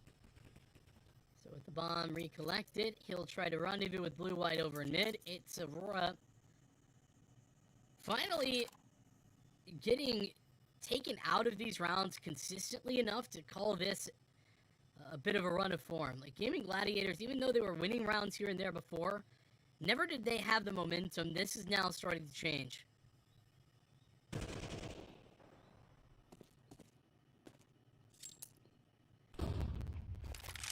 Something not going right anymore. I don't know. It's time enough to where the close should be there for Youngblood regardless, in due time. I mean, we've already seen many overtime affair over at Dust 2 that got us wondering. But it'll take 2 rounds total with a gap a little less wide than that. Nice little boost up. Doesn't really come to matter, but I like to see Roy getting a little bit more energetic into these fights. He wants them. He walks it out. He finds 2 inside of the cave itself, and in that round, taking matters into his own hands to walk up a pair of kills outside with a spray transfer to boot. The 3rd, that's just the icing on the cake. Here, if they can take the off away, that'll be an absolutely wonderful emergency scene as the time has already expired, just as well Blixie's broke. Yeah, I mean, that was their plan. You saw him not swinging. That's just so that they can remove the weapon after time. Keep the young lad at $150. I guess there's good news there in that Aurora Youngblood, their money isn't complicated. They're saving. It doesn't matter. As they take, I think, their first tack all series long. And really the first time, I mean, in overtime, yes, but the first time this map that they've really been up against the wall, that they've ever really been in the doghouse in a rough spot. I think that even a new feeling for them. Yeah, really, and even with the money that they have, I guess they can't spend as much as they would have liked, considering Blixie's money. But could have had a little bit more. This is very pure eco, though. 1P250 and smoke. Counter-Strike purists, eat your hearts out. For real. Bomb plant is the goal. Yeah, Blixie needs it, dude. And he might actually get it. We need to stop. It's hard onto that first, taking the shadow advantage for the next, and getting run down. Blixie with the sniper rifle up in hand, no bomb plant, but maybe more frags. Grix is just trying to pick that one up, too. Get a hold. Elevated top of the tall box. Can't quite see over as nicely as you would like, but Grix, I think, probably get a kill or 2 here just based on virtue of them being exposed alone, but yeah, again, that top default position is just a weird one to cobble together. A single kill, not exactly what they would have expected to come with that one, but Gaming Gladiators are just too quick to the rotation for them to do much of anything. I don't even think they were even that fast. I just think Aurora Youngblood worried too much about isolating that duel into Queenix and trying to get Drix into a spot where he could win the round for them, which is fair, but also get the numbers lunged in while you're at it. There was a little bit of a gap that they could have found. Though I think it was Hughes who had enough money to buy in. Nikodas pulling a Bilby here. Unknown. It's the first kill for him. Out mid. Lots of utility. Blue-white having to work to stay alive. It's inside a smoke that he will stand alive for the moment. HE dropped into place, but it blows open the smoke such that Blue-white gets the advantage onto the low HP of Nikodas. Little do they know they could have just walked into B for free for like 15 seconds there. Roy was in cave holding for mid. Would have been free. They could have even flagged him by that point in time, really. But decisions. One the bottom side of mid for the CT. Double up from Nodios? What? That's crazy, actually. Now Blue-white's got to do it all. He's the one who wrapped out and about and managed to make the loop out from mid. They thought it might have been clear at that point, but he's done it on his own. No plant again. Their money left. Not in a place that they can afford a force. Or at least they shouldn't. A half and a full buy into the next to the tie. That's where the Gaming Gladiators are going to be most comfortable and maybe closing the distance on their pick. I think that it's going to be interesting how Gaming Gladiators come out, because the money is such that right now Aurora Youngblood, a fast B-pop would be so effective. I think Gaming Gladiators should stack it up, and they have. They've called this. Lots of damage, or at least it looked like it should have been. Doesn't actually find as much success. It's not just up through ramp. It's going to be two-pronged, but Roy, again, confident and coordinated there in cave. Makes short work, allowing Nikodas and Naudios to run down the rest of the T's.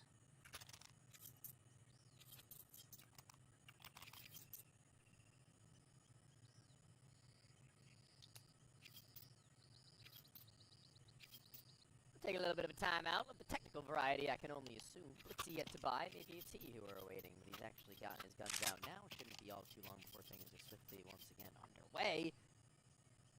As Ancient is providing in the same fashion that Dust 2 had, realistically speaking. We had our expectations set in the favor of Aurora Youngblood both times, and Vincent, maybe things aren't all as they seem. Not always, as this is 2 times now the Gladiators have resurfaced, but will we see history repeat itself in the way that they're not able to close out, though, on that comeback?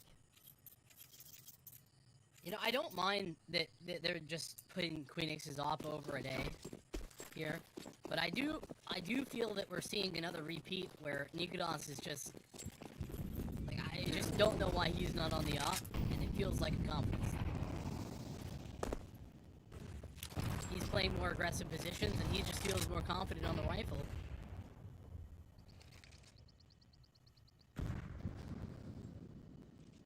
But, like, he's in-house this round.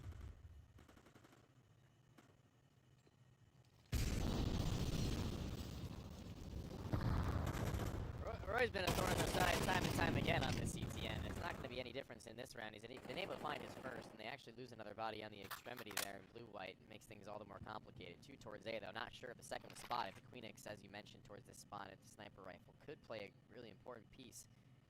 A trivial one.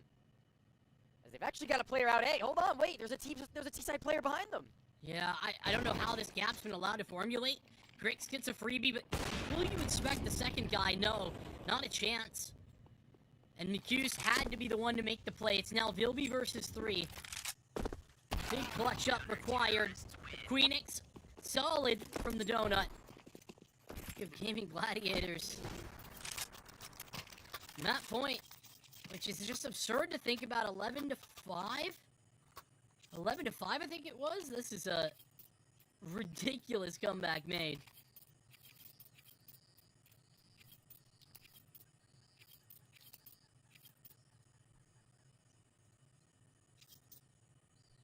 Ridiculous in many, many ways.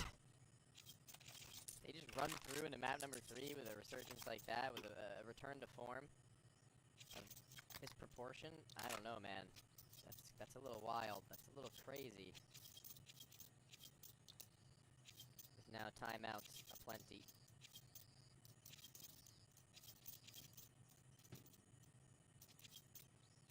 Taking turns right now, Gaming Gladiators, of having that impact. I mean, Roy, what a resurgent half he's had. I mean, didn't see almost anything for him in the first, and now it's multi after multi from Jaguar. Kragan, who's been pretty consistently good over the map. And also a resurgence from Nadios. He was crushing it on Dust too. Maybe a little bit slower out this game, but back little by little making his impact known. Roy, for like the 3rd or 4th time in a row, just battles out Dave success. Found in the opening stage for him, forcing him now to be. It might be forcing us into map 3. Inferno feels like it might just be on the cards. Queenix in a very forward position. Gonna drop off, though. Thinking better of it. Grouped, both of the mid players now. Roy, not spotting anybody initially. Just jiggle. Wheel not quite where it should be. Damage gone onto both of these CTs. Queenix. Not the one we talk about is the AWP, but that nade is gonna do them both in for Gaming Gladiators. 3 for Queenix there at the end of it, but 2 of those with a piece of utility. 13-11 after being down 5-11. What in the hell was that?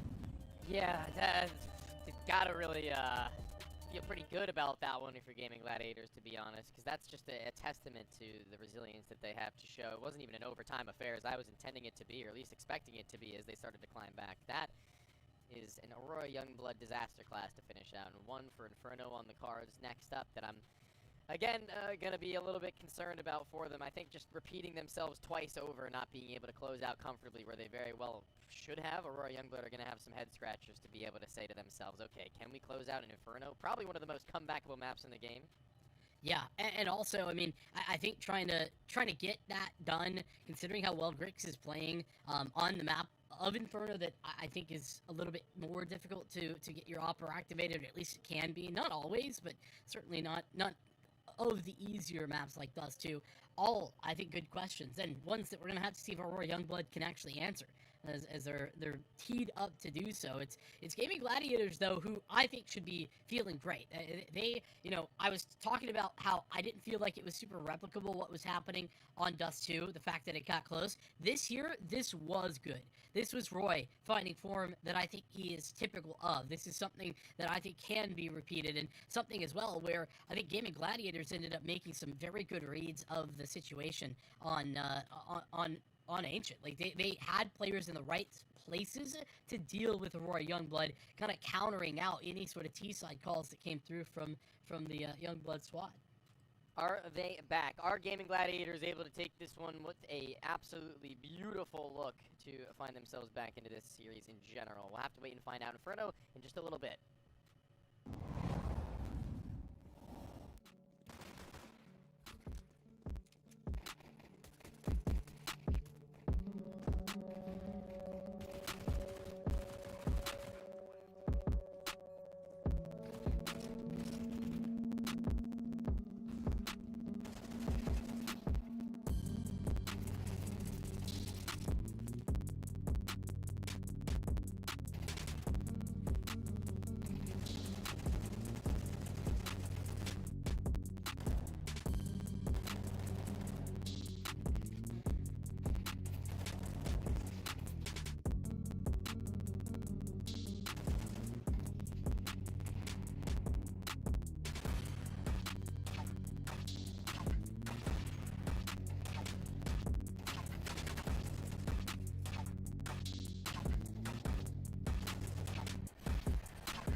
boring case openings? Do you always get only cheap skins?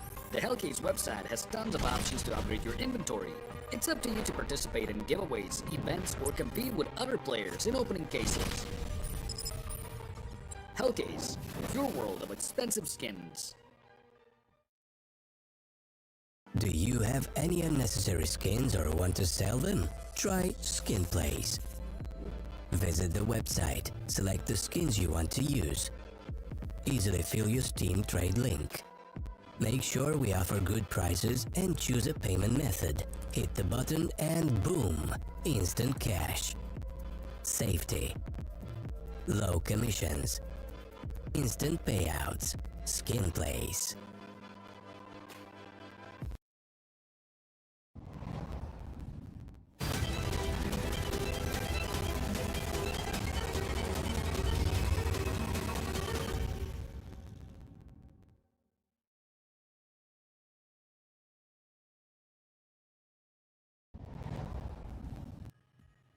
Well, it's going to take 3 maps. That is what we're up to, is the third. It's Inferno coming up next, and it wasn't exactly a confidence expiring in there from Aurora Youngblood, despite the fact that I think, for the both of our perspective, they have been in the driver's seat the entire series, but yet we're tied up, knotted at 1-1, and heading into Inferno. Tony, is this the Gaming Gladiators resurgence that we've been hoping for? Well, I mean, they've certainly proven it to us on those first 2 maps that they have it in them. I mean, you talk about how those Dust 2 and Ancient Games begin, and it's Aurora Youngblood through and through, and then you think about how they end, and honestly, I think that even on Dust 2, this could have been a very well 2-0 for Gaming Gladiators by that point. Not at all what we were anticipating seeing how those games kicked off. It was just dominance, utter dominance in rounds that they were crushing in. It wasn't even like regular old wins, you know what I mean? It wasn't just like they were finding themselves in 1v1s constantly, or clutch situations, and in many of them it was just like 3 or 4, or sometimes even 5 alive from A, Y, B.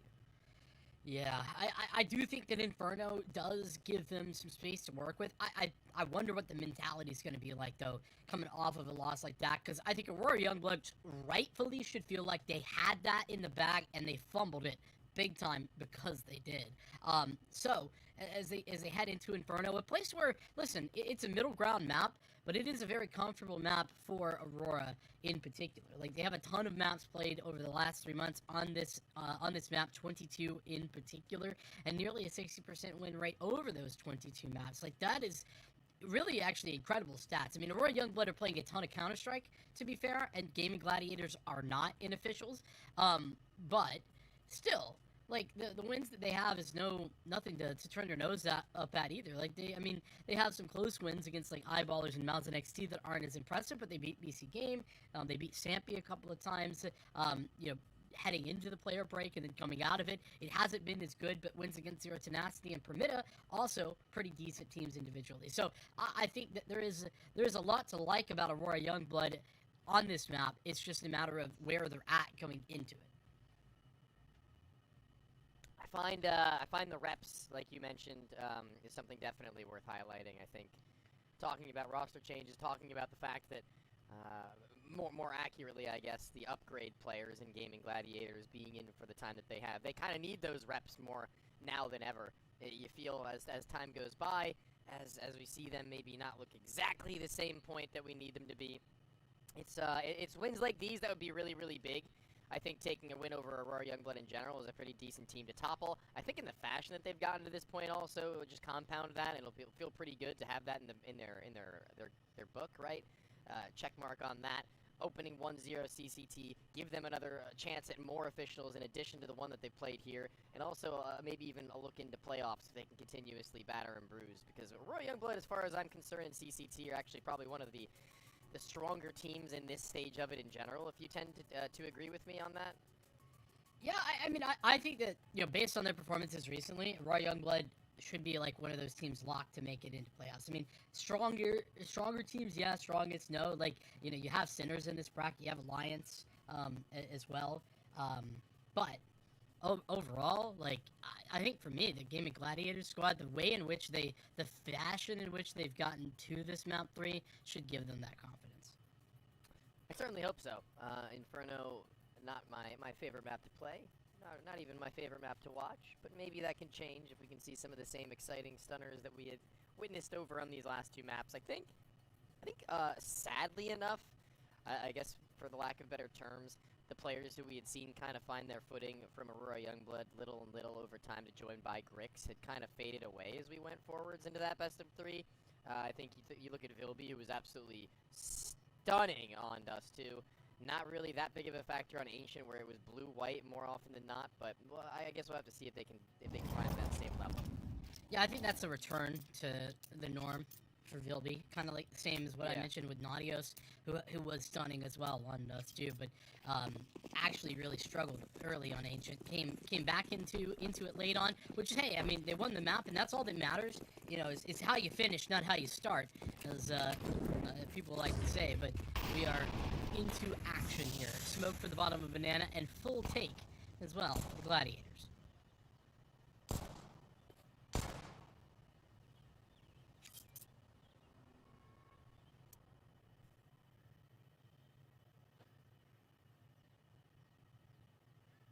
Quiet. It's an interesting angle for Roy atop the car on the barrel in front. It's not even a car anymore. We still call it car. And there are many people who don't even remember it being a car, which is crazy. Sad, really. Yeah, but it was. We're not crazy. That's what it was. Kragan's dual Bretta's walking down to the bottom side of B, thanks to Roy's positioning, is going to be stationed there for quite some time. No real reason to waver from anybody in their positions right now from GG. It's going to be stuck to the whole round, I assume. Turns our attention to how this execution will go. Flash over the balcony to send them out. Gotta clear out pit. Queenix has removed the first isolation there as the P250. That raid boss of Grix helps to bust open the bomb site for A and get the bomb planted down. Now Roy and Kragan moved from their posted positions at Banana here for the retake. Players betrayed by the lack of an A hold, and we've seen things like this before. We've seen Aurora Youngblood just take the opening pistol and run away with the beginnings of a first half, and particularly over on Ancient, that didn't do them very much good by the end of it. Now we find ourselves in a similar situation where Grix is the star. But can the rest of the crew play to the same level? Can they meet him at that top? Because they're going to have to. We're going to need to see 3 people all at the same time, not just 2 intermittently, interchangeably. And notably, I think actually, not to play blame game, but McHughes has been shockingly absent throughout the entirety of this game for me. A little bit. I would tend to agree with that generally, but I think in the same way as we were talking about Roy having impact even when not having big numbers, that is the difference between what we were seeing from him and what Mikus has been putting together, particularly on Ancient. But there is also something to note for Aurora. I was talking up their Inferno a little bit. Gotta keep in mind, this is actually a map right now that they are in a 4-map loss streak. The last 4 times they played it, they lost. Now 3 of those 4 were OT or max rounds. I don't know how much stock you put in, like, close losses. I don't know what that means to you, but most of those losses were the close ones. Terrorists win. Close loss is still a loss, Vincent. We're not losers out here, okay? We're only winners. Unless you're Aurora on this map for the last 4 times they played it. Okay, well, yeah, unless that, yeah. In that very specific situation, we might be losers. But other than that, winners. In the eyes of many, Roy Youngblood, he's now having 5 kills already off rip. To do his best Grix impression. You should see this one be story. Should be them taking that lead, holding on to it. Appropriately, but a wild spray from Kragan has found that one. Inside of the smoke goes away, another is glitching in the red. Is going to be lucky to have escaped with his life, to be frank. Yeah, Roy also tagged low, but This is a massive, massive win early in the round. Claiming banana control is not the only thing that it does. It forces Aurora to invest heavily if they really want to retake that, unless they're doing it like at the very end of the round, you know, like 40 seconds or less. So they are going to have to wait for that smoke to fade. It'll just be the one player jump spawning now from Car.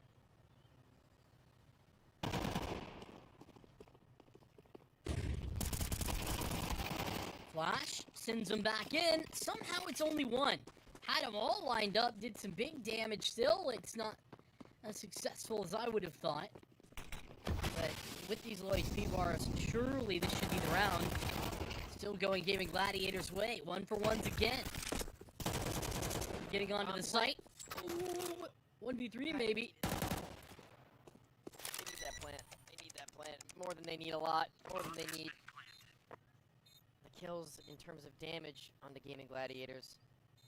They need that extra 800 bucks in their pocket. As they can continue to buy back and buy better than Gaming Gladiators if they do lose out. But Blue-White still with a chance. Queenix Molly smoke, that's problematic. Roy being low, I guess that's the give and take. The no kit though. Total you have there, but no kit. Yeah, 10 seconds. Oh wait, the clock is already 20 seconds ticked.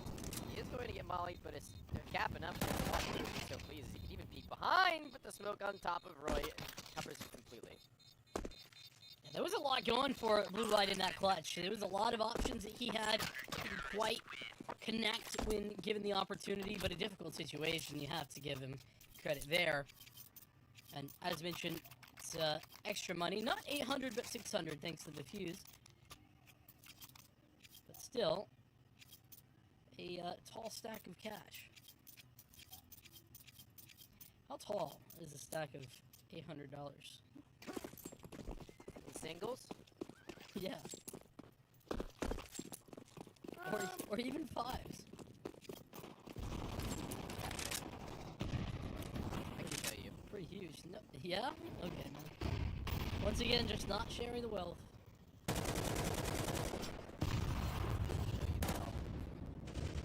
What do you mean by Jeez, that? I thought he was about to burn through his teammate's head. That would have been not the player you wanted to. But he's still shooting him. Vilby, relax.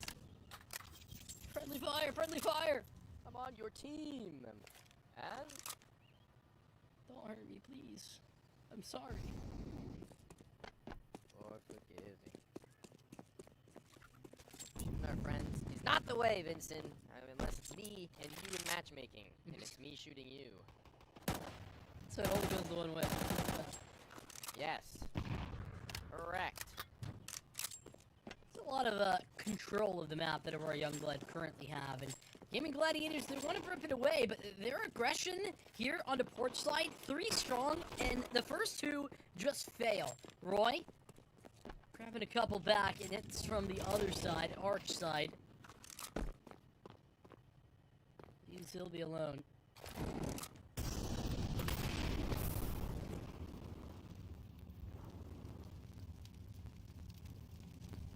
Not having a good go at it right now is Vilby. Or he's not going to, rather, is... That lurk smoke's cool and all, but...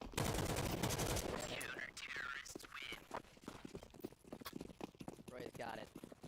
No way down and out. Roundabout.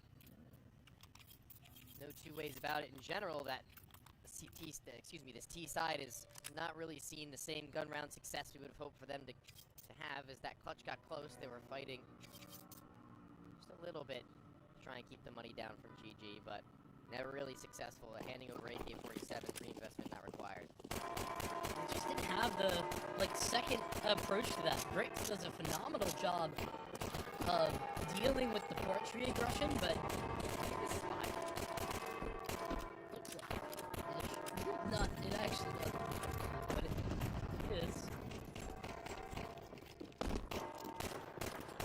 But it is a blocker.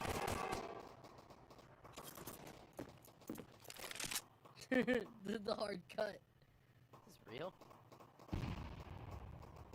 It's a French timeout.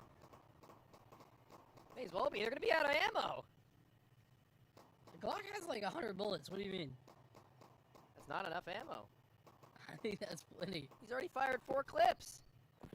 Yeah, it means he's got like 80 20, or 40 40 bullets left. 40 remaining. Can It's we cut fine. to one of the? Can we cut to one of the T's and see their ammo right now?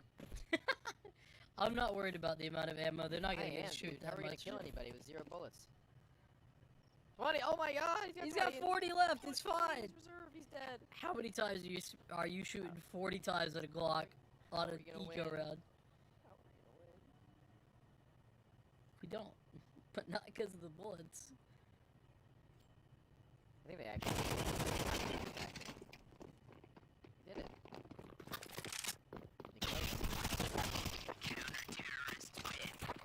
Hold down mouse 1, they will fall in line. All the way from there. It'll be to Galil. Call him Galilby. 2 whites. Managed all this utility along with a full belt for Grix and Blixie actually, so that's pretty well managed, but even still that lead lost.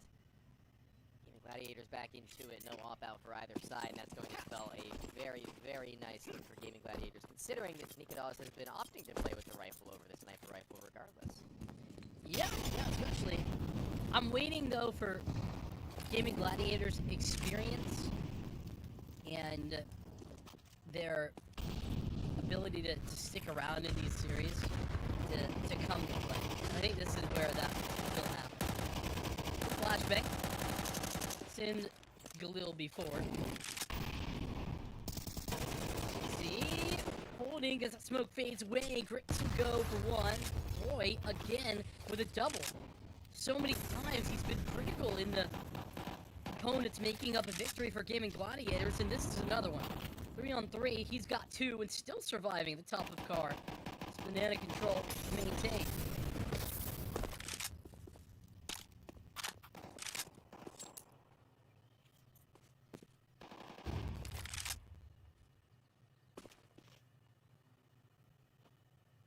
This body lay atop the barrels, just basking in the sun. Tanning. Permanently. Burning. No, he applied sunscreen. Yeah, it's gonna run out fast because he's dead. Can't be applied. Yeah, probably.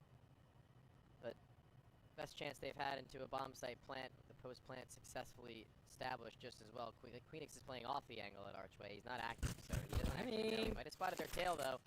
Right has the tag. Yeah, but tagged isn't actually that big a problem unless this nade. Hold on. But it might be perfect. It is, but he does get the bomb down first. That's a saving grace. For the time being, but smoke doesn't go where he would want. Late move for Nikodas up mid and a sprint for Queenix to help him clear this out. Gotta get a move on. Bomb halfway tipped. At this point, no longer the Molotov available. Flash instead. Breaking him open. As Philby will survive. He's 1v2, but nothing further. Queenix with a fantastic triple kill. He's really come alive here on Inferno.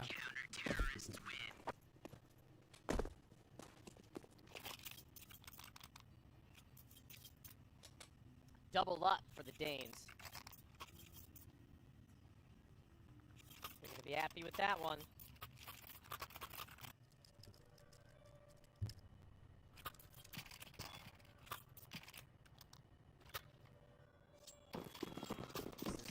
A pistol by once more.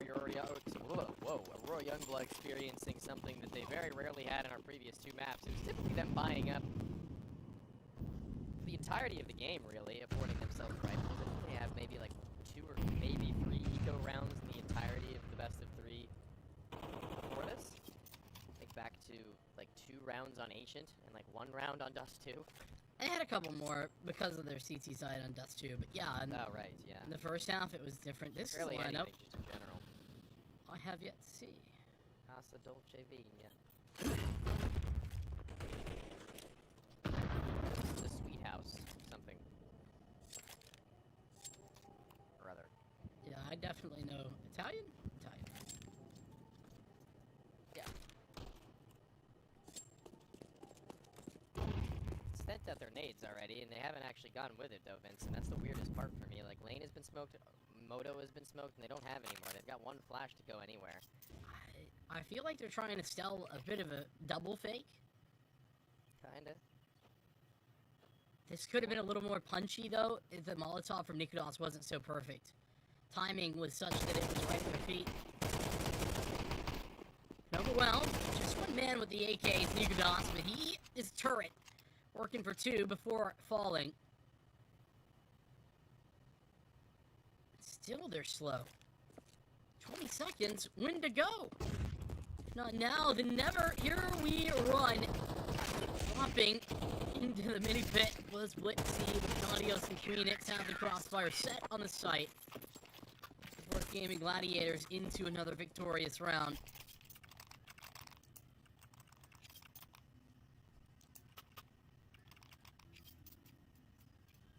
Speaking of forcing back now with their pockets lined with some green. Ray Youngblood are here again. Back at the point of contention with the AWP for Nikodos, though, is a little bit of a difference. It's a unique look to how this defense may post itself.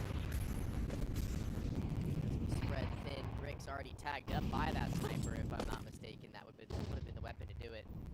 Really, really good opening with more damage being exchanged in the way of CIS. Haven't found any success on either extremity of the map, but there's a span through smoke. There's a collapse on the way on the other end. 2v3 minutes. They've gotten the numbers to be able to play for this defense. They do indeed.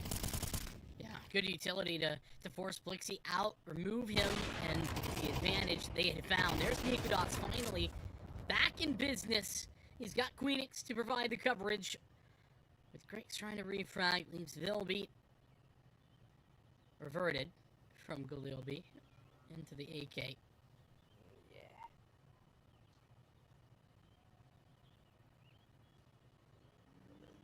That was a good one. Just so happened to be the perfect player for it. But now, can he be the perfect player for a 1v4? I'm not so sure. I think how we went into this game, you and I believing that the Youngblood squad was a really well-composed unit. Some serious individuals, some star power. I think that little bit of a warm-up was required from Gaming Gladiators, perhaps, to get to the level they needed to be, because it's only really gotten better and better as the series has gone along, and this map, this third, is just a testament to that. Yeah, I think that on Dust 2, I kept talking about it, and I think they had all of the pieces, Gaming Gladiators, for that to be a map they could win, and yet still they couldn't pull it off. On Ancient, the deck was stacked against them in the same fashion, and they still brought it back. They still won. That gives me the confidence. That's why I felt coming into map 3 that Gaming Gladiators looked good. Roy having an impact, right, in the way that we've seen. And I will say, it's been literally everybody taking turns right now to be the star of Gaming Gladiators. It was Nautilus in map 1, Kraken took the reins, handed it over to Roy, and now it's Queenix.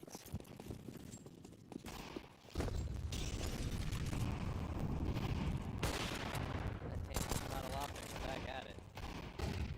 But sending some shots out with the pistol to keep them scared, keep them knowing that he's holding on, or at least taking some more fight with while he's on either end, but he's still got himself posted up and ready for anybody to find themselves up mid. They might be in his territory, in his den, if you will. Already hasn't gotten into the apartment, so they might be able to work it up a little farther beyond even that. They've lost a man, and that pop has been halted. The smoke will stop it, losing a body and a friend. They're going to have to take time to mourn Vincent. Yeah, don't have that much time, though. Only a minute left for them to get active and get revenge. Revenge, though, might be at a hefty cost. Queenix will double up, get another one. Grix with the Soul Rifle left in play for the T side.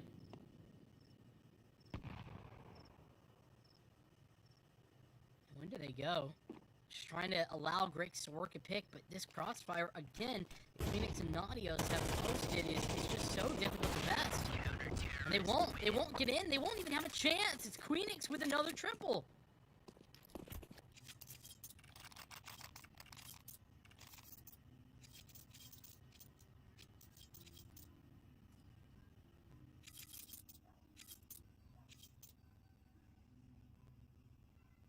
multi-frag on multi-frag on multi-frag, and you said Queenix arrived just before he had found that 3K, right? Like at the beginning of the round, he started to step up.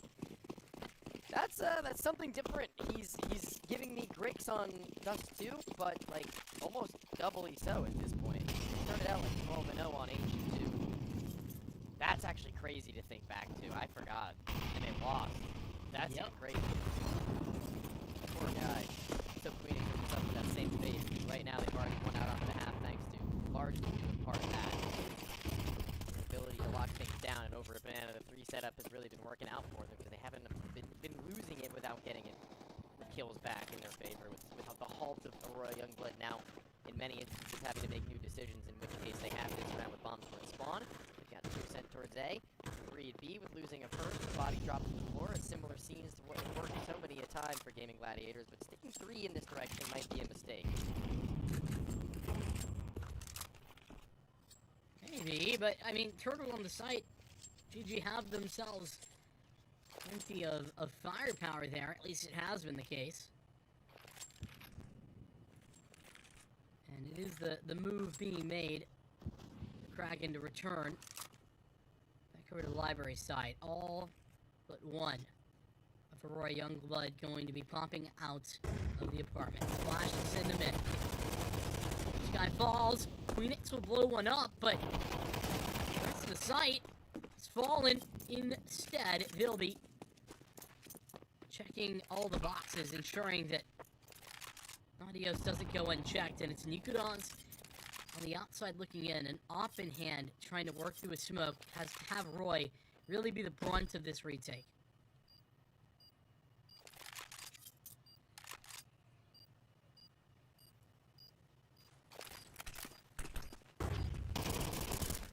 Going out and in with the flash to go with it.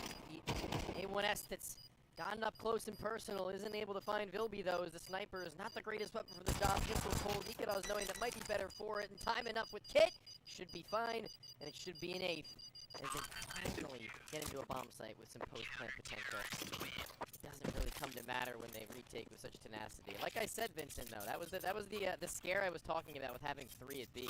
When they have to reroute towards A, thanks to the fact that they lost a body, Gaming Gladiators making the read and sending Kraken back a little late nearly costs them.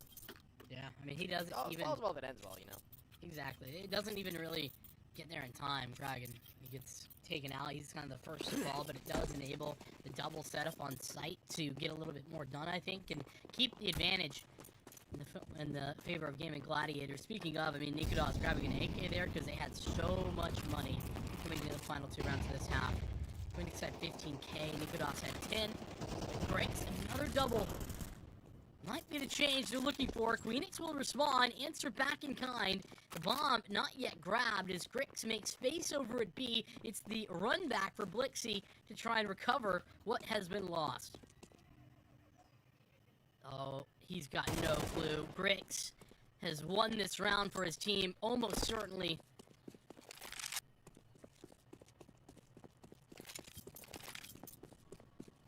Another retake attempt, but one worse off. One man, one mission. Nikados on the trail to glory. Grix already having paved the way for his team.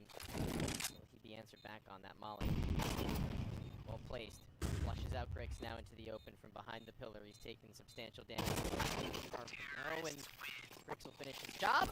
You said he'll have done it basically on his own, and he will, effectively even finding the closing kill there. Really well done, more reminiscent of what we hope to see from him, as he's been a little bit quiet here on Inferno, and you can see what that has done to them.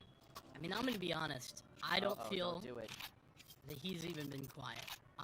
He has given them chances to win rounds. He's got double kills, I think, 3 times. Should have been round winning. But it doesn't end up working. He had to get 4 there. I think this is a team issue right now from Aurora Youngblood. I don't think he is let down in any way.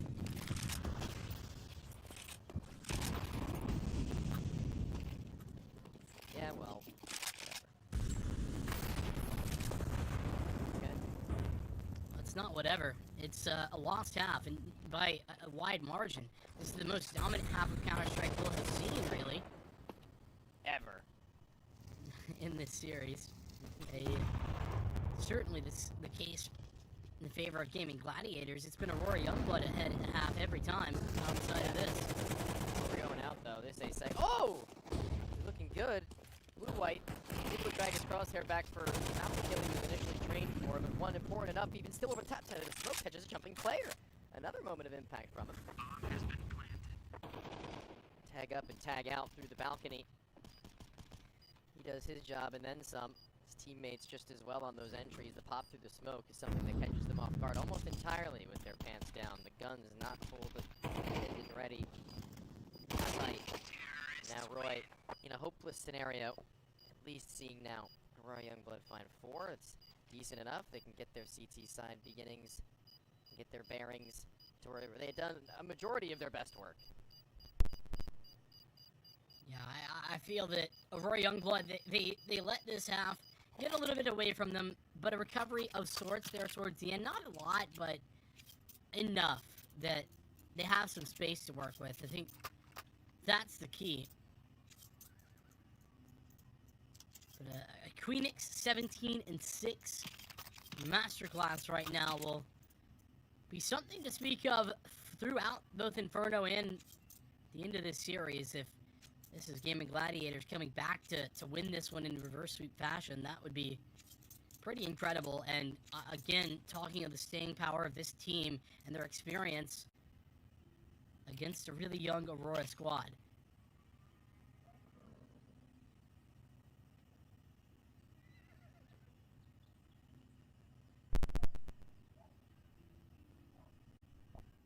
Tech timeout, perhaps, as we switch to half?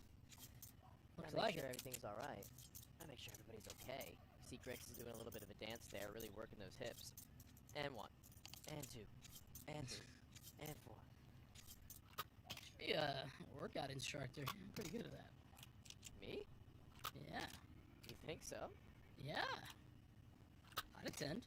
If Counter-Strike doesn't work, casual commentating doesn't work out, I could always fall back on that. Yeah, exactly.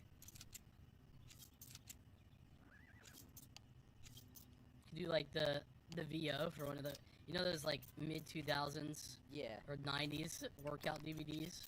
With like the spandex, like the colored spandex. Yeah. Yeah. Do the VO for that. Maybe a spin bike video. Yeah.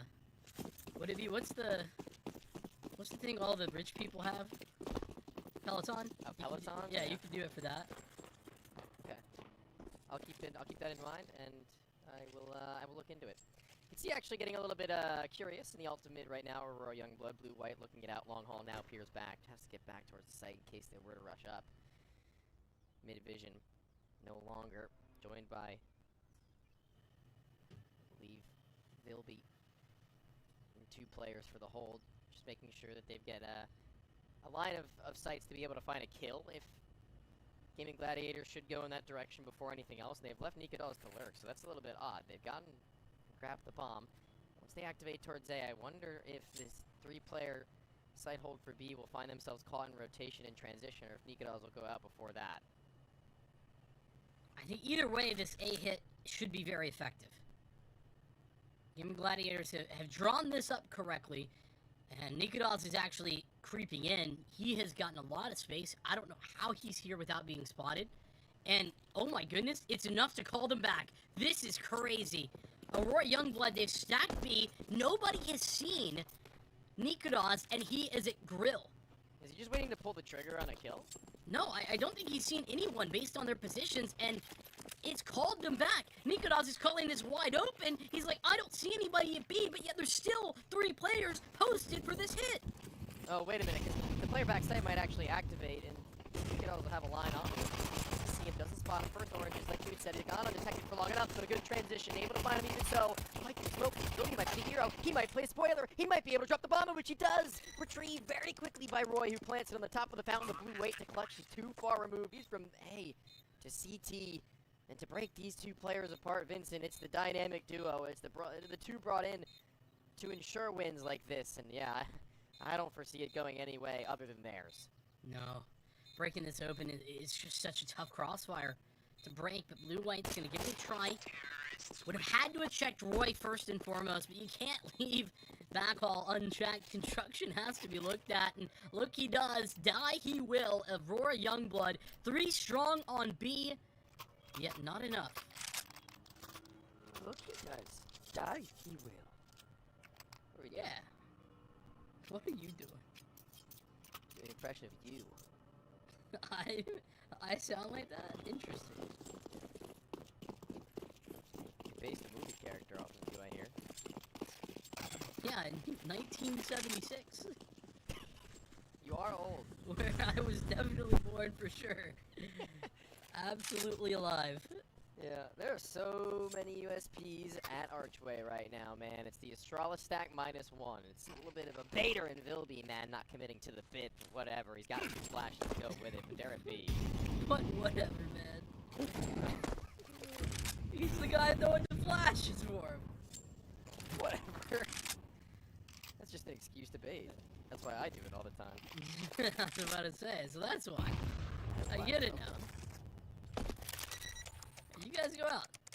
Then you'll be dead. Cutting through spawn, and there is one more gun. They can get that. That'd be pretty good. I don't think they're gonna clear him though. I don't even think he's gonna clear them. What in the hell is this? This is not. I'll be honest. This is not CIS Counter-Strike. Is what this is actually. Unironically. This is NA right now. No. If it was an A, Tony, the round would be over. We would have ran it down mid. And won. And lost. Or won. Okay, well, you One know of the nothing two. about your own country. Bold. Who is the 13th president? Terrorists win. God, 13? Mm-hmm. William McKinley? Holy It's not crap, that. couldn't be more wrong. I know. I know 12. Millard Fillmore. You didn't know that. You just Googled it. Nope.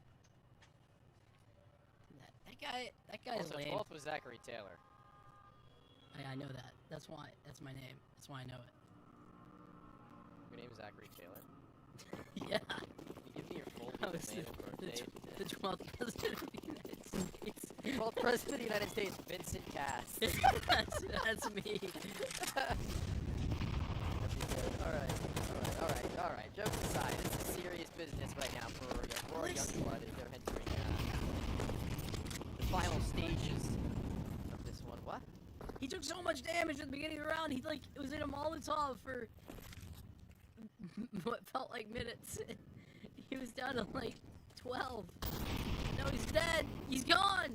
He can't come back. I guess he would walk up and kill you.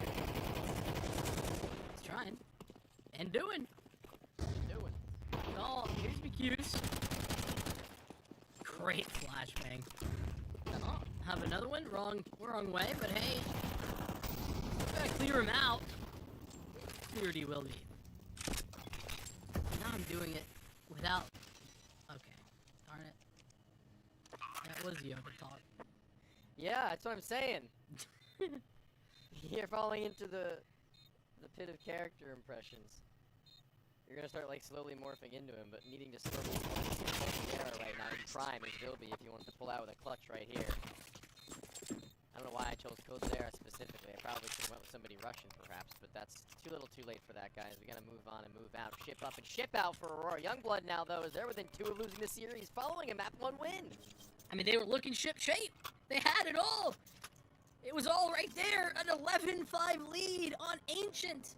And now they're 11-4 down on Inferno after a double OT victory on their own mapping. Yeah. It's like that Smiling Friends thing where they get like taken to the witch's lair.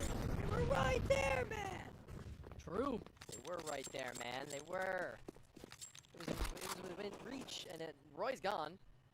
So that's a silver lining for Grix right now, who hasn't been an absolute stud this game, but like we were speaking about in the first half, has certainly been putting up numbers enough to give them chances.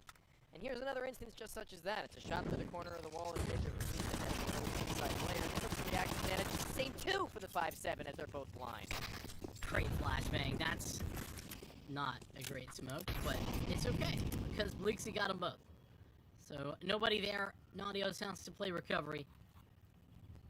And he's investigating that smoke. Like, what? What is this smoke? Very weird.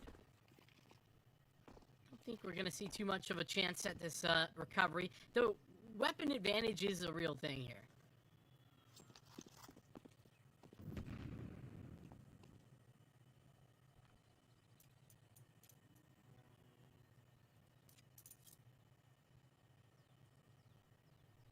It is a real thing. Yeah, it's true. It exists. I don't think they're going to be going anywhere, though, Vincent.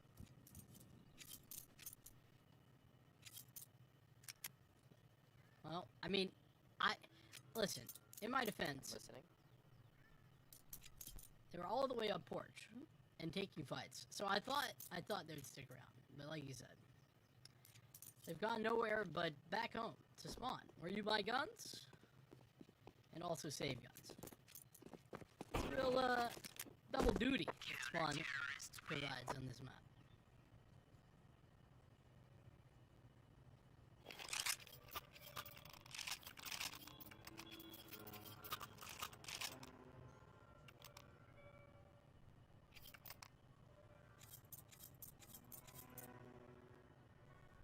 Running it back with AKs. Those two saved. Nice enough. Enjoy a lavish life.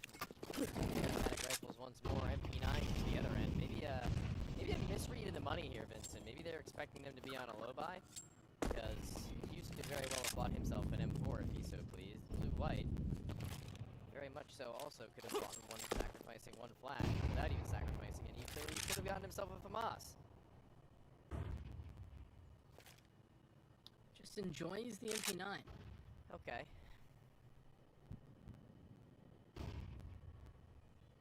You know that about him? Yeah.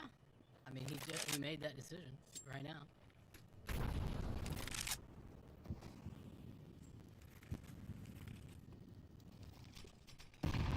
I'm embarrassed to say that I learned not that long ago. I always thought in CS2 you couldn't jump from the other side of that. From what, sorry? I don't know what to call it. The other side of the stairs to get in the bedroom. Ah. You know, there's like the ramp, and then there's the other side. Yeah. Oh, good. Yeah. I don't think that's that bad a thing that you didn't know. Thanks for making me feel better. Back to B. Gladiators toss in their utility. Molotov goes down, and I mean, it's not a poorly timed one, but nobody's worried. They didn't need to go off the back of that. They had the time to wait, and the additional utility to work from too. Out through the smoke goes Bacuse, and dead as well goes both he and Blixie.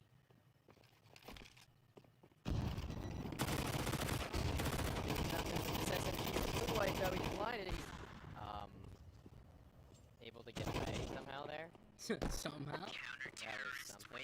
And they win the round because of it, because they dropped the bomb in that time period. And yeah, I guess I can see why Bo likes the MP9. What the hell just happened? Blue light happened, baby. Okay. Fair enough. And Griggs gets the op too. That's something additional. A lot of very tight pocket purses right now for gaming gladiators. You got Oz and Queenix low on cash.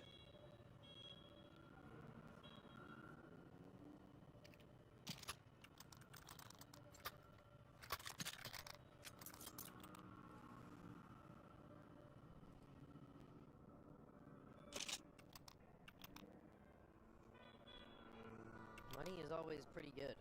I like money personally. I don't know about you.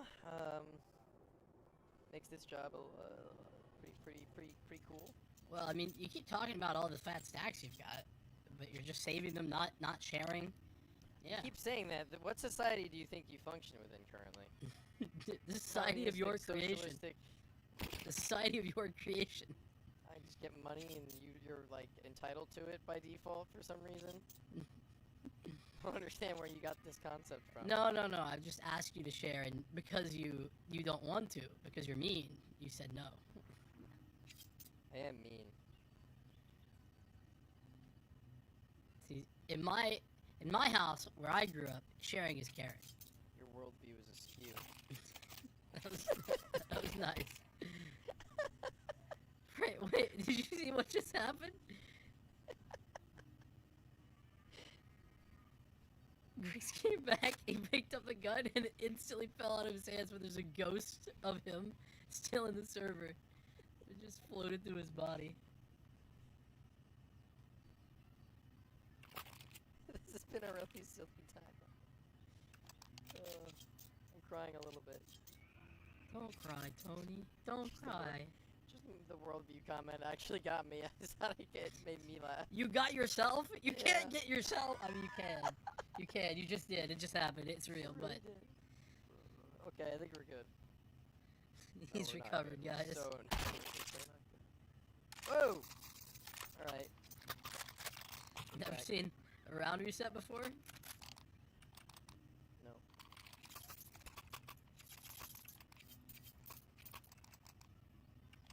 Is this the start?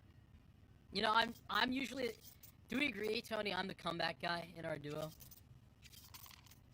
No. No? I'm What not. do you mean? I'm not the guy who talks about the comeback. I feel like it's literally always me, even when it's like 11 to 1. Huh. I feel like I'm like, 11's all they get.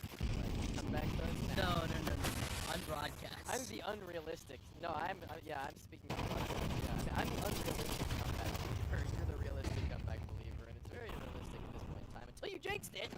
My bad. That's on me. Oh The god. round's over! Gotta save. No choice. It's been 15 seconds! To be clear, I didn't jinx it. I asked you if you were interested, and therefore you jinxed it. As per usual, you Got it. are right. That's 12, though.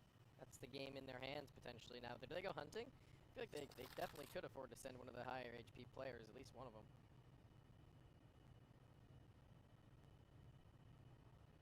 I'll go. That's what I would say if I were on their team. Good thing I'm not. 'Cause I would miss. Die.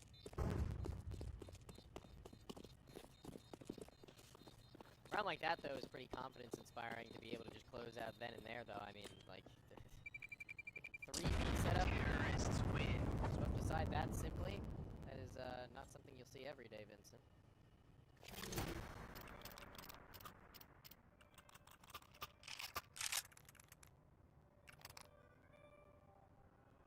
No, it's not.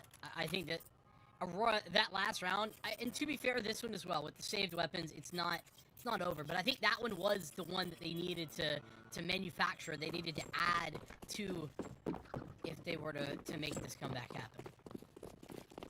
Because now there's literally zero room for error. There's nothing outside of wins that will stop this run of this Gladiators comeback story, this reverse sweep.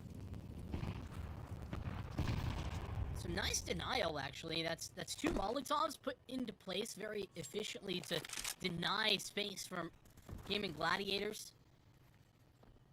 But I don't know what Aurora's game plan was. Like, they didn't take it. They didn't take apps off the back of it or fight mid. Which it seemed like they maybe would have wanted to.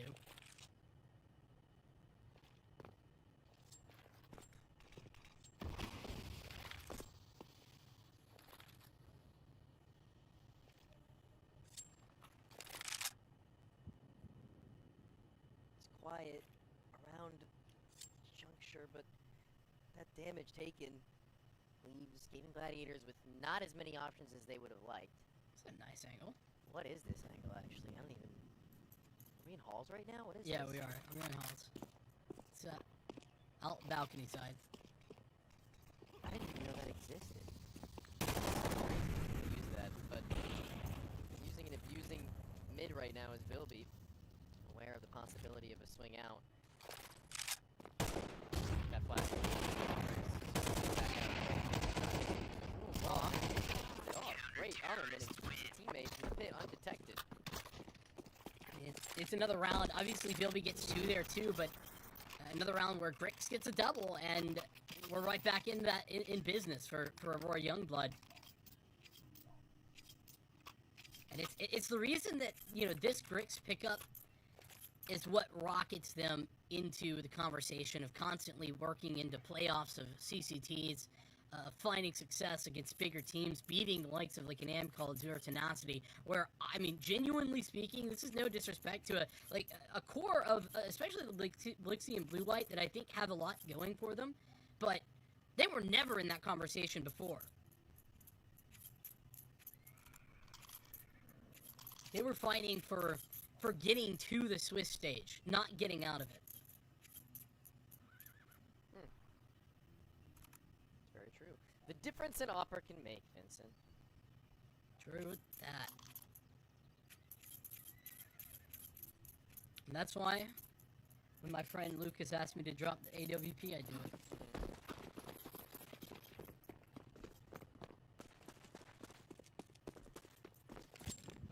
Friend Lucas. Was it my friend Lucas? Yes. I'm glad we have the same friends. I like being your friend. Oh, wow. I like having friends. Psych! We're at Banana. Damn it. There are 5 ready to barrel through. It's worked before, so why can't it work again? They've already gotten that one case scattered. It seems to be working fine. Grix needs to get in to help out with those smoke up. The end. 9 is good for the first. The upswing next. Nika does holes mouse 1 and finds all kills required. He might not be sniping right now, but he's certainly doing one hell of a job. Yeah, he's actually been great on the rifle this map. Conversation constant of his career, but there is one back. Blue-White gonna get the reload while Philby bodies up with him, works together, and they keep it clean. Aurora Youngblood, 2 on 3. We'll get the defuse. It's another close but no cigar moment for Gaming Gladiators, and I don't think we're there yet, but Tony, think about the story. If Gaming Gladiators were to be able to come back, push overtime on Dust 2, come back, make the win on Ancient, and then they're the ones to get come back on Inferno. How crazy would that be? We might be living in upside down world if that happens.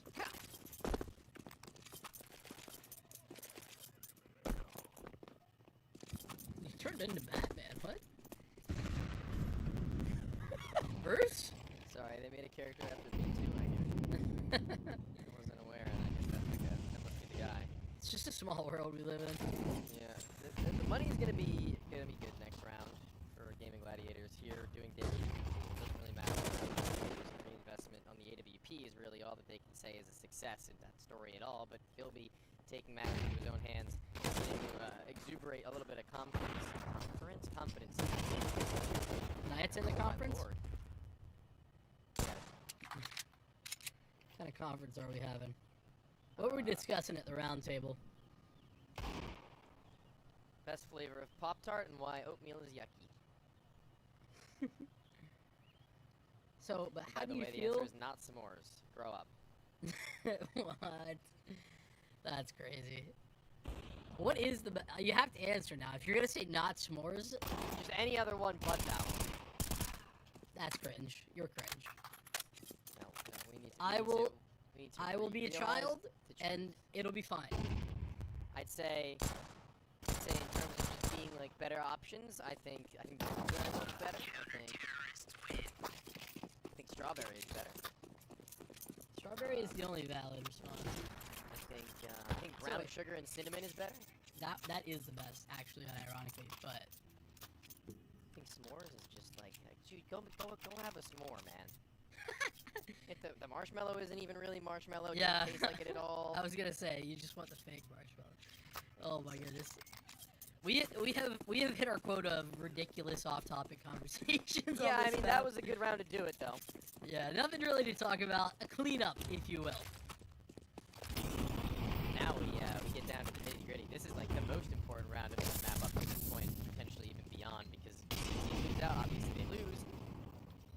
If they win out here, they break the money again, find themselves at 11 to 12, and they've gotten themselves such a steamroll in terms of consistency on this CT half towards the tail end, and we'll be repeating ourselves once more in this best of 3 history. Undeniably finding itself repeated time in and time out, but this time it's Aurora Youngblood on the other end. But for better or for worse? For better, for right now. Roy goes down. Unfortunately, also falling off a little bit of a cliff in the second half. They go back for more? No way they go back for more. Blue-white wins another duel. Over towards the mid side. Uh-oh.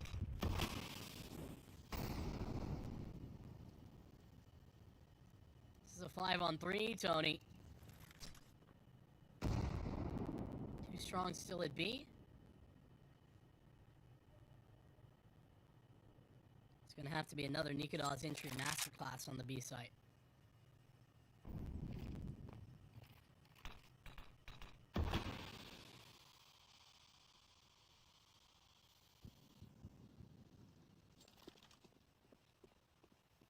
So many a time as it worked, but they had their bodies in kind. They had so many numbers to be able to throw the way of Aurora.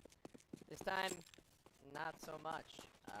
Queenix just wants to maybe get that bomb planted, if nothing else, but can't even do that much. I think he's going to be spotted soon by Blue-White, who just spams in. It's Grix and Banana to lock him there. And he's just going to sit and cool and hope to hold this gun. Another one that falls on its face. And Gaming Gladiators now, one player who stayed alive while the time had expired, has that AK-47. While they maybe buy around him, they've got 4 rounds of loss bonus. They can make something of this, potentially. I mean, there's always a world where these pistols walk you through, but Queenix has been stellar as this game has gone along. Kind of tapered off maybe a little bit, have players around him, but if they can make that one AK-47 work and juggle it up, there might be a world in the B site. They've already lost one man. They only Hughes to hold things down. Back now is Blue-White. He can toss the utility to delay, but I think they'll just continue to commit after it's all faded. Yeah, I think you're right. But this is still a solid enough hold. Players-wise, numbers-wise, I guess, as they reclaim position over at the A side of the map, Aurora. And that's the danger, right? All this talk of comebacks and stories, Gaming Gladiators, they just need the one. It doesn't have to be pretty. It doesn't have to be nice. It just has to be effective. And it's back to the mindset we talked about at the end of Ancient. It's not how you start, it's how you finish. And that's true for the midway point as well. 47 seconds and another smoke cycle in front of the Gladiators.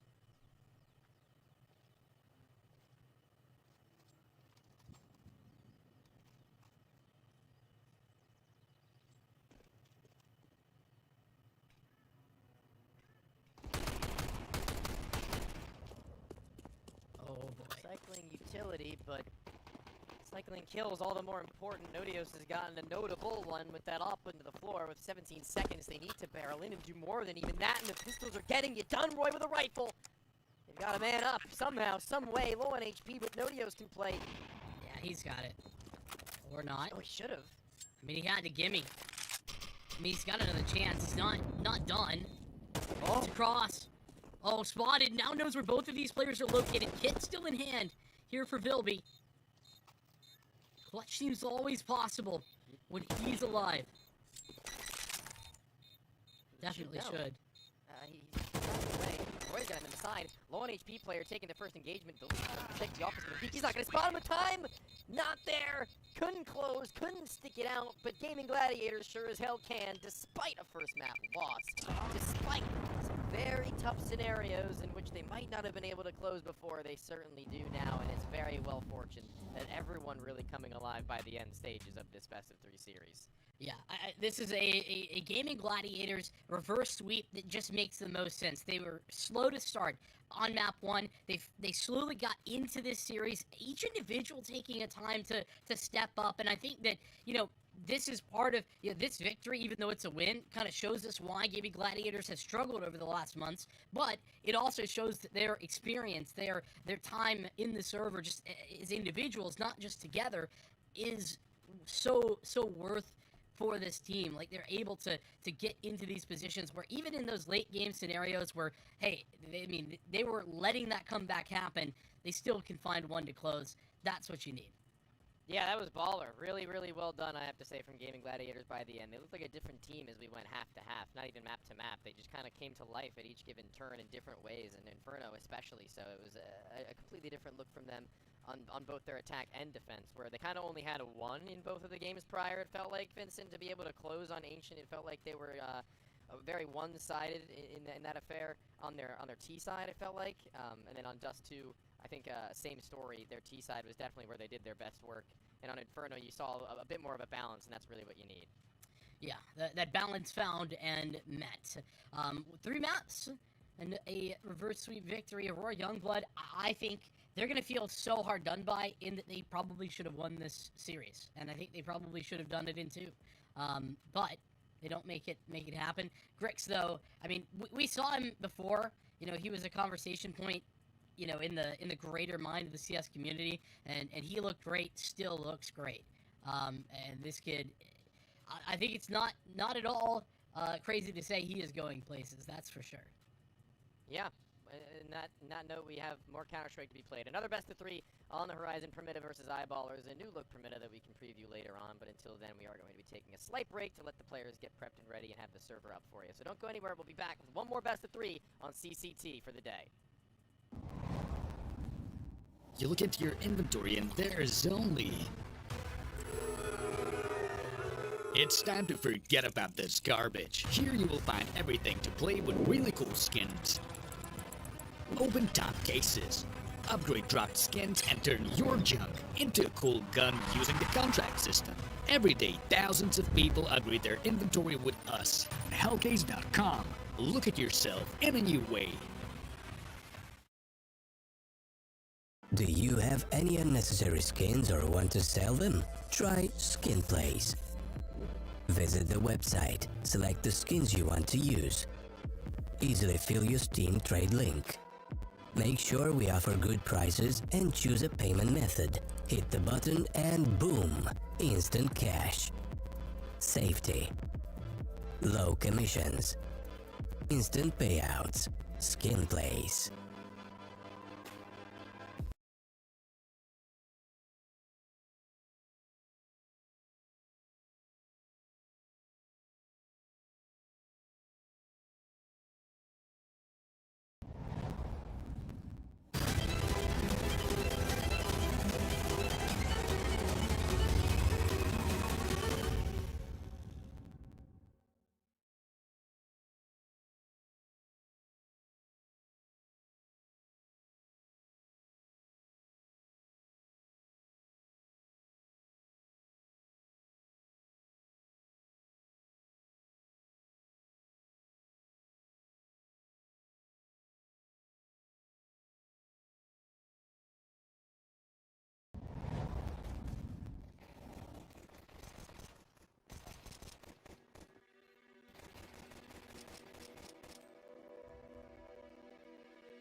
Trying to get the skin of your dream for a long time but can't get it in any way? On our website you have a unique opportunity to get your favorite knife.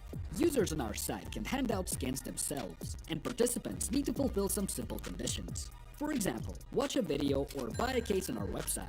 After that, you automatically become a member of the distribution.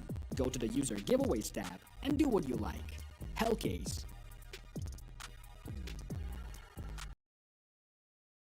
Do you have any unnecessary skins or want to sell them? Try SkinPlace. Visit the website, select the skins you want to use. Easily fill your Steam trade link.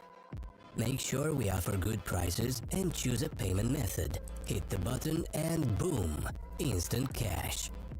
Safety. Low commissions. Instant payouts. SkinPlace.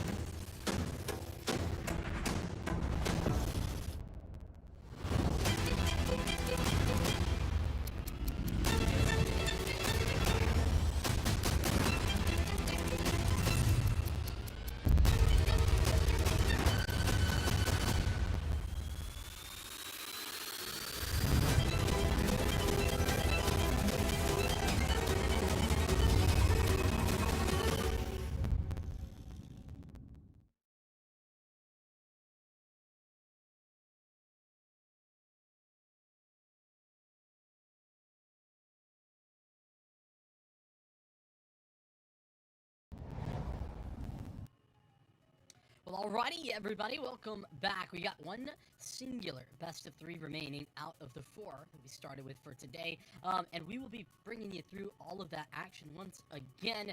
A comeback story for Gaming Gladiators as they reverse swept Aurora Youngblood, who have been on the trot, looking good, and into another best of 3. I think there's a lot of interesting stories to talk about. Permitta and Eyeballers, who we got up next.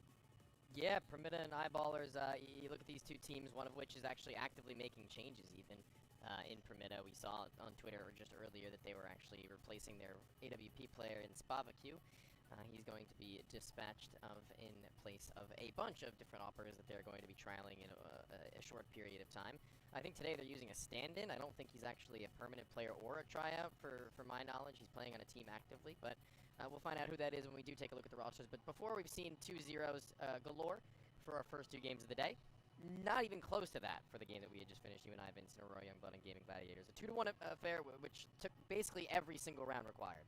Yeah, plus some on Dust 2 is the way that went through, which I think leads us very nicely into a conversation here. First and foremost, I don't really know like what to expect with this one. It's like an Eyeballers team that, I'll be honest, look a little lost. Like as a general statement, like they just don't. I don't feel like they have like a set character, you know, where they did before. So that on the one side, and then like you said, a Permitta that seems to be interested in making adjustments that I think at one point earlier this year were actually at their height. I don't know if that's true for like their world ranking, but they were at their best from what I recall, that have now taken a little bit of a dip, a downturn. As well, which has thus elected them to look for changes. So, some interesting stuff as we maybe take a look at the Permitta roster first and foremost, Tony. Yeah, let's take a look at that indeed. We'll see who we are going to be working with in this one, because it says on your screen that it's Marcos who's playing. HLTV says friend, and somebody on Twitter said a completely different name that isn't any of those. So now I don't really know what to believe, but either way, if it is Marcos, I think that's also going to be pretty good for them.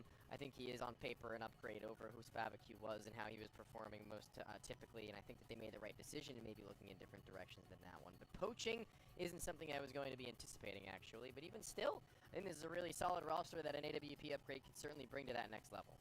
I would agree. I think it is going to be friend. That's what the information that I saw come through, not on Twitter and not on HLTV. But so yeah, I think that's probably what we'll end up seeing, and it joins a solid stack of individuals, right? Like I think that this roster is like the Mari, Tomiko, Beanox, like that stack I think is a really strong one. I think that in general Mast, who I think is still calling for this team, to my understanding, like has been very consistent. Unfortunately not breaking through. They were on the cusp of doing that, and I think that's why they're kind of looking for an upgrade in the AWP department. But Tomiko has been looking great, and Beanox in particular. Those two are definitely the individuals to talk about on this squad. Yeah, you bring your riflers to the forefront where they certainly have been so far doing their best. And we look at the Eyeballer squad, and I think, at least since last we casted Eyeballers, that's something we haven't seen from them. It's a core of riflers that haven't really been putting up the best looks, to be frank. And that's unfortunate because I think we've been seeing a little bit more and more out of a player like Heap for one. That's one rifler I would give the best praises to, I'll sing. And then you look at JW, who's their statistical highest performer, and as the AWP player, that's something that needs to be the case. But beyond that, their addition of Poi hasn't played out in the way that they wanted it to, time and time again, really just falling short of what we would come to expect at this level of play from him with the experience that he has surrounding him just as well, and that's really unfortunate. And in that same note, in that same vein, Golden as an in-game leader has been calling about as good as a game as he possibly can, but individually sinking back to the level that got him removed from a bunch of these other teams in years past, forcing him into a coaching role and given a new life in Eyeballers, and a pretty good look for him, honestly, before he had joined this team even. I was pretty hopeful for it, but everything you think that should bring them to that next level just simply hasn't. Yeah, I think Pepsor hasn't necessarily been like bad, but it's not been like a high enough level. It's been a consistent level, but not high enough, especially with the struggles that Poise had. Who, I could definitely just write that off. That would be okay if it weren't for the fact that I think he had to come in here and have star numbers for them to do well, and that hasn't happened. I think you got rid of a Sopek who was doing pretty good, and like you said, Heap has been a bright spot in JW. I mean, this guy, I will say, I can't understand how JW has found a way to stay consistent over his entire lengthened career. I think it's super cool to see a guy like JW continuing to play at a reasonable level of Counter-Strike. I just think right now, the pieces that they need to step up in Poi and Heap's there more often than not, but still is inconsistent, and Poi has been just such a missing piece.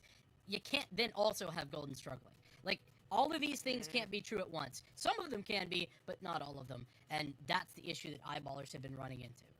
It's like the not-so-perfect storm. Yeah. It's like the opposite of that, but we do have a veto to look into. We want to see where these maps are going to go, where we're going to find ourselves playing out, because there is a lot of question marks in terms of what the map pool may look like without a primary AWP player that they've known Permita. Obviously now with Marcos seemingly, we'll see how they opt to take this one, because I think that they feel very comfortable on a good number of maps. They have a very wide map pool in general, as it were, Permita, and the Eyeballers, again, not really finding that much success across that board. I think the best place that they can be is Dust 2, and I don't think that they're going to be allowed to by Permita in this veto. Yeah, I think one of the Permita strengths is their broad map pool. That's one of the reasons that I think they found a lot of success. Not in the last month or two, but like prior to that, I said that they had gone on an upswing and maybe tapered off in a slight downswing after that. But yeah, maybe let's speak of that, get the veto going, because I feel like Eyeballers in particular, they have a couple of maps that they feel at home on, but it's a struggle to find like a super strong win rate map right now for them, just because, like I said, it's not been a lot of victories that they've been finding. It's a little sad. You see like a sea of red in their past histories. Permita in the same boat, to be fair. But Vertigo Dust 2 banned out. Dust 2 being one of the, if not the best map for Eyeballers. So Permita getting rid of it makes a ton of sense. And Vertigo the permaban for Eyeballers. We can see the first round of picks as I'm thinking. Like, Anubis has been a good map for Eyeballers for a long time, but it's Inferno that they will elect to pick into, which feels dangerous, Tony. Feels dangerous when Permita are strong there.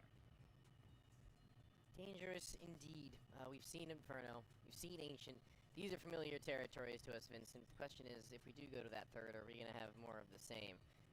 Dust 2 having been removed, we're going to see something new, something fresh, and it's Mirage if we do go that distance. So something to look forward to if we do find ourselves all the way down in deep, knees the trenches for them. But Inferno pick for Eyeballers to start. I actually do think that they have a pretty decent Inferno. I think Heap is the player I was mentioning before, and on Inferno specifically, he's had some really stellar performances. He's had some instances where on that Desert Eagle, he's able to find opening picks, and even eco round wins in some occasions on their CT side with him just popping heads. I think that's one of the consistencies that you'll see from him that you won't get from many others. He's like a Lecro Junior in that regard. And into their side pick, Permita with the CT beginnings, we'll really have to see how much freedom and how much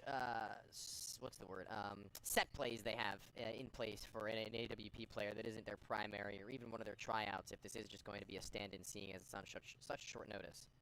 So that leads me to ask you a question of you, and an unfair one, but I'm going to ask anyway.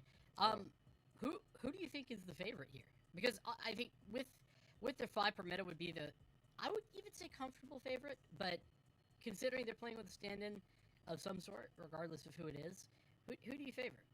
I'm gonna say Permita. I think Permita having a little bit more freedom in their players now with a roster change amidst them is going to be pretty nice to work with. Whereas an in-game leader like Golden, right, he's gonna need a little bit more of that stability to be able to read into and make good calls and plays in the mid and late round. Whereas Permita are probably gonna be playing a little bit more loose. That could come back to bite them if they're not ready and prepared, like protocol-wise, for good utility, in which Golden is also very, very much known for.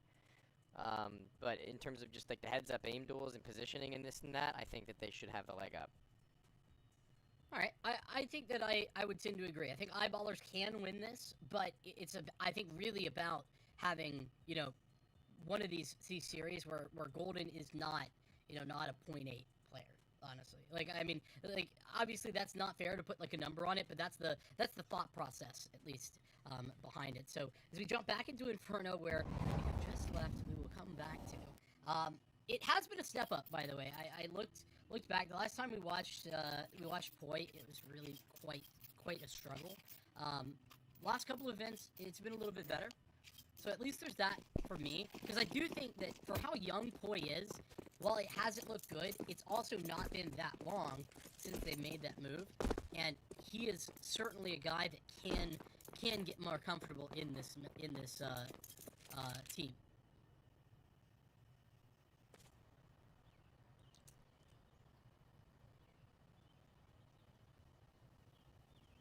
It's very, very, very slow paced. A classic Swedish Inferno style.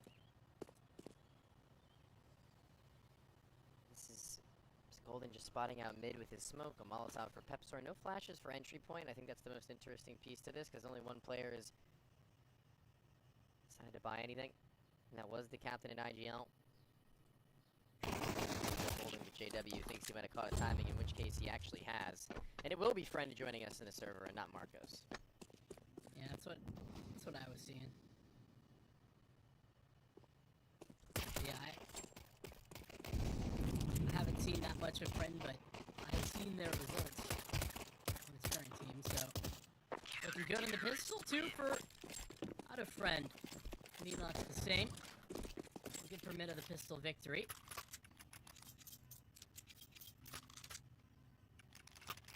A bit of a disjointed, actually, round from Eyeballers, where they were searching, and then nothing ended up working, and they had to fly out abs trying to recover.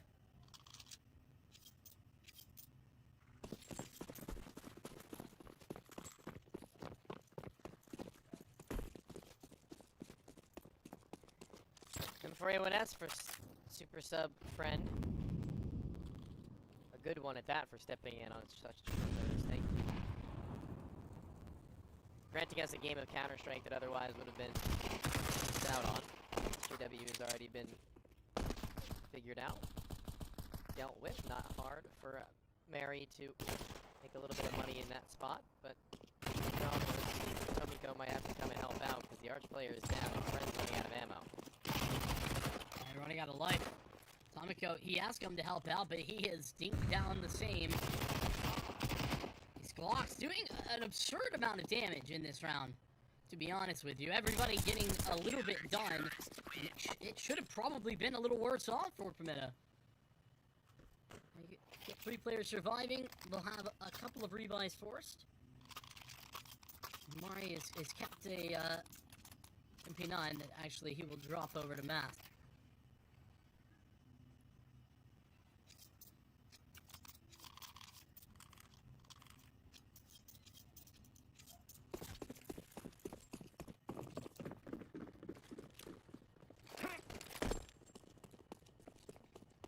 smoke deep mid. Maybe just trying to get them. It's actually Fanatics. Sorry, my brain was askew. I saw the top side of the map downwards and thought that was mid for some reason. But anyway, they smoked banana and then mid eventually. But not before the eyeballers have gotten the chance to gain a little bit of space in towards the apartments. There are a good number of them over in this direction, Vincent. 4, with one not so far off and away, with Heap just sending spam at the top side of both smokes.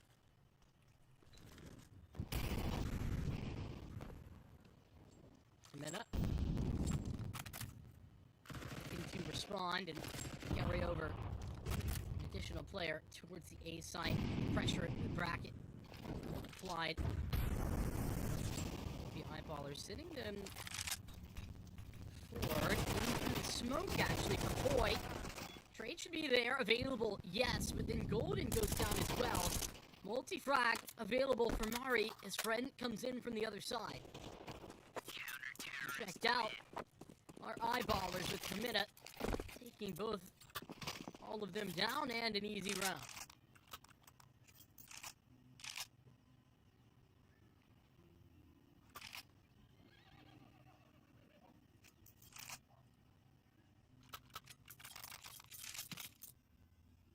So far, so great. That's a feel-good win of a round for Prometa, now looking to slowly but surely stack their bread, their paper up high. $800 in singles we were talking about earlier on Vincent. The try 4,700. That's a pretty fat stack. In pennies. That's maybe like an ocean. It's a little unreasonable, eh? Yeah. Also, pretty unreasonable. 4 AKs for the CTs. That's unfortunate for eyeballers because they are not going to get their own weaponry turned against them.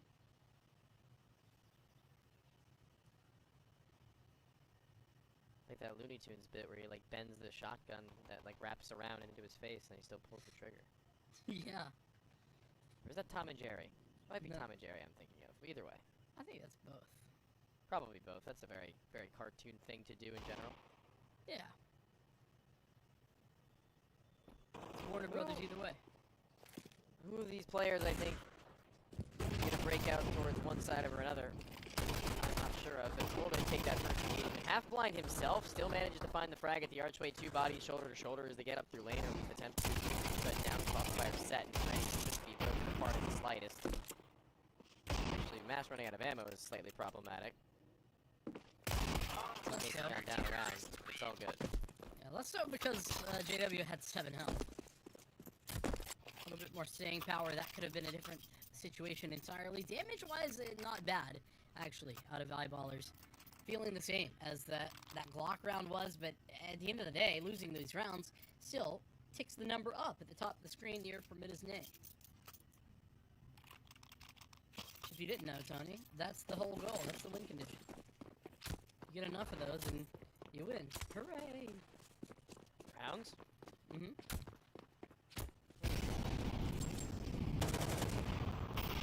I'll have to keep that in mind when I play next. Here we go, though. Trying to take my notes and study up onto how this one should be done. Molotov between Anna right now, and he was sent forward just to flush out any positions that they might be lingering upon. They do the same back to him. Are you serious? What did he even see? He just tears Enox in 2. Saw Beanox. He did. Oh my goodness, this is what we were talking about. To be a real difference maker. Grabs a double kill. Should be the round in Eyeballer's hands from then on out. Still has a smoke.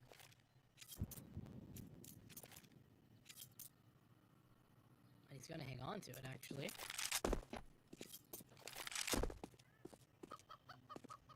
For gambling men, so it seems. They just want to go all in on A, and that would be the right call here, Vincent. They've got 2 players in the right spot for it as well. They have a real shot at this. Yeah, no, not bad. I mean, this is a perfect setup for what is coming at them.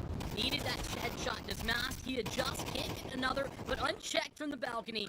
Nice, wow. Goes Tomiko. Mari from the site, and JW all alone.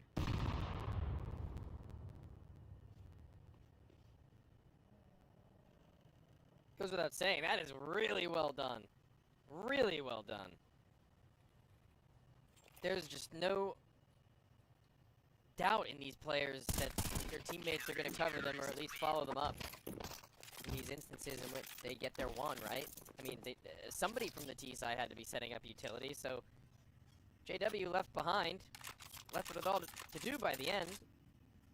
And that's not something you can very comfortably, easily, and realistically say that he should be able to do. I don't think that's fair. 5-0 though, also a little bit unfair. What's unfair about it, precisely?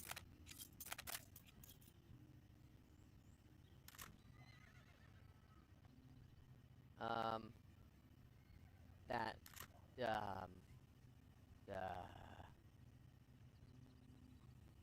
Permitta have money and eyeballers don't.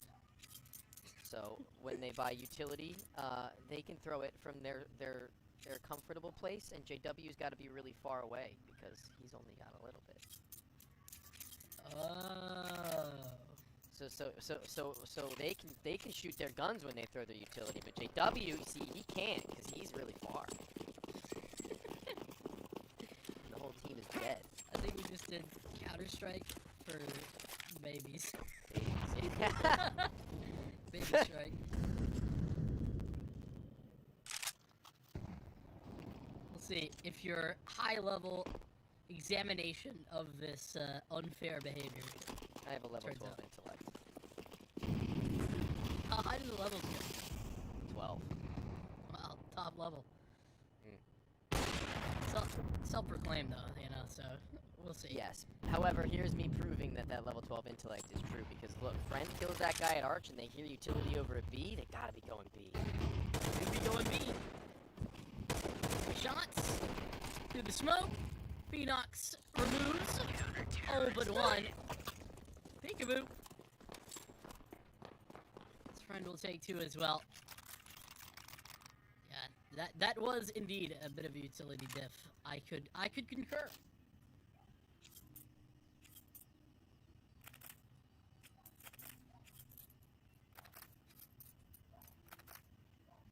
What's your favorite piece of utility to throw? Smoke. I love flashbang.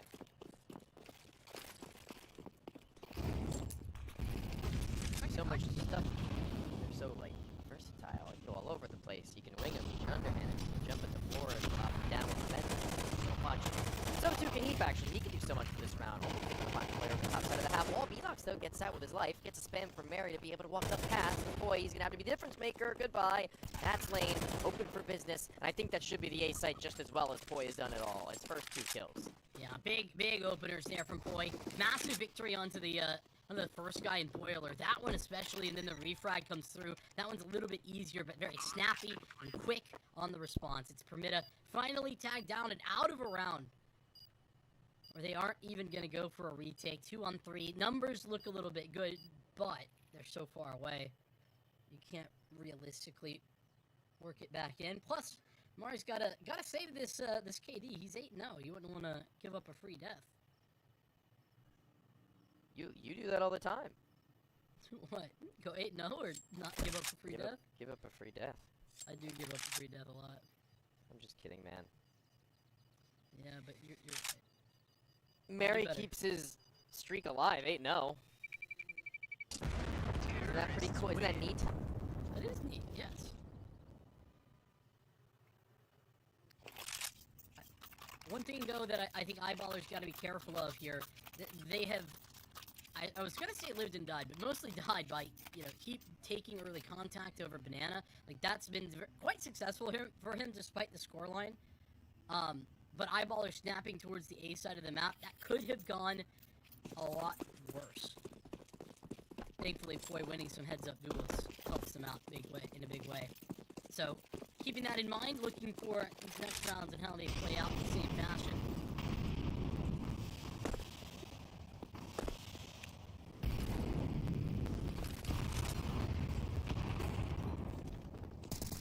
It is a lot more tentative towards Banana for Permitta. toss their utility in first and worry about taking fight second. Don't want to get another healthy dosage of Heap's AK-47.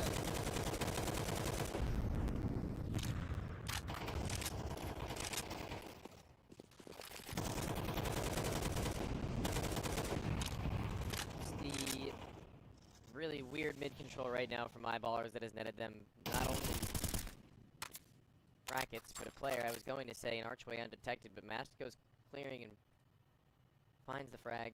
Boy, no more double kills, no more entries this time around, and Mast being as low as he is makes him a very easy target for them to maybe find him to be a pushover, and maybe a Rat B here in the cards with Bomb still bottom side mid and Heap also there in that direction. So it could work out. A free shot on the Mast trying to get past this smoke in the line of sights could also be exactly what the doctor ordered, but JW spotted first in frag. Oh, that game of timing right there is just so punishing for JW. Doesn't do anything wrong, it's just a matter of Mast getting the vision at the right time. Mari and Beanox with a hold on Bravo is banana control. Maintained as all 5 stay alive for Permita. 1 round for the Eyeballers at the very least, but they don't get anything off the back of it. It's 1 round and then they're done again. Fortunately, money's still okay. Surprisingly, actually.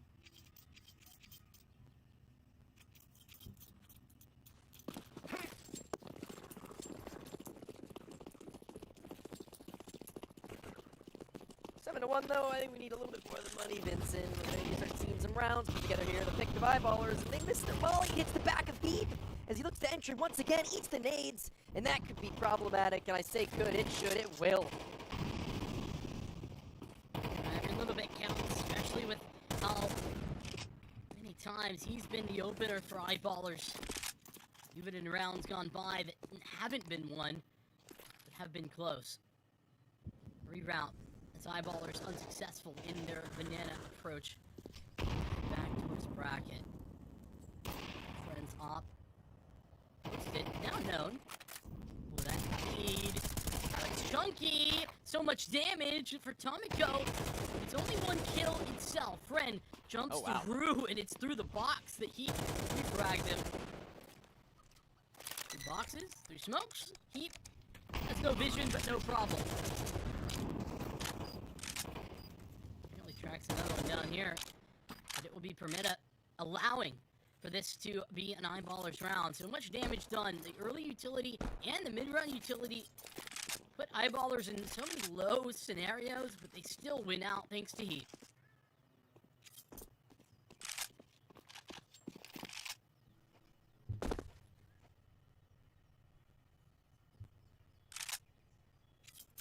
Gotta save that KD.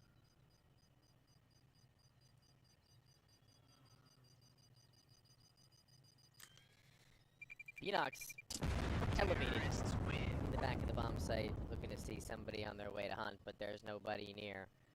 Heap gets the op, and he's tagged 40 in the beginning stages of that round, and you said it, the man who has been point for them time and time again, he was still able to find his impact. And then some, man. Like, without him right now, this game is falling utterly flat. But he exists. He is here. He's around, and they've got him. So if they get a little bit more of that, a little bit more oomph from that one player, and the rest should be able to follow. From that point forwards, it was just 1 more required from any of his compatriots before a save, of course. So, time enough in this half for them to reset the money, as it's already gotten into a slightly awkward place for 2. 3 still able to buy up thanks to the save weapon. Brought from the dead body of Friend in the last round, put into capable hands of JW, and ever capable is poised for the hold. It's fine, Friend, he's alone, and he'll get his 1 finally after 2 missed shots, but that's way too late. Saving. Yeah. I'm down still, to be fair, bottom of T steps. So, there would have been a chance, actually, to get back into this, and it's just a situation of if only they knew, but they don't. And this is part of the reason why, you know, a lot of times you'll see teams sticking around for a potential retake. They'll poke their nose in a little bit, investigates, you know, hey, is anybody here? Maybe we can get a kill and that'll help. It's for reasons like this, you know, if there's any sort of delay getting the bomb plant and that timer starts later, and then you're in good position, then you can still win the round. But Permita don't elect to do that. They let eyeballers have whatever they want. I mean, to be fair, on a map that right now has, I don't know about you, but generally been going a lot more T-sided than previous iterations. With 7 rounds already, I think this is just fine. Yeah, well, 100%. They don't need to do any more on this half. Past feeling good as is already. But more is better. Better is good. So, do the math. Terrorists win. Bomb will blow. Site will go up in smoke. We go again. Inferno delivering. For eyeballers. No T-side, a little late, but one player fighting the fire under the rear ends of the rest of the crew. Just what they needed. And just in the nick of time, because, frankly, I think you make a good point about the sides of the map, but also I think just the CT side of eyeballers should be better than their T side by merit of JW's AWP. It's fair. Also, credit where it's due here for Permita. Their econ management has been so good that they've yet to have to save.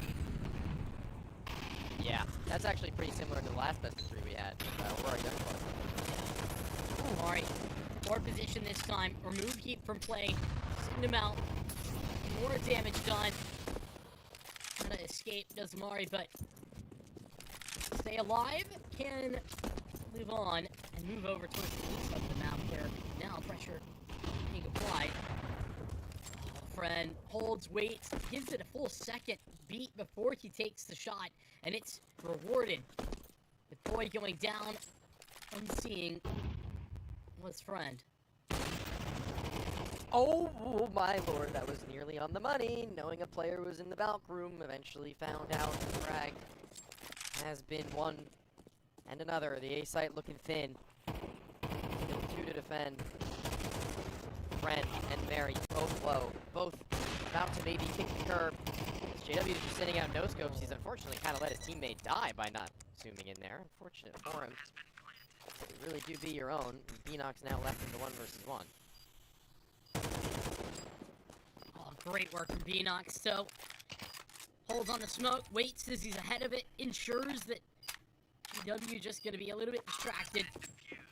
Got to the edge of the wall, yeah. Not very often you're going to see JW making a silly mistake like that. Where, I mean, I think, to be fair, that rotation from Mari puts 4 players on A, and eyeballers clearly don't expect a third or a 4th guy. And that's why JW's being a bit more laissez-faire. But either way, it does cost his teammate his life. Sets up the 1v1 that permitted then win.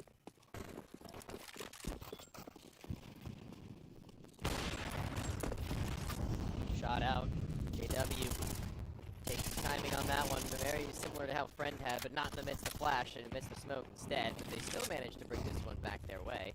It's the very passive hold in the backside of the B site, in which it needs to be perfect, because they can delay, they can lie and wait as much as they so please. They've gone in dry. They've not mollied him, they've not smoked him, and he's going to toss out a flashbang, a self-flash for a double, and the AWP of JW kicked it all off. Now needs to finish it with an ace clutch. Oh, and actually a little bit close for comfort there on this man through the smoke. Making their positions known, Permita. Just need to get one plucked. The one out of that smoke fade. Flash goes out. JW. Be a classic round from him if he's able to complete it from the back. New box closed in though. And there's enough time for that defuse with the kit in hand. Permita will turn this 9-3. And again, not a single eco required for all 12 rounds of their CT half.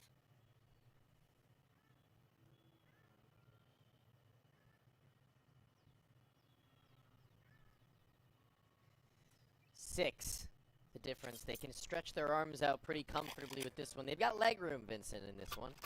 Permita. They paid for that extra, like by like 17 bucks. It's a pretty good upgrade. You get like a couple inches more leg room, you know, it's like a little more reclining. It's not worth You it. get a drink complimentary too. Not worth it. Not worth it? No. Okay, well, whatever. Agree to disagree. You can keep flying economy, peasant. I will. I mean, like we've been saying, you Pulling got out my money. Yeah, lots You of don't cash. pay for my flights. Why not? You don't pay for everything for me. You have all this money. I know, dude's just I know it's living crazy. in it, and he won't even help a brother out. It's crazy with him. I'll pay for your leg room. Thanks, man. Crazy that you think you need to pay for space for me to live. It's okay. Oh, gee. Okay, here we go. 3 players today, though. That's an amount of space that Permitta are going to look to find, and so far have been well adjusted to it as the head is removed. Snap back is that first, and the second not too much more difficult. But Dooley's at lane side, circumnavigated by Archway, where Friend is ready to double up and ready to basically close out this round, and effectively, in my opinion, the game. I mean, not quite, but yeah, it feels that way. That is the way in which things are going. Permitta just so poised right now. And this is why, you know, mentioning expectations coming into this, Permitta feel like the favorites. The question marks of, okay, well, they're playing with a stand-in. It hasn't affected them at all. It doesn't feel like it matters yet. Now, granted, T-side where that would be, I think, more of an impact. But still.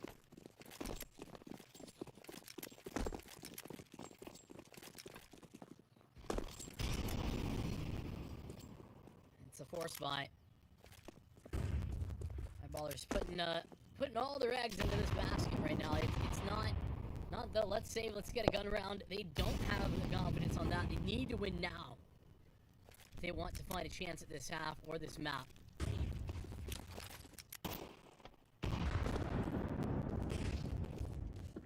Flash high, one of the sandbags, half blind, should be finished off the job. Not hard to work through is the corner he won't expose himself from. Has no one even on it, as a matter of fact. His teammates were holding for them to swing regardless, but they had backed up into the site, left their teammate to rot for dead.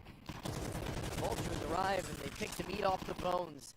And they look to leave no survivors, as Beanox and Mary are low enough to where these weapons could do some serious damage even still, though, in the round at the minute mark, though, Vincent. They could do some shenanigans over towards the A site and just find out that it's clean and clear, though.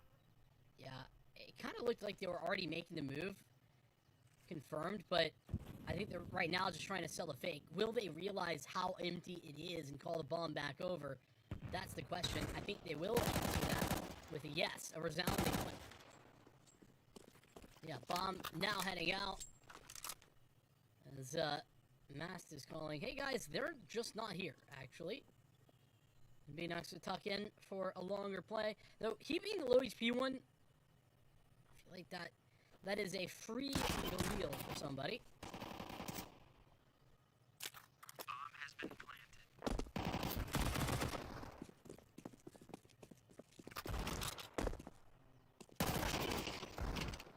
That should be finishing touches.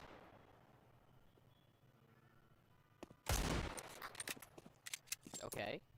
I was gonna say, with not much more room for damage to be done, but they are trying to find JW and ruin his day. Yeah, right now, he's not even getting the Galil, though. Who needs it? They would have liked it, I would think, I would hope. Nope. Nobody can get even anything close to that good. Famas is the JW best. can buy a Galil. Yeah? Yep. You can buy Galil on the CT side? You figured it out? You cracked the code? I, in fact, have. Don't tell Valve. Okay, I'll keep it secret. Saving strats for the major. Who are you playing with at the major? I don't think I can legally say that, actually. Oh, probably but Nico is supposedly going to Falcons, I hear. That's all I'll say. Oh, great flashbang. Not so. Vision returns, and not so for Golden Endpoint. Both go down thanks to the counter flashes. Oh, goodbye. He thought he could stay alive. Thought he was sneaky, but no dice. Eyeballers 2v5.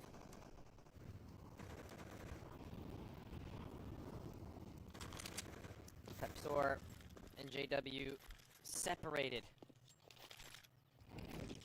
by a lot. Very great many things. Namely, 3 T-sided players who just can't trade. If he had more ammo, he was dead. That guy at the bottom side. So, luckily, he can't run out fast enough, but still 2 kills. It was another force, but who knows.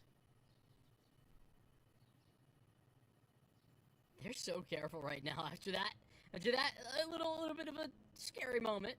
Like, okay, let's make sure that there's nobody here, because low HP on Beanox, not the healthiest friend. And yeah, it's all clear. Coast is clear, Sergeant. Pepsor wants his flashbang. He wants this MP9. He wants this armor. Yeah, and he's gonna need it. And Eyeballer's gonna need something massive. Or maybe he doesn't. Maybe he wants to throw it away. I mean, maybe he's hunting his low HP bars. I mean, Beanox is the low guy. And now it's $1,200 extra and an AK. He doesn't have a kit though, so there's no world where he wins that. Unless Tomiko had just like run at him, which won't happen, but you're right, he didn't want the MP9, he wanted the AK and big stacks of cash, as we've been talking about. You gave it to him, thank you for being I have kind. so much money. I have so much damn money.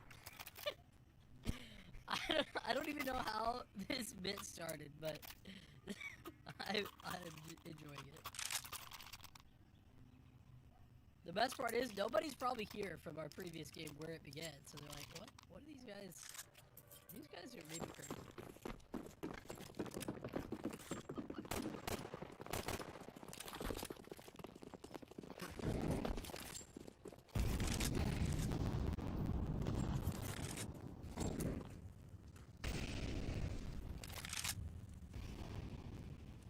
This is the AK-47 in the hands of the player who saved it. He rightfully deserves and has earned.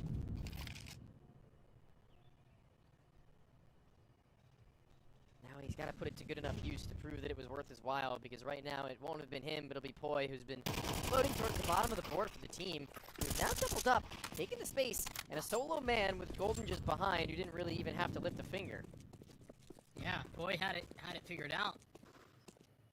Bomb, bottom, banana. Everybody else is in apartments trying to snap towards A. A little bit of a weird one for Permita.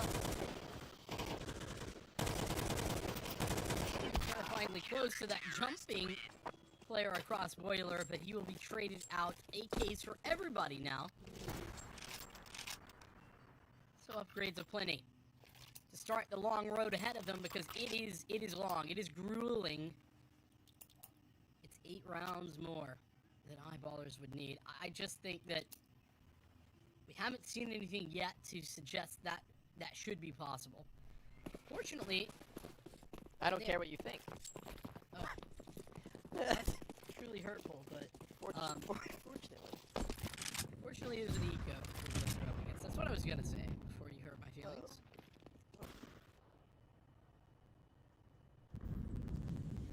Awkward. Did you just make like a pig noise? I said awkward. Oh. Do they have any idea that they could be in the apartments right? They don't have anybody really playing for it. They're just going to drop utility, though. That's fine. Lane player hopefully won't be caught off guard, or the arch player won't rotate prematurely. Their setup is good as it is. They have all this banana control. There's nothing in the way of Eyeballers needing to break apart a good thing. And at the very least, get them stats up, because 12 to 4 has felt like 12. This isn't one of those games, Vincent, where you look at the stat line and you're like, well, it doesn't tell the whole story. It kinda has. No, yeah, Kinda has. it's the whole story, the whole thing. No further detail required. Maybe that'll change. Needs to. This being Eyeballers map pick especially, it needs to. Because I don't put a lot of faith in Eyeballers Ancient. this map too, by the way.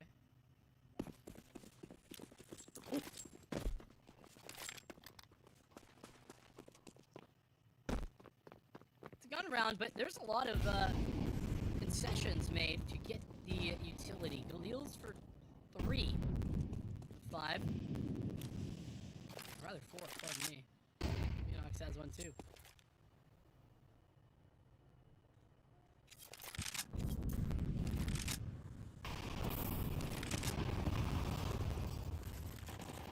Nades are aplenty. And a back and forth, one after another. It's a war of attrition, just who can eat them sooner. And this one being held is a flashbang. That's a rare one. This is a good tool to set up your heavy-hitting players lately from the CT end. And Boy, who has been rather effective with Banana, who's been shut down in this instance here, as Golden's timing is misfortuned, and they're waiting for it. Permitto very wise with the idea. Even catching him at the corner, dead and down. His B-site's free for the taking, only one to stop, and he can't slot in. Yeah, JW gonna get smoked off, which I think is gonna send him through this smoke. Might get the timing, he gets his one, but the instant trade frag should be the curtains for this map, for eyeballers. 2 on 4. Come back in for a retake. So far away. His Pepzor, he already spotted, damaged up. Position known and on the chase as well. This mask will eventually go down, but he's done damage. Should be the round, and yes, it is. Mari will close, and Permitta will have a massive, massive advantage going into their own map pick. They dominate Eyeballers. Inferno, you thought it was yours, but little did you know you were walking into a trap.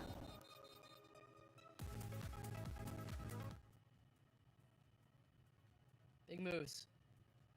And I think that, for me, Permitta, the thing that was so scary is that they have a sub, and they didn't even look like they were bothered. Like, there was no issue. Fred played good, but they didn't have any, like, errors and no mistakes that were super obvious that they did. In fact, that crazy 4-stack call on A, like, some fun calls like that, a couple of them, actually. That one just the one that sticks in my mind.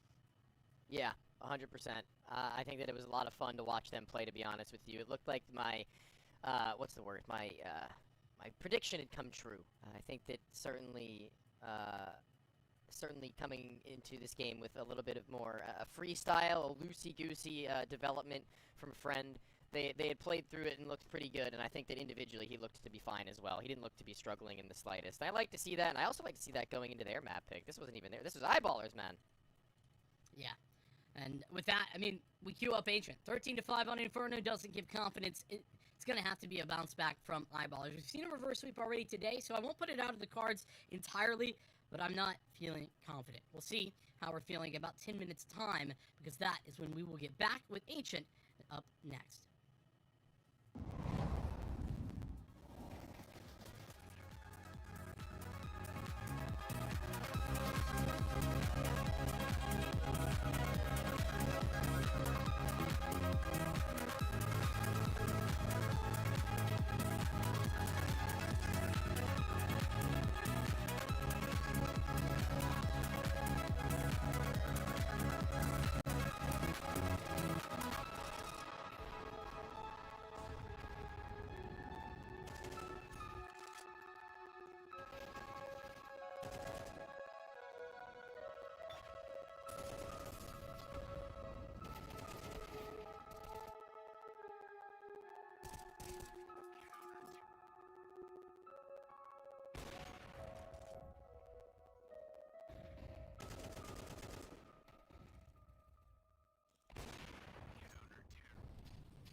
Are you sick of just opening cases?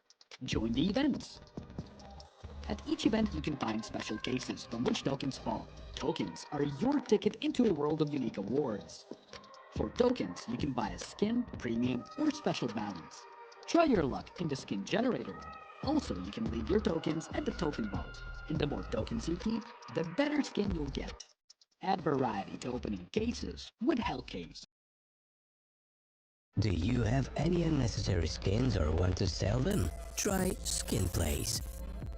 Visit the website, select the skins you want to use. Easily fill your Steam trade link. Make sure we offer good prices and choose a payment method. Hit the button and boom! Instant cash. Safety. Low commissions.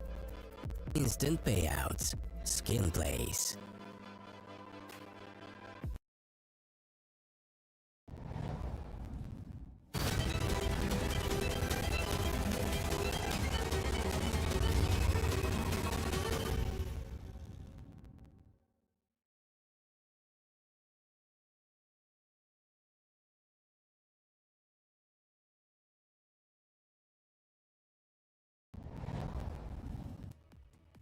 Alright guys, we thought we were finished. It's not over. We're back. Map number 2, best of 3, number 4 on the day. CCT Season 2, Series 10.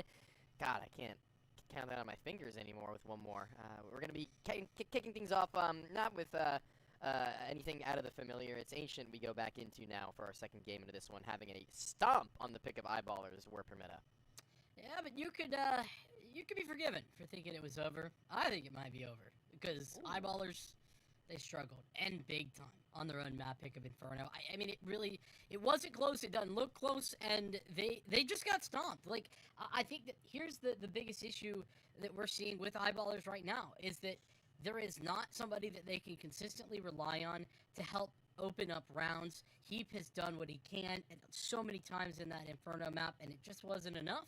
And, you know, I think that JW has consistency, but he's not like the star player he once was. He is consistent, and that's what you need, I think, for this level of play, but it needs to be surrounded with something more. Yeah, I mean, you know, lately, honestly, truthfully, I feel like that's been a kind of a story for a lot of different CCT teams that have been middling. Lately, is just the fact that they always seem to not be able to have these players show up all at the same time, despite having players that definitely can. It's constantly, for Eyeballers, a story where Heap's online, Poi is online, Pepsor is online, but it's across like 3 different maps, you know? So let's see if anybody can show up for Ancient, because we're going into that one, and we're sure as hell going to need to see at least 2 popping off. Yeah, that is for certain. I mean, my key, right, is get Poi in there, right? Had some pretty bright moments, and it was good to see, but there was a lot of darkness around those bright spots. We gotta get things rolling here for Eyeballers, who are on the CT side. Start things out. There's something you can see. Yeah, JW on pistols, always a W. JW is pretty good with the pistol. JW's pretty good in general, I'll say. Glad to see he stuck around in some capacity. Despite not maybe finding the success he was hoping for. There's still time yet. A project he's built from the ground up. Sticking by it. We'd like to see that much as well. Yeah. This time, though, we're going to need to see the T-side sticking by one another, because I don't foresee them winning out a round based on them all finding individual 1-versus-1s. It's not realistic. But there is actually a huge timing in house right now. Mast has bomb. JW spotted his shadow. Yeah, so he just called that one out, and that's the round. Yeah, Mario was able to at least call one back, but he will be alone momentarily as he catches Vinox with his head turned the other direction. To be fair, there's a P250 here, but I don't think that changes the plausibility of victory.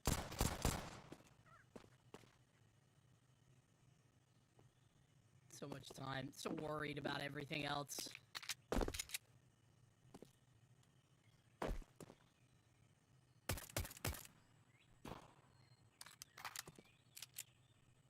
This is Mary just chilling, just hoping that somebody waltzes into his line of sight. It's not going to happen, though, and eventually he gets tired of waiting. Impatience. And it pays off into the hands of eyeballers. That round was started off almost instantly to success. Well, I mean, literally instantly with success. Undeniably so. A much better look straight out the gate. Also, I want to make note of something happening in CCT just because I can talk about it on broadcast because we're on CCT. Tobiz, coach of Mouse NXT, is still playing with them as their fifth. And I think that's crazy because it's working. It is crazy that it's working, I would agree.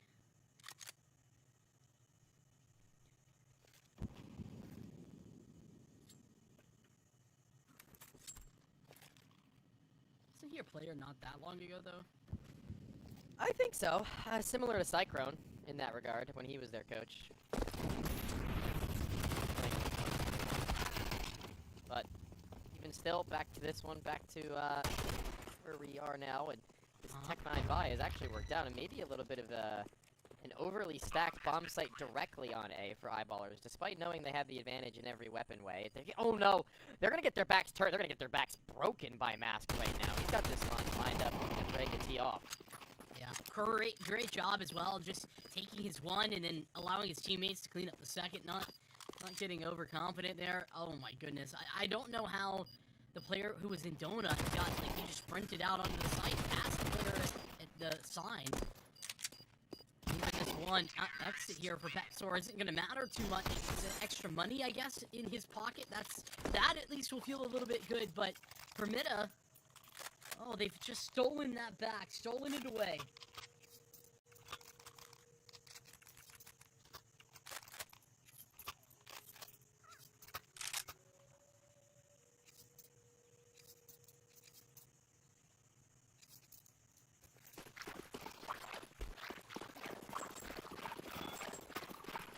Taste of your own medicine there. The Deagles in hand. We know that one to be somewhat of a consistency for these guys. They're honestly, in many instances, better than Roche. 5-7, though, will be the one to kick it all off, although he gets traded. I think that's okay for the time being. They'll be alright with that to be the start for their round. Maybe a couple more kills here could be worth their while for investment.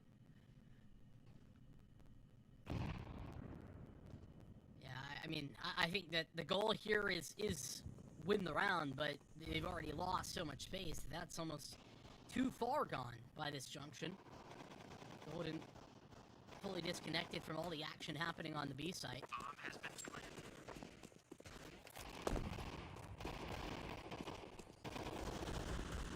They're just spamming down shots at range, trying to get anything. They might. I mean, time enough where they've waited, played patient game.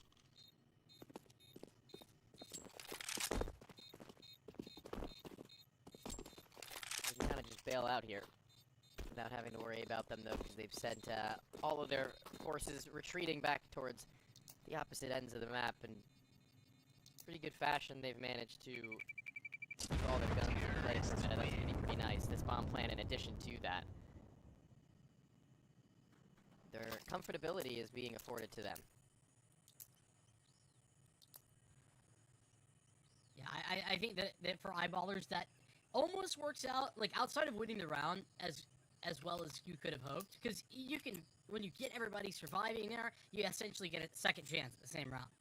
So, if you're not going to win or do big damage or be very close, that's much better than the alternative, which is everybody goes down, but separately. And this time, it's more of a stack towards A than towards B. Mid-control for Permita, they are untouched on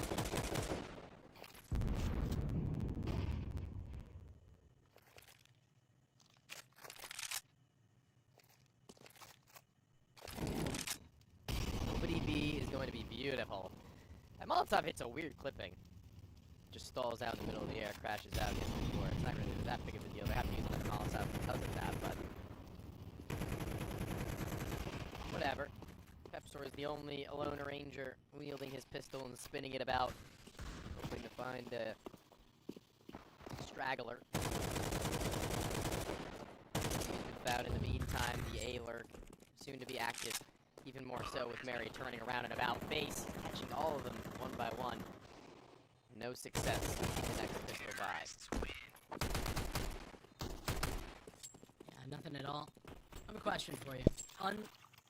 Outside of Counter-Strike, favorite all-time game? Just one word answer. One word answer? Yeah. Or just the title. Oh, no context. I've got like 2. Okay, you had one. There was one word. One Can a word. Can a phone game count? Yeah. Dragon Ball Z Dokkan Battle. Play that pretty much daily, and I have been for the last like 7 or 8 years. Oh my goodness, you're making Yeah. Gotcha games got me. good flashes. Sends him in. He takes some damage from the Molotov, but that's pretty well taken. I mean, trade-wise, damage for kill, I'll do that every time. Give Eyeballers the advantage they've been looking for.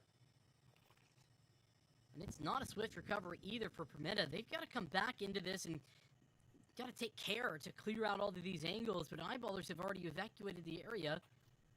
Pepsor and Heat back towards the cave side instead.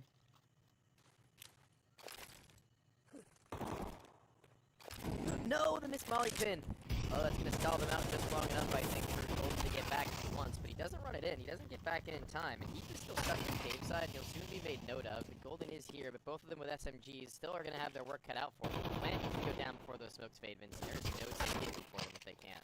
Oh, and that's ridiculous, friend. Caught through the smoke. Poi had no vision at all. None whatsoever, but that'll end the round even before that point. Before the bomb can get planted, Eyeballers. Again, it's off the back of Heat, but early round advantage gained from him, and then consistently holding station there in Cave gets the kill onto the player who ended up taking out Pepsor on the side swing. Unchecked for a double. Eyeballers win another round. One more purchase. Actually, a little bit more than that for Permetta. They've got a lot of cash. Great find from Mass. Can he escape? Getting out is the hard spot. How's he survive? Molotov and an HE. Golden fights his way through, but he'll go down from the grave even. Or rather, it's not Mari, my bad. Tomiko, the one to toss the nade, who gets that credit.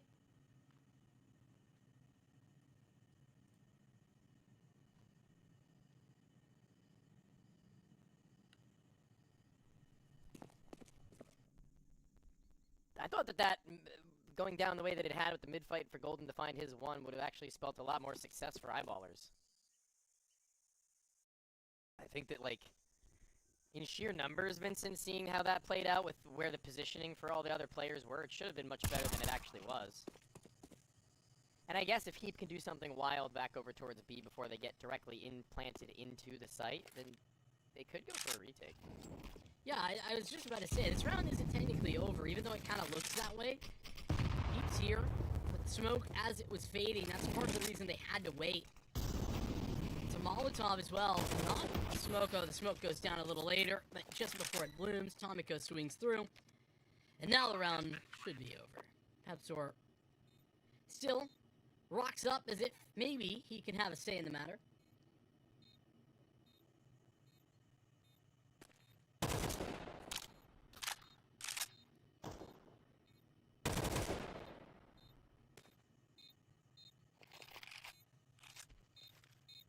Oh my goodness, the timing is just ridiculous. Yeah, man, I thought he would have been able to maybe walk away with it. So crazy.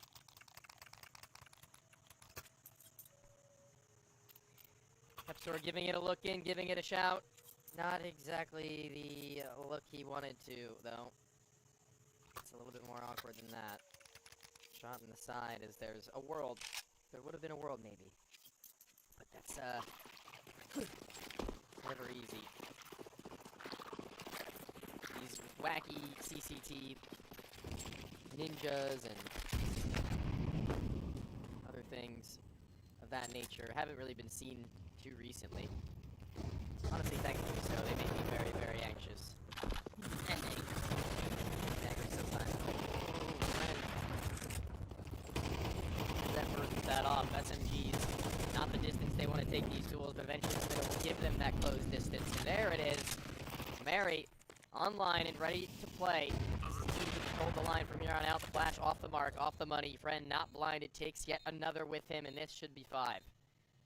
yeah, that's...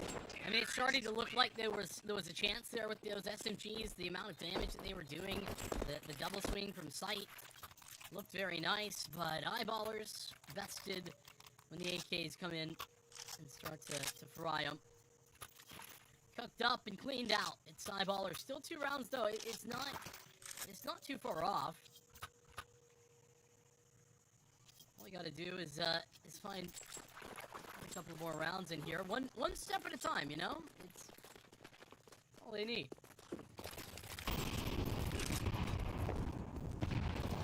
A lot of the utility that I think would give them that opportunity to fight aggressively for lane or for mid, for example. Instead, double donut with 1-player house and a little bit of a limited defense over on the B side of the map. Though, fortunately, that's not where the main crux of the attack is happening for Permetta right now.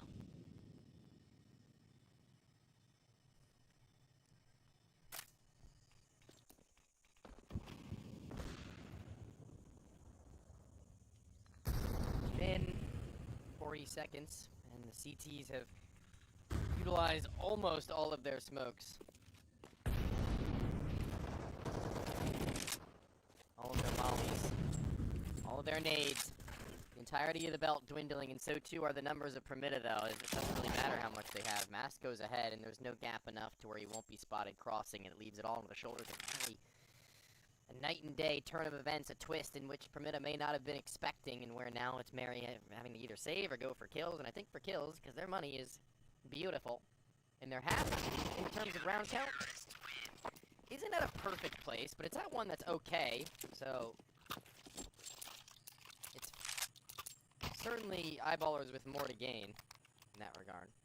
Yeah, I think that, for me, the fact that they're able to kind of hold station there in mid, playing a little bit more of a passive game, because they've really been run over when they've gotten aggressive there. But playing into the second phase of the mid take, Permetta have I mean, constantly been doing. Permetta have been taking that space almost all the time.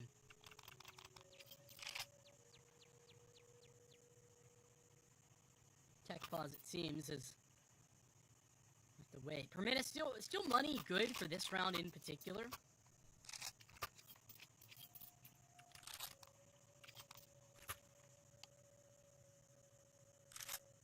Was a point that was to be made. Not a super contentious Inferno, but one where Permetta got the most out of their money every single time. They didn't have to eco the entire first half, and that was their CT side. You know, they transitioned a really strong start into really effective saves, getting 2 guns, 3 guns even sometimes saved over every single round they needed, every time they lost. And then hanging out for 2 rounds is also very helpful.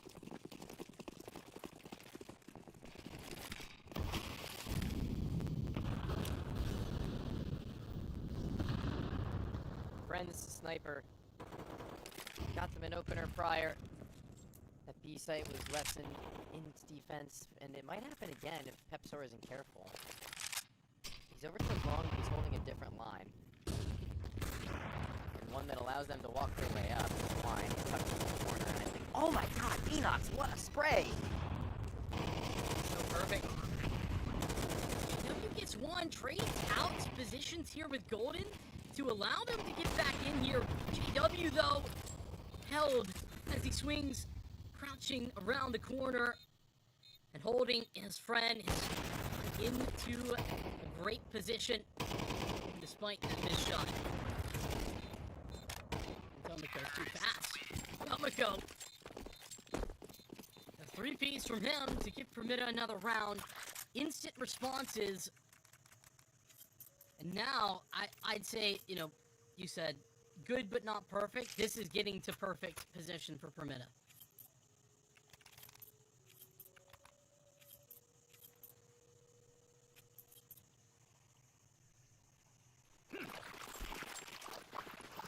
6 on lock, baby. The effort of Eyeballers is widespread, which is not strong enough.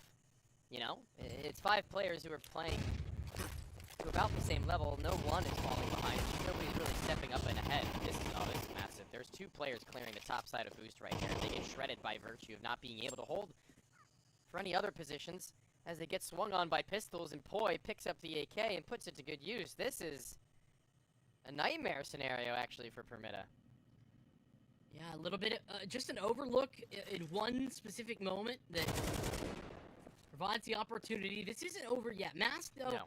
It's a 1v3, but a very winnable one. That smoke does complicate things. You've got a flash and a molly. I like that Eyeballers are just giving distance, not putting themselves into too far forward positions where they can't trade or play off of one another, but there's time to wait this smoke out. That's what Mask does whilst putting bullets down range. Molotov, the second one is in the pocket of Golden. Just gonna cycle. Doubled up, high-low. There.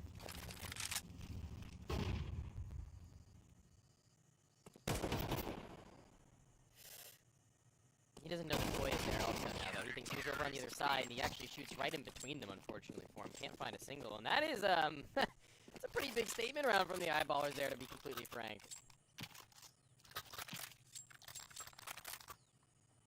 Get a little bit of a break, and, I mean, that's all that Eyeballers maybe needed. This also, I think, a lot better from them individually. Right now, it was honestly just keep having that impact to give them T-side rounds on Inferno. Now it's a team effort pretty much the whole time, every time.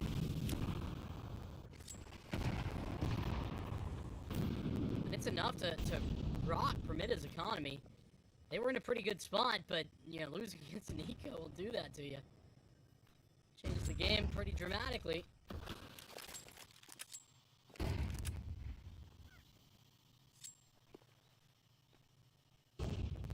Burning, I think. Banana there as well. Oh, man. His teammate with the rifle even shut down at that stage. Friend's like, toss it over, pal. My turn. Might be able to get some more done with it. No, JW pushing with a pistol out. Friend's looking for more, gets the confirmation of close-range duels. This is all turning a very complicated mess. Wait, the bomb, it's so far away. Friend might play for a clutch at A. It's just light years away, though. I mean, yeah, I think that's kind of his only choice now.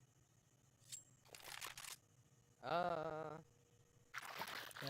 I also can understand he doesn't know how clear it is. I mean, hanging onto the op, not a bad idea here either.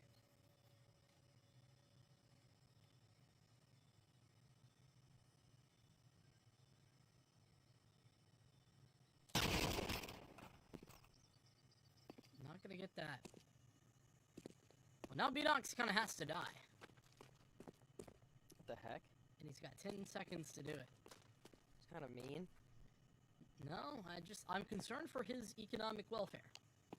So death is the only escape, is what you're saying. In this specific situation, the game of Counter-Strike, yes.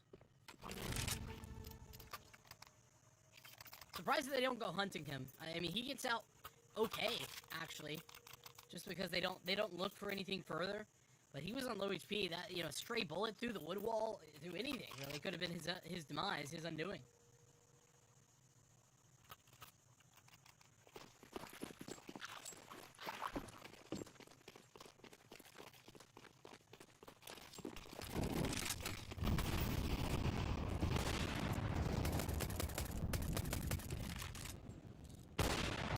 Banging out with the off. JW even sending pistol shots deeper in. Not on the receiving end of significant damage finished off. Good adjustment, good reaction time with a snappy little flick downwards. Micro adjustment pans out, pays off. Long player need to be the next aware of by Tomiko. Turns and his teammate takes him for it. Upgrade. This is the Mark II as JW falls back around the corner. Oh, That's Okay. so free. GW clearly not aware of the possibility. Lightning focused in on the other side. Mari with another great shot. It's up to Golden. Could be great. We talk about this is one of his best maps, honestly. Molotov, he's gonna take some flack from. Does a check for Fritton on the other side. Permita, despite, you know, some real rough spots, especially losing a pistol round, they still come out ahead.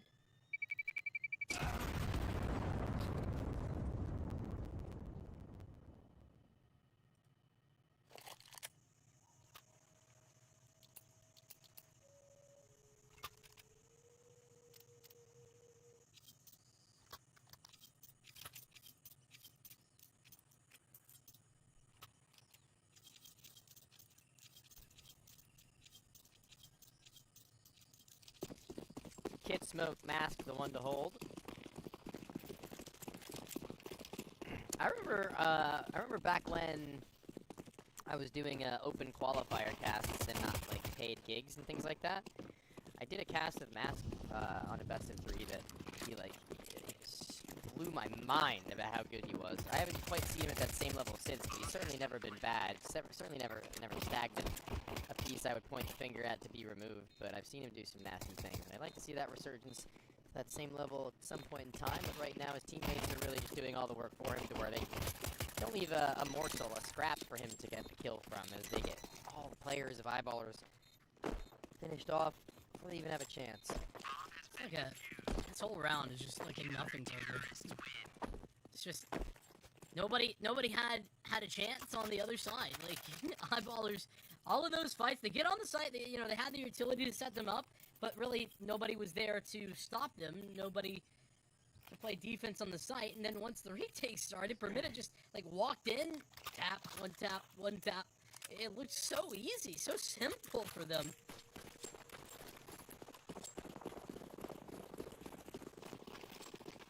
At least the bomb plan allows Eyeballers another opportunity to get a little bit more than they would otherwise. It's not a force buy though. It is just the bit of utility that they have. A couple of flashes to send them on to B with upgrade to Tech 9s for 3 of 5.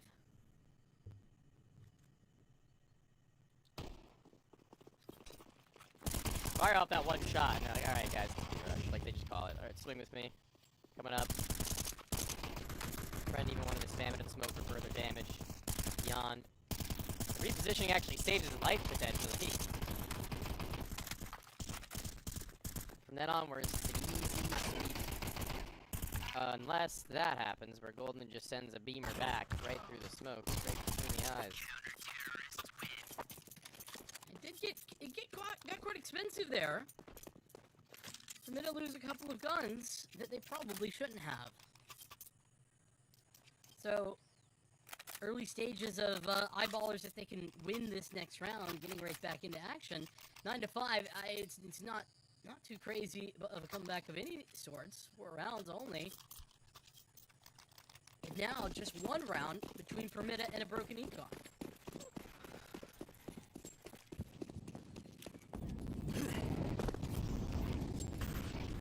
Molly up. Over denying Eyeballers the scale.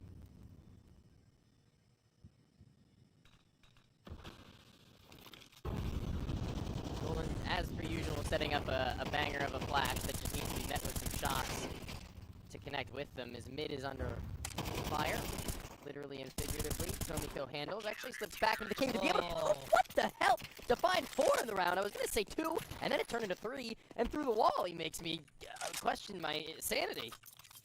Yeah, I mean, that's a refrag it down at elbow. Great fight initially. He gets the reload off, and, I mean, has time to reposition his crosshair. I don't know how. Tomiko, 19 and 8, is the one farming up right now. Those 4 kills make it even more obvious as he pulls away from all the rest in the whole server, not just his team. Across the board. So now the opposite true, talking about the distance and how it wasn't that far for Eyeballers to bring it back. Now it lengthens, and a swift move. Tomiko gonna need something. The first initial contact doesn't find success, eats the nade. Yummy, as Mari takes them on notice, has his coverage, the Molotov holding him back.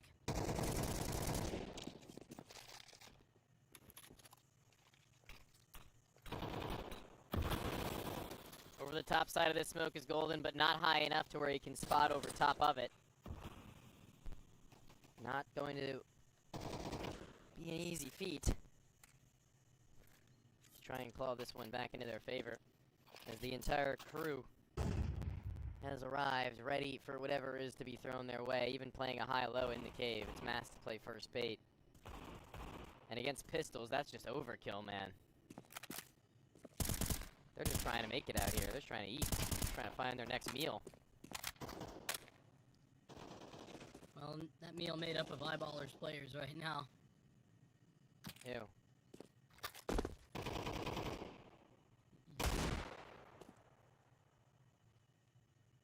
Nice shot. Thank you. All alone. Not you. Dummy. Could have done him in. Dodges it, but won't be able to dodge the bullet raining through. From the MP9, a friend. Another perimeter round, and it's 4 rounds quickly turned to 11, and then one more gun round. I think Permita could be sending this to an early in here with Eyeballers curtains. This is really their last chance at a gun round. I mean, if they all die, don't win this round, it is probably game over. Series over. Permita's pick looking about as good as you could have hoped it to be, and Friend fitting in as a stand-in rather well. As to be said once again, one of the bigger pieces to so much of their success in that last half. He hasn't really had a whole lot of opportunity in this half to be, like, you know, overwhelmingly important. What is happening? Blow up the smoke. Mari still gets them both. Headshots. W's position known as Mari comes out to fight further. I like this. I mean, they need to honestly play it together. I'd walk out. Yeah, that's what I was just thinking. But this might end up being the perfect play, because Permita, they don't know it yet, but Eyeballers are heading back. You're heading right in. They're looking the wrong way. I don't know if Friend... No, really, they didn't they know. Don't clear the SMG? Yeah, this is so perfect. Doesn't look unseen, and it's a 1v1 for Max. Mask to take this all the way. He is going to be mollied off, and they sprint towards A, but Mask has the read, knows precisely where Heap is going to play. Here's the audio cue, and now can just knife out, go all the way donut, and this is going to be so fast. I think there's no way Heap will anticipate this. He doubles back, though. He's going back into it, and Mast is there, ready and waiting, holding the angle, anticipating that Heap might make his way forwards, but Heap is more aware than you could possibly have imagined. You couldn't have, in any way, shape, or form, won that clutch if you weren't as well-placed as his crosshair and mind were in that moment. They deny Map and series point. Yeah, I mean, that's massive. Mask does everything right, makes the perfect play. Absolutely big brain, that runaway inside of Jaguar in order to bait them in to the crosshair of the SMG. That was brilliant, but unfortunately, his aim and Heap's awareness fail there at the last moment. Causing attack pause, because money's not that complicated, but Beanox is a little low. And I think that because Friend had so much cash, they might just hero this. Could get like another M4 and then pistols around it. That's what they're gonna do. A threatening round without overinvestment.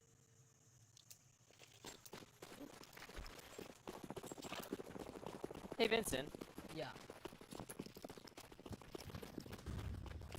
What do you think about Friend winning this round with Knox single-handedly? Nope, probably a bad idea. I don't think. I know.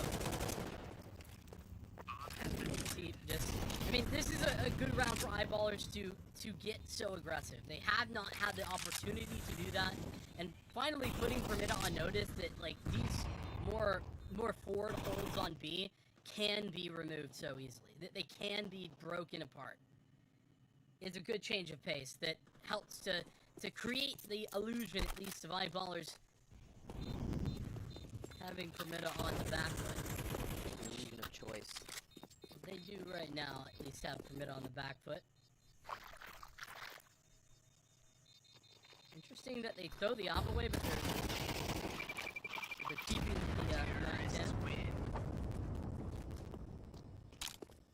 It's an important gun. They don't have.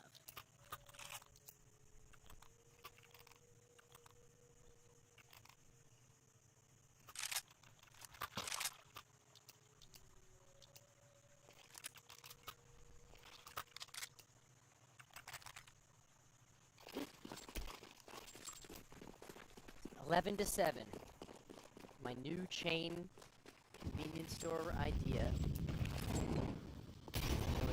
Like, placing soon enough. If you'd like to join me on my endeavor.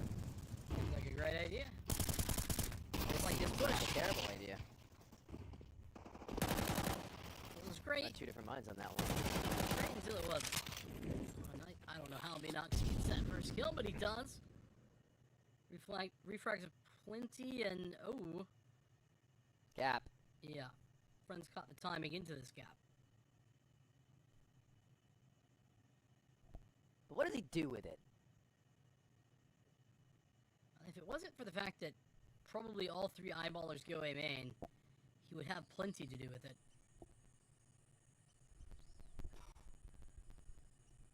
Tomiko is going to be the only one to have a say in the matter of this A hit. He's already at 13 health.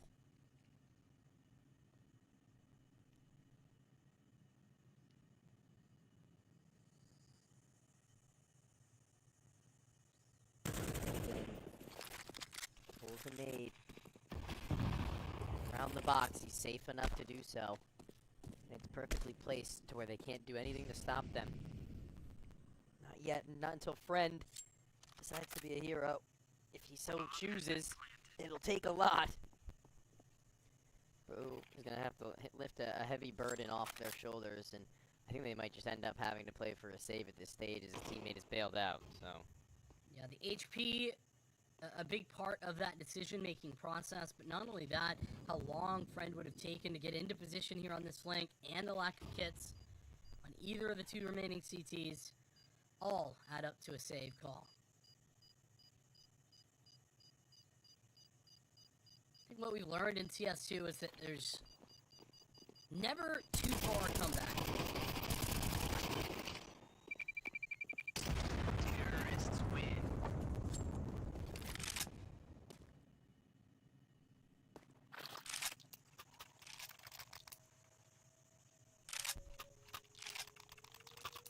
We've seen enough comebacks today. Or have we? Vincent. I've always won another one, and we're here for it. With the additional gun removed, makes this next round for Permitta just a little bit less effective. Oh, but if this is going to indeed be an A hit, there is an A stack.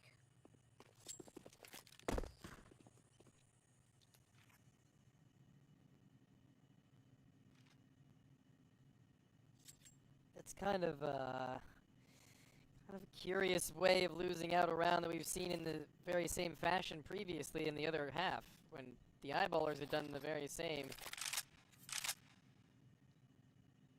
I don't think that it's going to happen twice.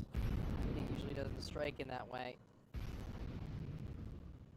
They're still selling a lot of information over towards mid, so I think the split more so than anything else could be worth their while. A double is the only way this donut setup was going to pan out. It doesn't, but a moving deal shot does connect. Strafe, perfect timing. Friend smoked out though, absolutely over. Into Temple, where he's getting a couple more shots off and tagging down. He, not massively, but just a little bit. Mast, who had recovered an AK, now loses his life in its attempt to get out. Speaking of AKs, Friend's gonna grab that one and slink away. Goodbye. But it's Balor's gonna be at 9. And Beanox actually might get an AK too.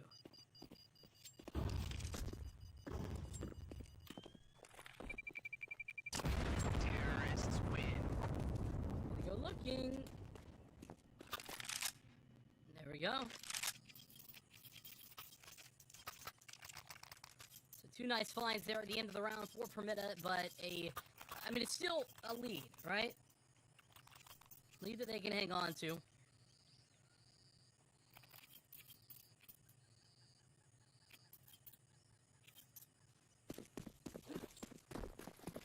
They're running out of rope. Running out of time to close this one out. And it's not just 1 round they need, but 2. It's not just the, oh, we just need to get 1 mentality. It's that winner's mentality. I have a pretty good feeling about this round for Permitta. I think that many a time they've been run over a little bit in the early instances where they've thrown their bodies on the line. I think playing a more passive space now could be more their speed. And as they do have information that there are at least 2 at the bottom side of B, they claim all this mid-control low and slow late in the mid-round, and that does them a whole hell of a lot more. And Friends often have more impact as well, as long as he's not out in the middle of the open. That's a little bit too far forward. It's got nice flashbangs, help scale long, but boy, and Golden, oh, looking the right way. Pepsor dunks a nade. Put this into a 1v4. That B-site, it was theirs, and then it wasn't, Permitta. I really like the setup. I didn't foresee it going so south. I thought it would have been a retake where at least they would have had bodies up to do it, but the bomb's not even planted before this is a 1 versus 4.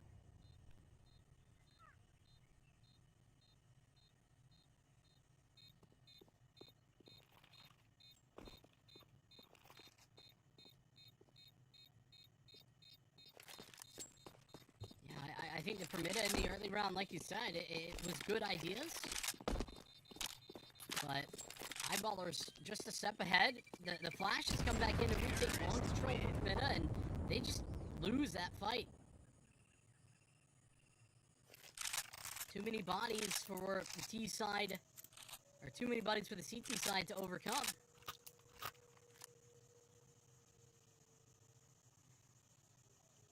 Again, complicated money. AK saved previously gives them a lot more cash to work from. And at least 1 more save will give an AWP for Friend as well.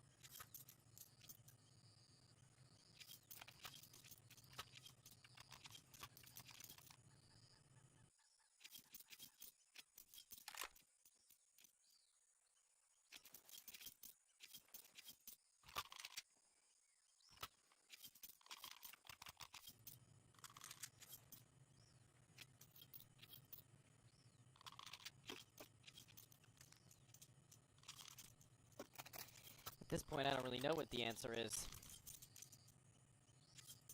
It's getting a little bit hot in here.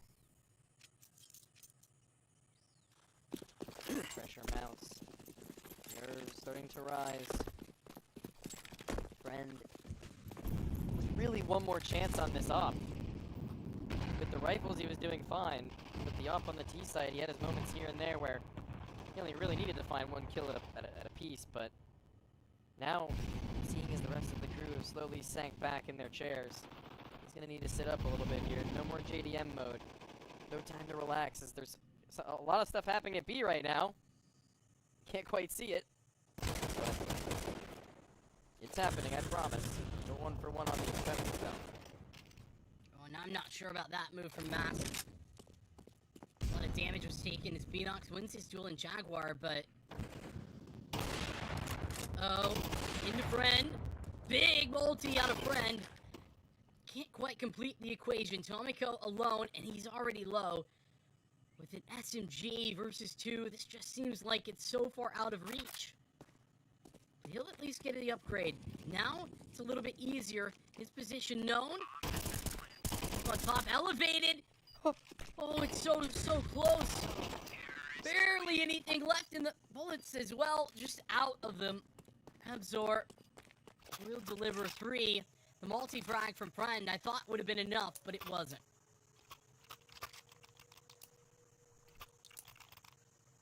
Maybe overplaying his hand there for a second was Friend, to be honest. He even swung into that second guy, and I was a little bit worried because the gun wasn't fully pulled. Superstar syndrome getting the better of him, perhaps. The double was good enough, though, for the time. Fortunately, though, Tomiko was never in a spot where that clutch was going to be favorable for him. Late mid-take. They've got another op. They do. I actually didn't think they could afford that. Had another op. Gosh.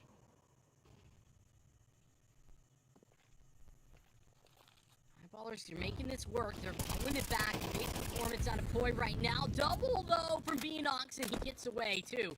That's massive. It's the 2 kills and then the retreat. A refrag would have equalized things again and would put Eyeballers still in a strong spot. Can he find the op? Could find the op at mid. It's currently in Cubby.